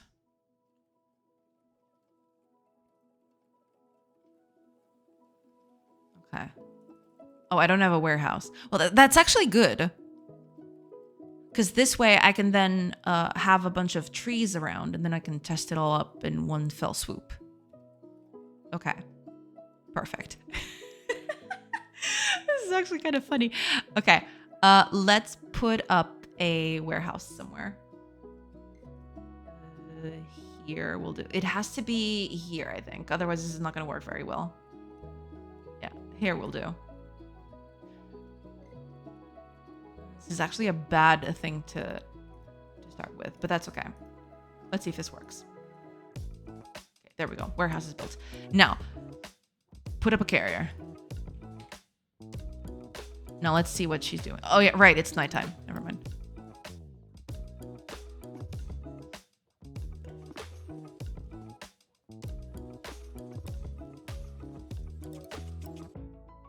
I think that's, yeah. I think she's doing it. Drop him off.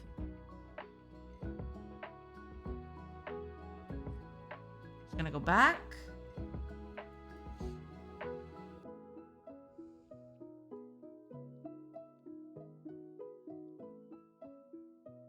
Pick them up. Okay, okay. Yeah, this positioning is a bit iffy, but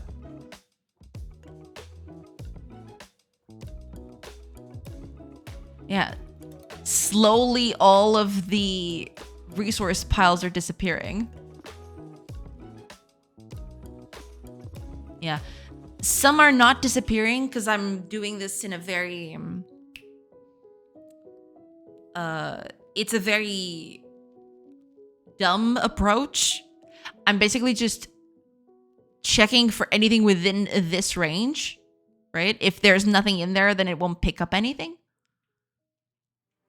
You can actually see if I build a thing here, for example.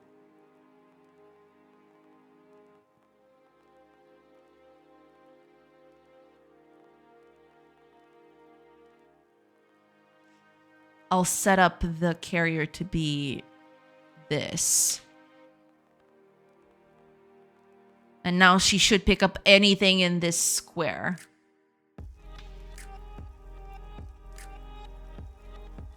I'm hoping. I'm hoping that's how it works. Doesn't seem to be doing anything though.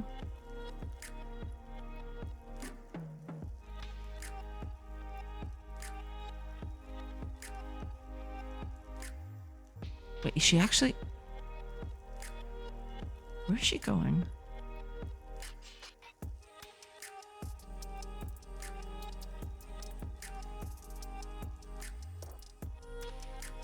Huh.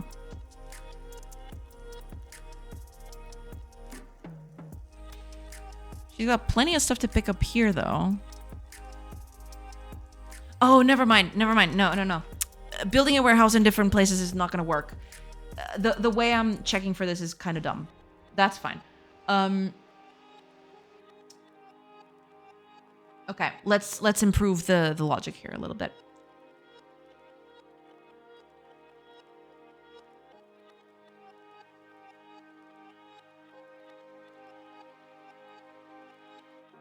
Yeah, because I'm just doing this, see. If there's nothing here, then it should check other places, but it's not. I actually should check by distance too, which I'm not doing as of yet, but yeah.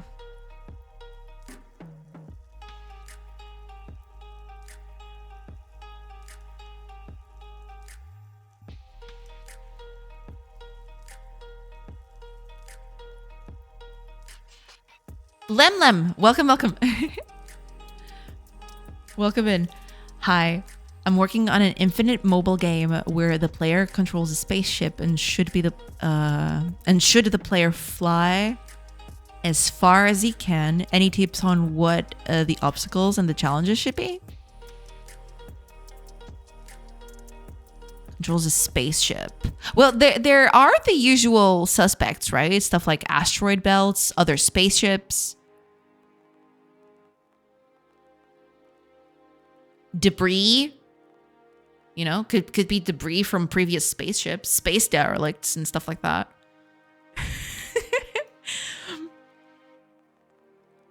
You know, those would be my initial ideas for that. There's a lot you can work with. Aliens, yeah. You know, cargo that ships just dropped off for some reason. The opportunities are endless.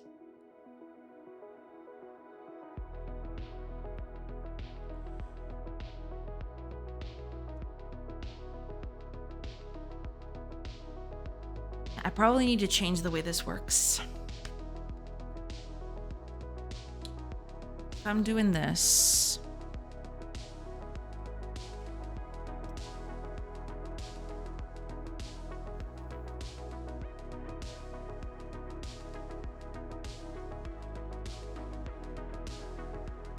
don't have a building world position. That would kind of work, but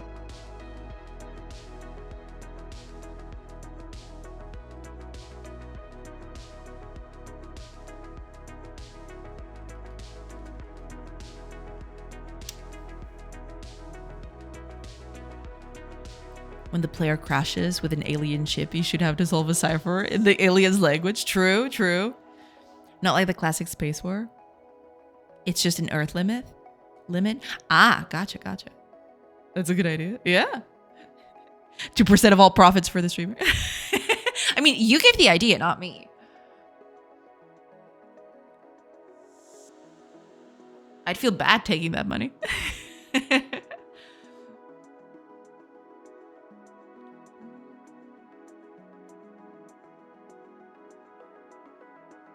What would be a good way of doing this?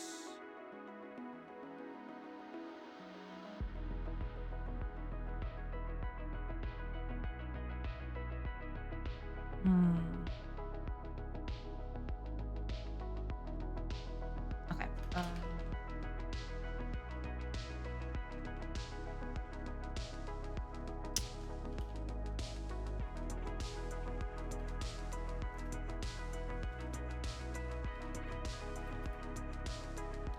Let's start with the current position where I'm at.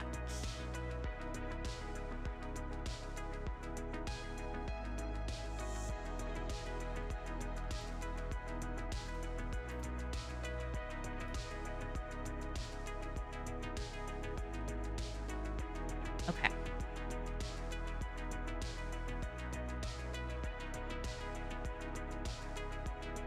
You should never feel bad taking money from Fire after the 5 questions incident. It's fine. The 5 questions were good. Don't worry about it. Oh my god. Hi, Mooney Cool. Welcome, welcome. Hello, how's it going? Doing good, doing good. Hopefully you're doing good too. Yeah, just working on the game, working on things. Yeah, just getting stuff done. It's true. That's why I surrendered these profits. It's fine. It's fine. Don't worry about it. Okay. Here is the deal.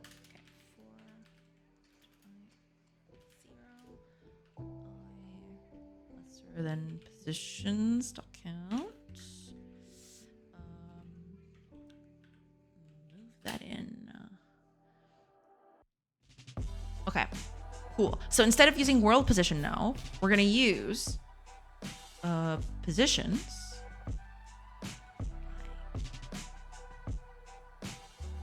I do clear the thing before, don't I? I do. Okay, perfect.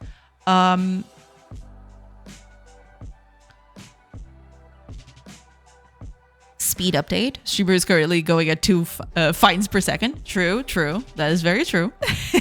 Give me just a few minutes and I'll be right back, everybody. Sorry about that. I'll be right back.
Okay, sorry about that.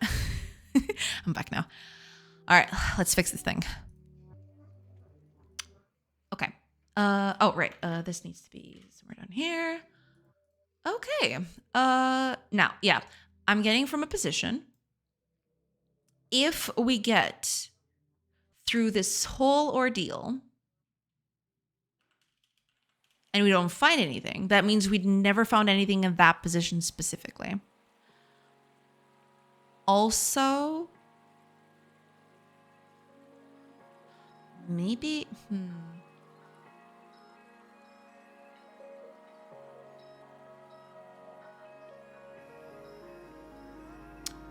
I was just thinking, yeah, maybe,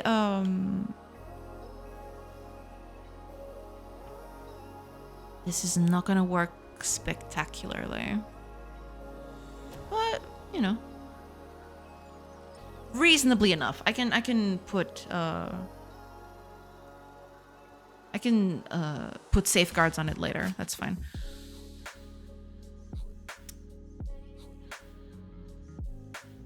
Okay, so if we didn't find anything. Oh, right, we can do that in contact session.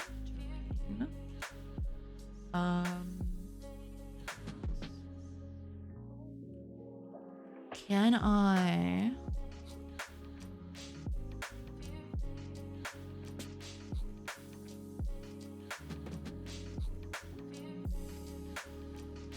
Add positions to collection. Here we go.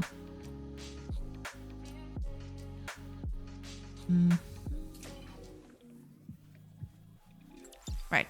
So position is going to be positions. Then the pattern is going to be,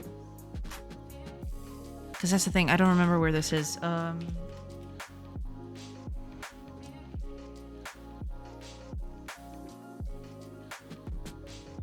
Cell overworld. Okay. Overworld dot directions. And the list that we're going to add to is going to be our positions. Like that. Cool. And then we keep on going until we find something, right? Now, let's do a bit of a cutoff here. This is very, very rough, but you know. Positions to check. Let's make it 5 positions. So we're going to make a star around us, right? It could be more. It could be more than that. But we're just going to check 5 positions. The central one and the 4 directional things. I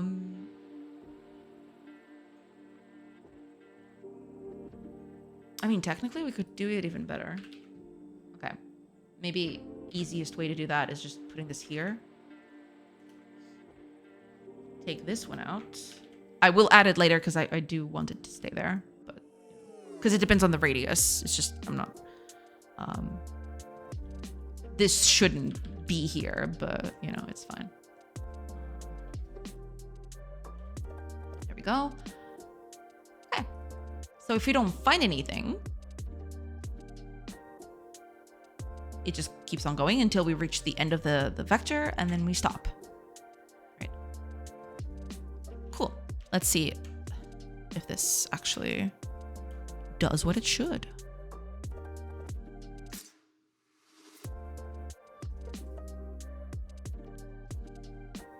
Okay.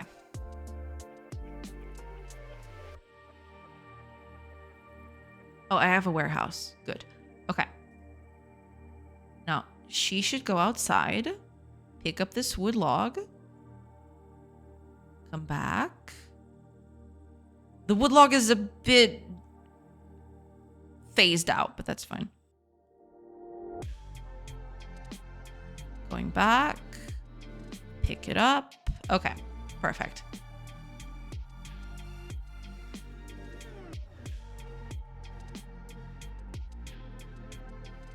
So now it's getting created and disappeared instantly.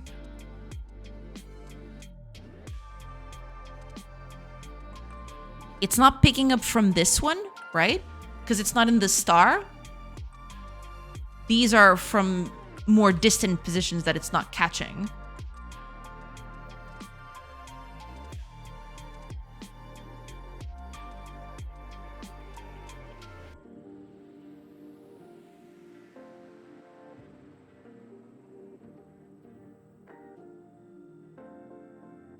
Eventually, I want to do a check based on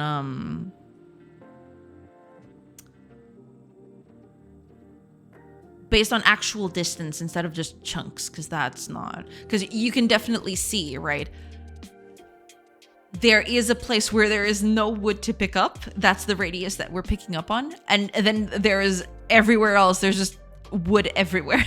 It's kind of weird, but yeah. Them's the breaks, I guess.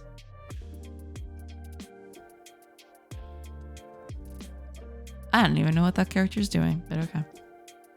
Main menu needs some work, I think. Oh yeah. Main menu is not my priority right now. I wish all my problems were the main menu. But unfortunately, I have bigger fish to fry. Okay.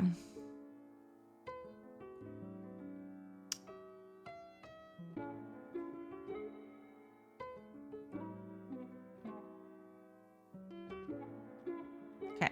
We'll keep it like this for now. I'm actually, okay. Actually, take this out. I'm actually gonna...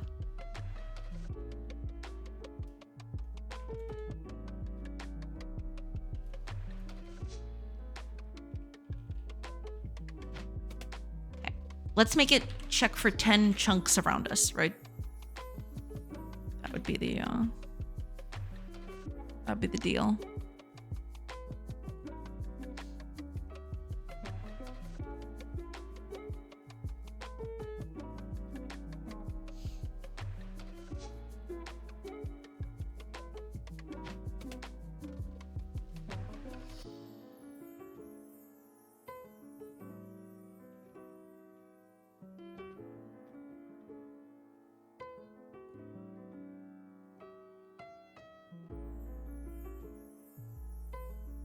Gonna pick it up.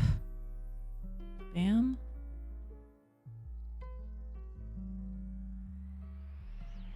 Gonna come and bring it back.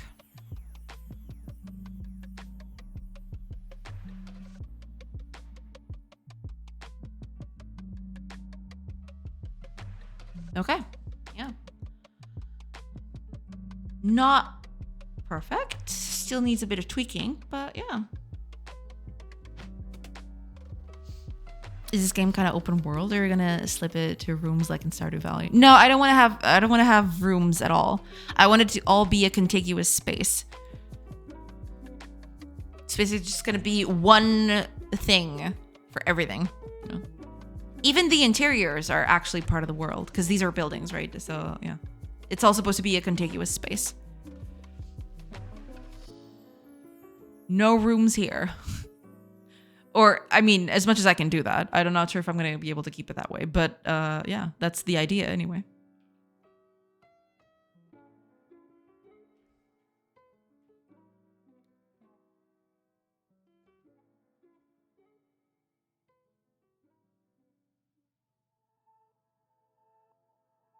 Okay. Yeah. So now we should be getting, stuff is gonna get clean. It's not picking that one up. That's interesting. I wonder why. That is kind of weird. Because these should be on the pickup list. Unless she's picking up stuff from other places, that might be it.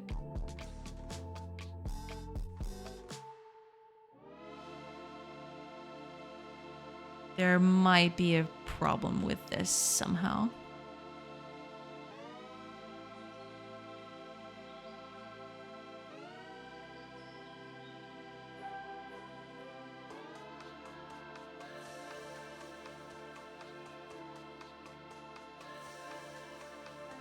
Yeah, because she's picking from here. Oh, I'm guessing it's because of the way I'm propagating the positions. That might be it. Yeah. Might be because of that. These positions are going to be left at the end, I feel.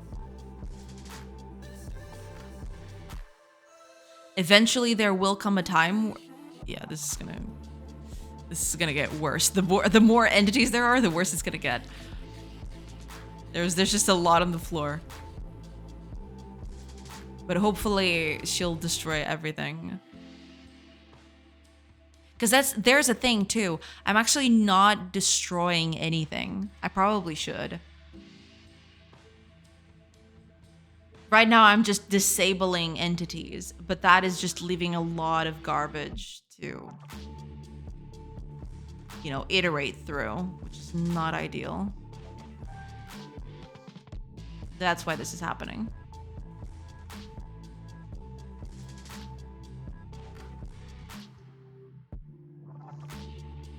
Yeah, I need to destroy them.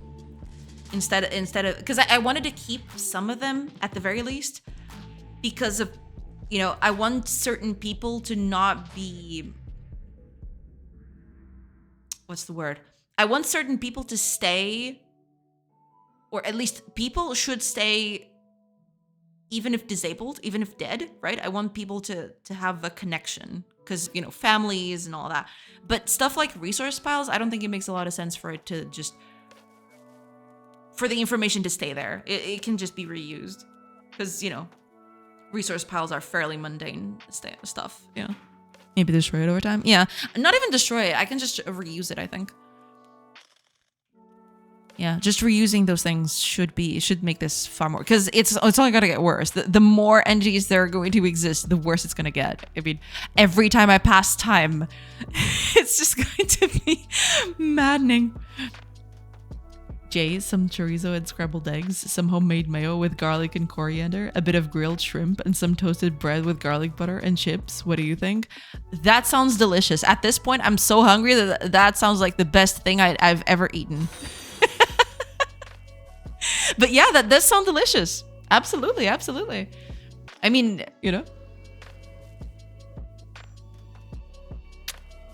I like it. I like it. Oh, Lem. Thank you. Thank you so much for the follow. Thank you. But that sounds absolutely delicious. You've made me 50% more hungry. Well, it is getting to dinner. It is getting to that time where I should probably go get dinner made. I'll be here for a little bit just to, stress test this whole thing. But yeah, I need to go soon now. You shouldn't do the whole stream without eating anything. Yeah, that's true. I need to grab a yogurt at some point. 5 hours is too much. Yeah, that's true. I need to, grab a yogurt or something while I'm on a break. I'll start doing that. Because it is a bit of a... it's a bit maddening, especially if people talk about food. Then it kind of gets to me at the end. But yeah, I'll start doing that. I'll start grabbing some food during a break, some break. I don't know which one, but during some break. Yeah, we need a pull for a streamer snack choice. I see. Or redeem. I'll think about it. Is this wood getting picked up? I'm trying to figure out if... Oh, it might be full. Is that it? Okay, give it a second. This is gonna get worse. It's full. Yeah, I think that's why this ain't happening. Build a new one.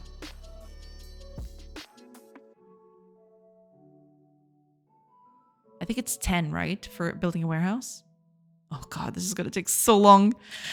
Thank you so much for the hydrate, Reef. Hiya, Profits! Welcome! Can I turn the logs into spikes around my fort? I mean, eventually, yeah. Eventually, you should be able to do that. Where's the warehouse? Okay, there it is. Okay. Work on that one now, please. Please work on that one and start bringing up stuff. Okay, I don't know what the heck she's doing, but all right. Let's see if some of this stuff starts disappearing. Would be nice if it did, but you never know. I don't know where she's picking up from. That's also a problem. But we should see a decrease in all these logs, yeah. What's good, my friend? Doing good. Hopefully you're doing good too. Yeah, just added this whole thing. Basically, when characters gather resources, they just leave them piled on the ground. And now I'm making so that the carrier people grab those resources from the ground and put it on storage. Yeah, that's what I'm trying to do. If I'm gonna be successful today, I am not sure, but it doesn't look like it because there's some wacky stuff happening. It does look like it's getting faster, so hopefully we're, Actually, you know what? Stop gathering herbs, if you please. Because these herbs are just piling up my warehouse and I need that space for wood, so please don't do that.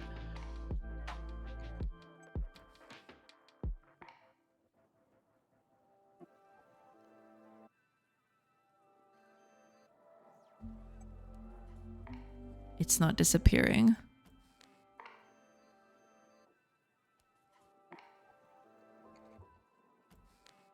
Are they? I don't think they are. At least they don't seem like it. Let's pass a whole day and see if anything happens to this thing. Yeah, something must be up with the code. Code must be doing something wacky to it.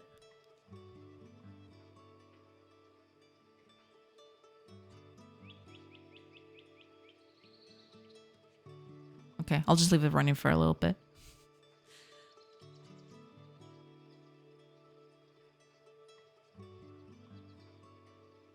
But yeah, it does seem like it's not collecting stuff.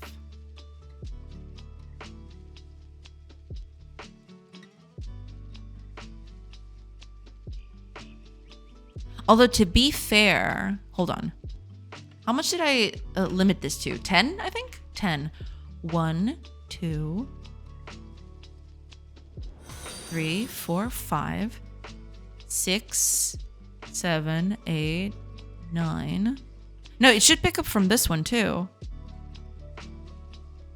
At least I think so. Oh no, because it goes out this way. So wait, 5. It should be this one then.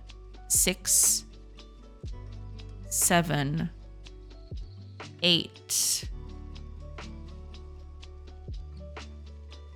Oh, it's gonna do repeated positions. I hate everything. Okay, I figured out the problem. Oh, let me snooze these. Oh, El Badoo. Thank you so much for the follow. Let me snooze these ads. Not run. Snooze, please. Thank you.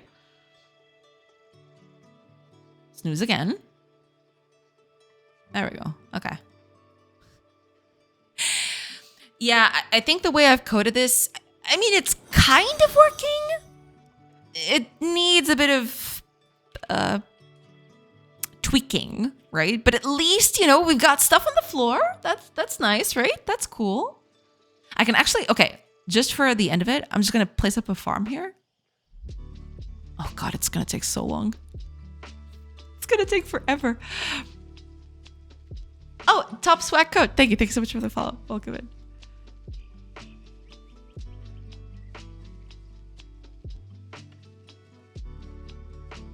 Okay, there we go. Okay.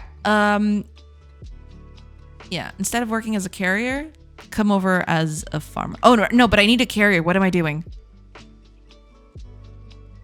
What? Okay. Don't worry about it. Don't worry about it, you know? So, there's going to be a new resource here. So the carrier should go over there, pick it up. I think it's this one, right? This should be the carrier. Pick it up. There you go. Down you go. And she's going to drop it off on the warehouse. Right?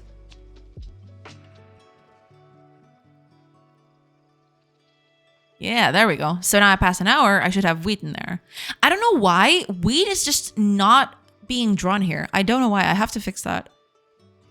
For some reason, wheat is just not being placed correctly. I don't know why. Anyway. Niax. Thank you. Thank you so much for the follow.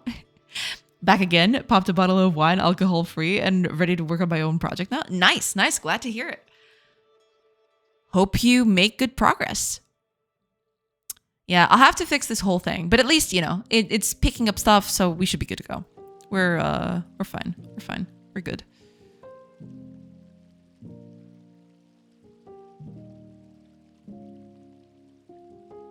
Yeah, it's very nice to see stuff on the floor, though. You know, just leaving stuff piled on the floor is actually pretty nice. I do quite like it. Yeah, we're doing things. We're doing pretty good. All right. With that, I think I'm going to end it here for today, everybody. I really need to go take care of dinner because I am starving. This whole talk of food just made me that much more hungry. So I need to go and you know, fix myself some food. Yeah. Who are we raiding today? Who are we doing it?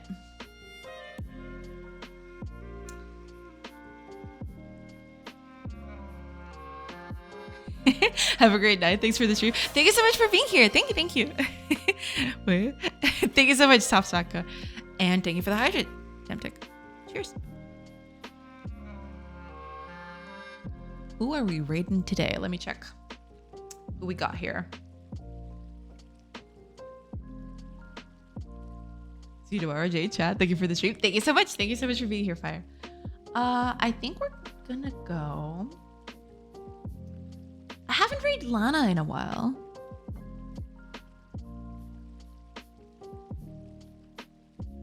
Should I do it? I think I'm gonna do it. You know? Might as well. Let's raid over to Lana. She's cool. She's pretty chill too. So you'll be in good company. Let's raid Lana. Let's go. Yeah.